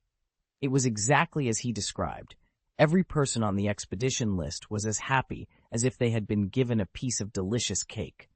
Those selected were naturally filled with joy, but those who were not included in the list would inevitably feel disappointed, and their emotions needed to be comforted. Maester Erling, Daenerys called. Maester Erling stood up from the table at the other end, walked over steadily, bowed, and said respectfully, Your Highness, tomorrow night I will hold a banquet in the Eyrie. I plan to invite all the ladies and gentlemen who are currently staying at the Gates of the Moon. Maester Erling nodded slightly and responded, As ordered, we will compile the guest list as soon as possible and hand it over to you. Thank you, I'm done, Daenerys said. She thought for a moment and then added, As for the name of the banquet. Maester Erling was silent for a while, then suggested, "According to my experience, the moon tomorrow night will be particularly beautiful. Maybe we can send out an invitation in the name of a full moon dinner." Hearing this, Daenerys couldn't help but smile and said, "Very good. Thank you for your advice, Maester Erling." After instructing other matters related to the banquet, Daenerys leaned back in her chair and rested for a while. Then she devoted herself to another crucial matter in the valley, which was the selection of candidates from all over the valley to participate in the Gates of the Moon tournament. Ever since the news that the usurper and false king had executed the former Duke of the Eyrie, Robert Arryn, in the name of an assassin, reached the valley, Daenerys could clearly feel the enthusiasm in the letters sent by the messenger Crow. The excitement among the people of the Vale to participate in the tourney at the Gates of the Moon was palpable. Despite her daily responsibility, as in governing the valley, Daenerys made it a point to learn various subjects from Maester Al. At that time, they were beginning to read true history. Daenerys was puzzled as to why the false king, Joffrey, had executed the former Duke of the Eyrie when he was just a child, using the excuse of an assassination attempt. She felt that no one would truly believe such a pretext. After pondering for several days, she could only conclude that the gods were protecting Greene on his path of conquest. Shaking off her thoughts, Daenerys continued to review the documents in her hand. According to the estimates of Maester Al and Maester Erling, the number of participants in the Moongate Castle tourney in more than half a year would reach at least 10,000 people. By then, the first batch of trainee knights in the valley would emerge from among them. With the harvest season over, the Gate of the Moon had sufficient manpower to build the tourney grounds. Daenerys could already envision the unprecedented grandeur of the event. She moved her aching neck and braced herself to read letters from various places about the pre-selection status. She worked so hard that night. Greene should repay her well in bed. Smiling quietly at the thought, Daenerys continued her work. Halfway through the afternoon, there was a knock on the door. After receiving a response, the door was opened by the silver-haired Iron Guard outside. Maester Al walked in, trembling slightly with a thick book in his arms. After saluting, he smiled and said, "Your Highness, I'm sorry to bother you. It's time to listen to stories." Daenerys glanced at the window and couldn't help but sigh at how quickly time had flown by. The sun was already setting. "Everyone, that's it for today. Thank you," she said to the advisory group of Meisters, who stood up and left. Maester Al placed the books on the table and sat on the chair opposite Daenerys. "Your Highness, you can have a glass of wine to relax first. A relaxed mood will help you study better." While turning the page, he continued, "I went to the Gate of the Moon in the morning. The people who moved from the Crabclaw Peninsula are very satisfied with their new residence, Chapter 270, and they asked me to convey their deep gratitude to the chief's wife." Daenerys couldn't help but cover her mouth, her beautiful eyes curving into crescent moons. After a pause, she nodded, coughed slightly, and said, "I'm happy for them too. Thank you for conveying it, Maester Al." Turning the page, Maester Al spoke slowly and kindly. "Your Highness, today we will read about Dorne, the southernmost part of the Seven Kingdoms, and the Martell family, specifically Nameros Martell of Sunspear." Daenerys took the wineglass handed by the maid, took a sip, and nodded slightly. The history of Dorne begins with Princess Nymeria of Rhoynar. About 1,000 years ago, the warrior queen of Rhoynar, Nymeria, unable to resist the invasion of Valyria, led the women, children, and refugees into exile. After traveling to many places, they arrived in Dorne in Westeros. Later that night, the bathroom was filled with warm steam. Beside the steaming bathtub, butler Serana came to Daenerys, and with the help of a maid, assisted her in taking off her dress. "Your Highness, I heard that the little king of King's Landing was drowned in his bathtub," she said, putting away the clothes and respectfully stepping aside. The two maids then served the princess as she slowly lay in the bathtub. "I sincerely suggest that you arrange for 2 iron guards to guard you when you take a bath." As her body soaked in the scalding hot water, Daenerys paused for a moment, reflecting on the day's events. Serana exhaled softly in relief and continued, "They poisoned the wedding banquet, and used it to trample on the rights of the guests. I have to suspect that they are the real semi-savage nobles, while the Kleb family are the elegant southern nobles. Daenerys closed her eyes lightly and couldn't help but laugh. I agree with your suspicion. Among the towns in the Seven Kingdoms that I have seen, none are cleaner and tidier than Whispering City and Mermaid Harbor. Under your care, I am living more and more comfortably in the Eyrie and the Gates of the Moon. Butler Serana shrugged. Master Greene taught me a truth. Whips and sticks can. Listening to Serana's words, Daenerys suddenly found herself in a gray world, with seemingly endless black shadows moving slowly in the distance. Whispering sounds, sisus, filled the air. Daenerys walked a few steps towards the black shadows, bent down, and ran her fingertips across the footprints she had left. It was snow, dark gray snow. A biting chill suddenly hit her. Daenerys turned around, looking alertly, and saw a taller black figure also looking over. She couldn't see clearly, but she could strongly feel that the black figure was watching her closely. Everything in the world suddenly stopped. Then she saw a pair of ice-blue eyes, devoid of any emotion, as if all warmth and hope had been frozen. The moment their eyes met, Daenerys felt like she was instantly frozen, and an irresistible shiver surged from head to toe. The biting cold wind was shrill and harsh, and the dark snowflakes were rolling like souls swallowed by darkness struggling. The whole world was shrouded in cold and darkness, making Daenerys feel an unspeakable depression and fear. Your Highness, Princess.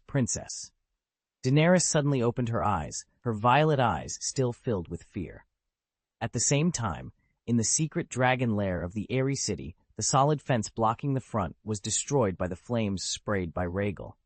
Flapping its wings and staggering forward on its short legs, Rhaegal was followed closely by Viserion and Jones.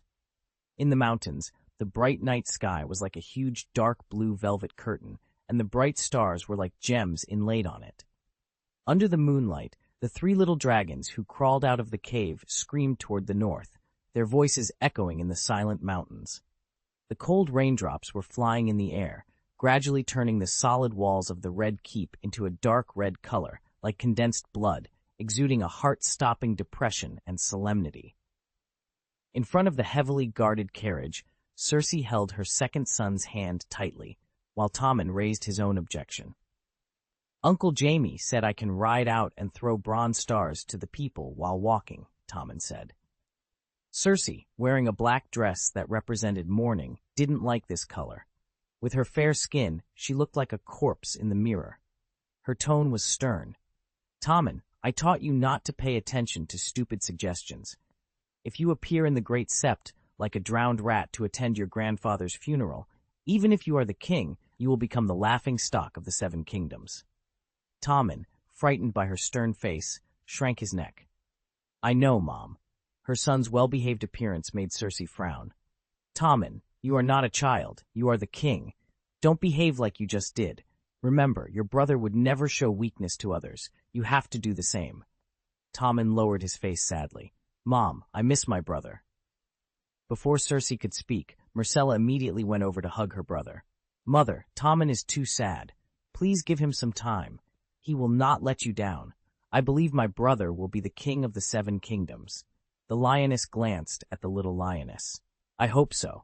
After saying that, she entered the carriage first. Inside, Cersei looked at her son, who was holding her hand tightly, and sighed secretly.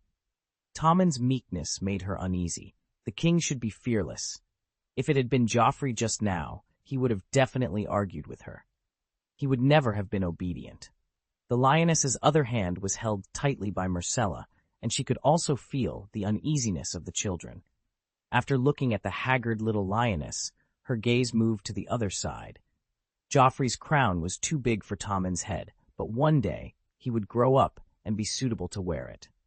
The seventh crown left by his brother, Tommen leaned on the pillow and peeked out of the rain curtain outside the carriage window for a while, then suddenly said, Mom, have you heard? Duke Greene conquered Dragonstone. Cersei had been busy with the funerals of her father and Joffrey recently and had no energy to care about other things. She was a little surprised and said, So fast. What about Stannis?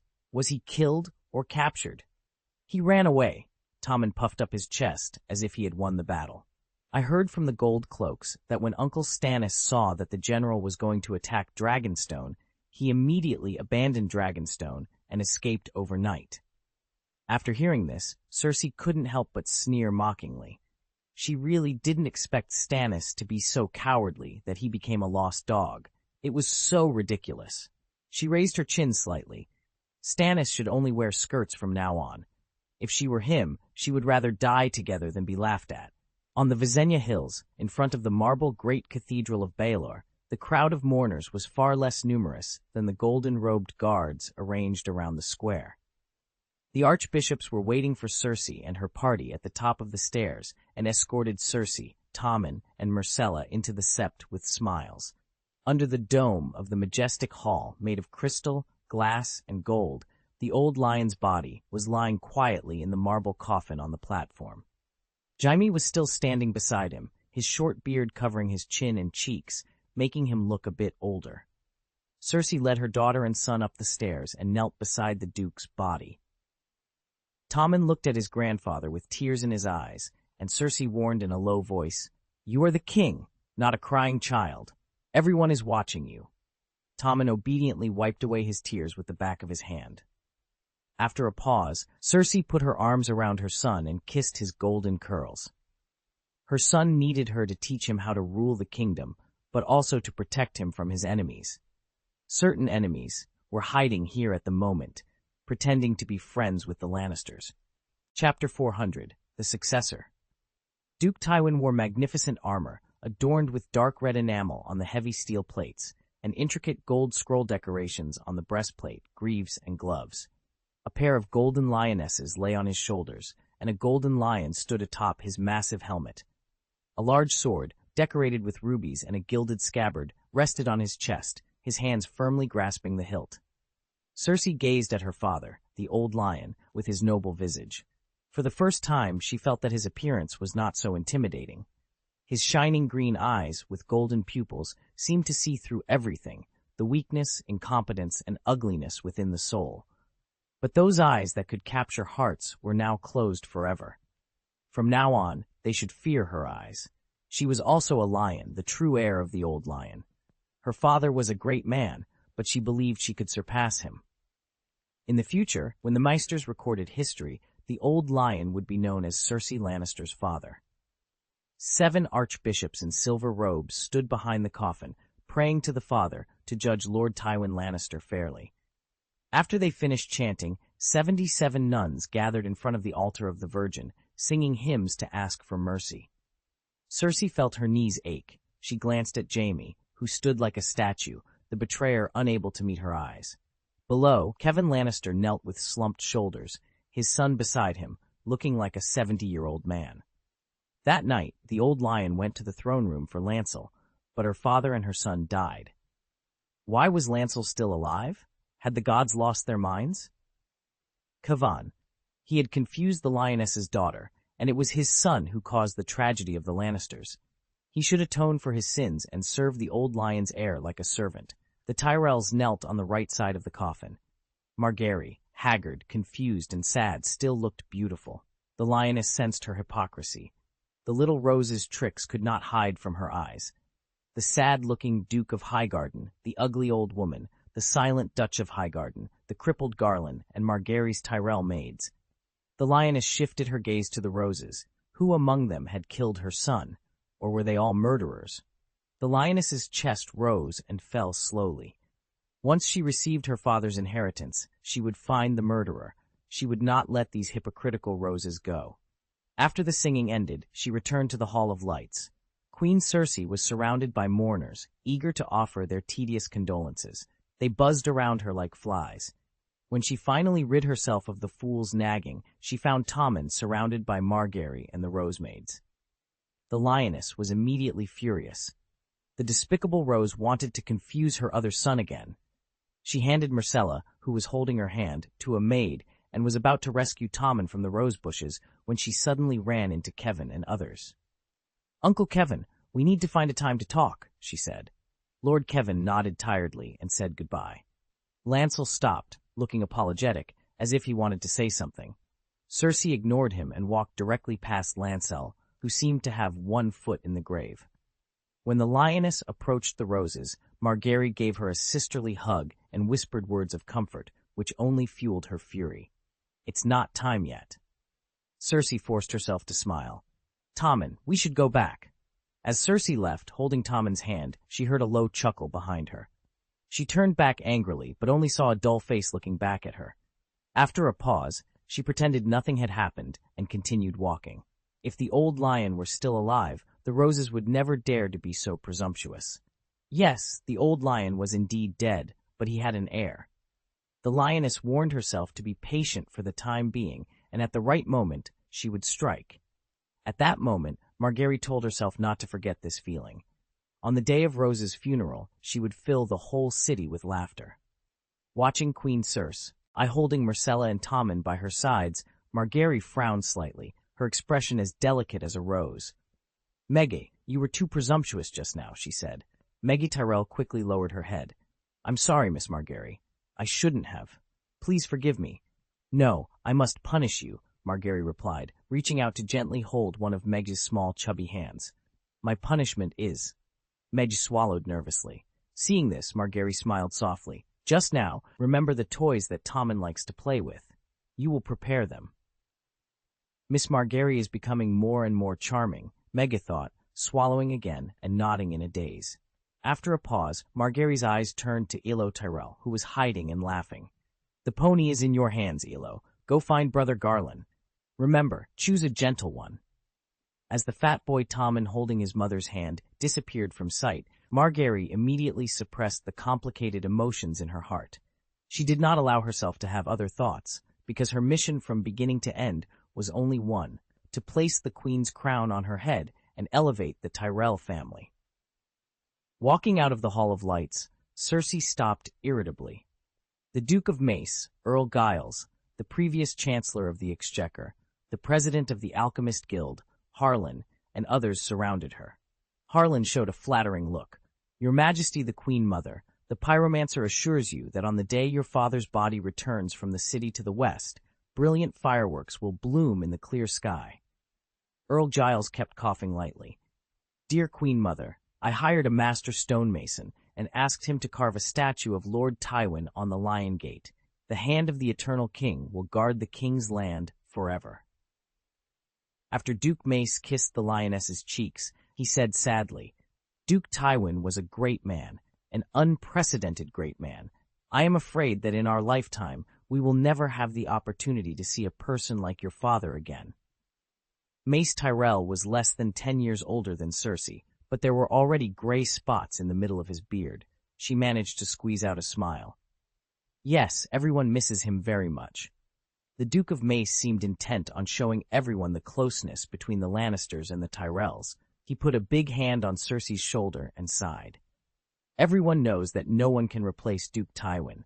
The deceased has passed away, and the kingdom must be ruled by someone. If you need my help in this dark moment, please do not hesitate to ask, Your Majesty the Queen Mother." Does the Duke of Mace want to be the Prime Minister? There was an imperceptible sarcasm on the lioness's lips. Since it was expressed so tactfully, she didn't have to pay attention to the hypocritical Rose as she was grieving in her heart at this moment. Dorne's attitude is not yet clear. The kingdom may be in turmoil again at any time. The Reach is related to the stability of the southern border and is in urgent need of the care of the Duke of Mace. Seeing that Cersei didn't seem to understand his hint, the Duke of Mace looked slightly anxious and immediately explained.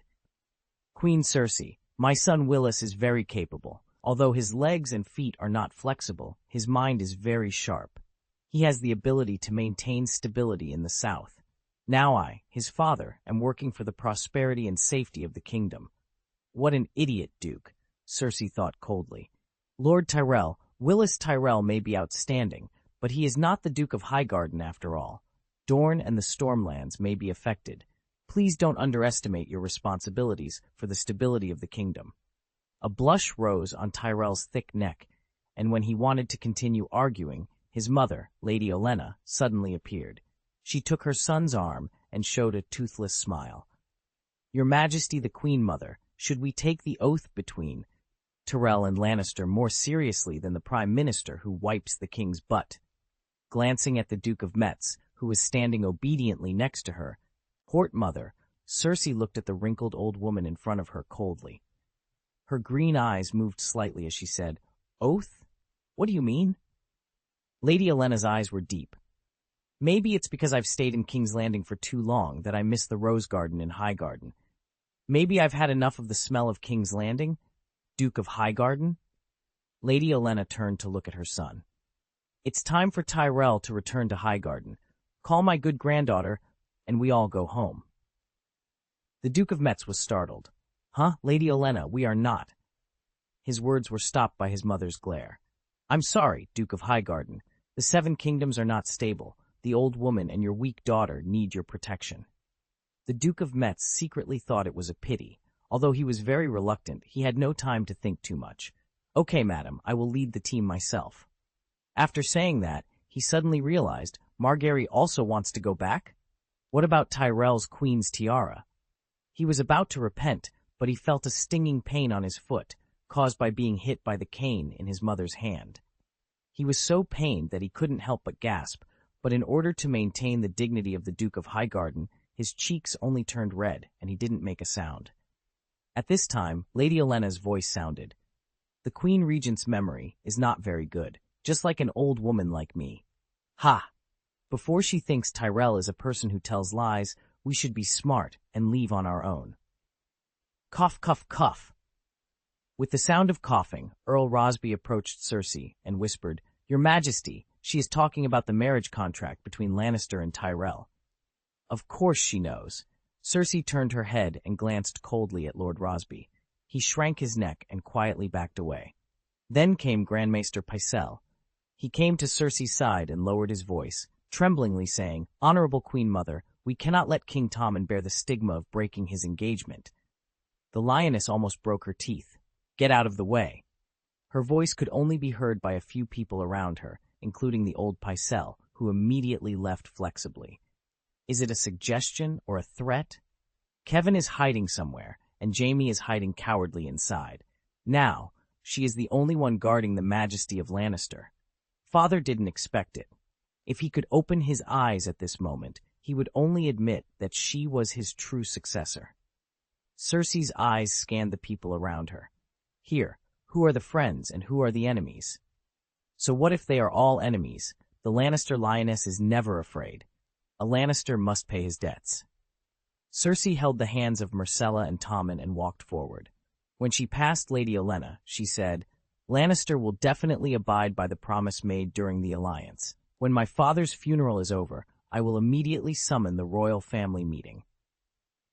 In order to consolidate Tommen's throne, she had to put aside her hatred and temporarily compromise with Highgarden, she convinced herself.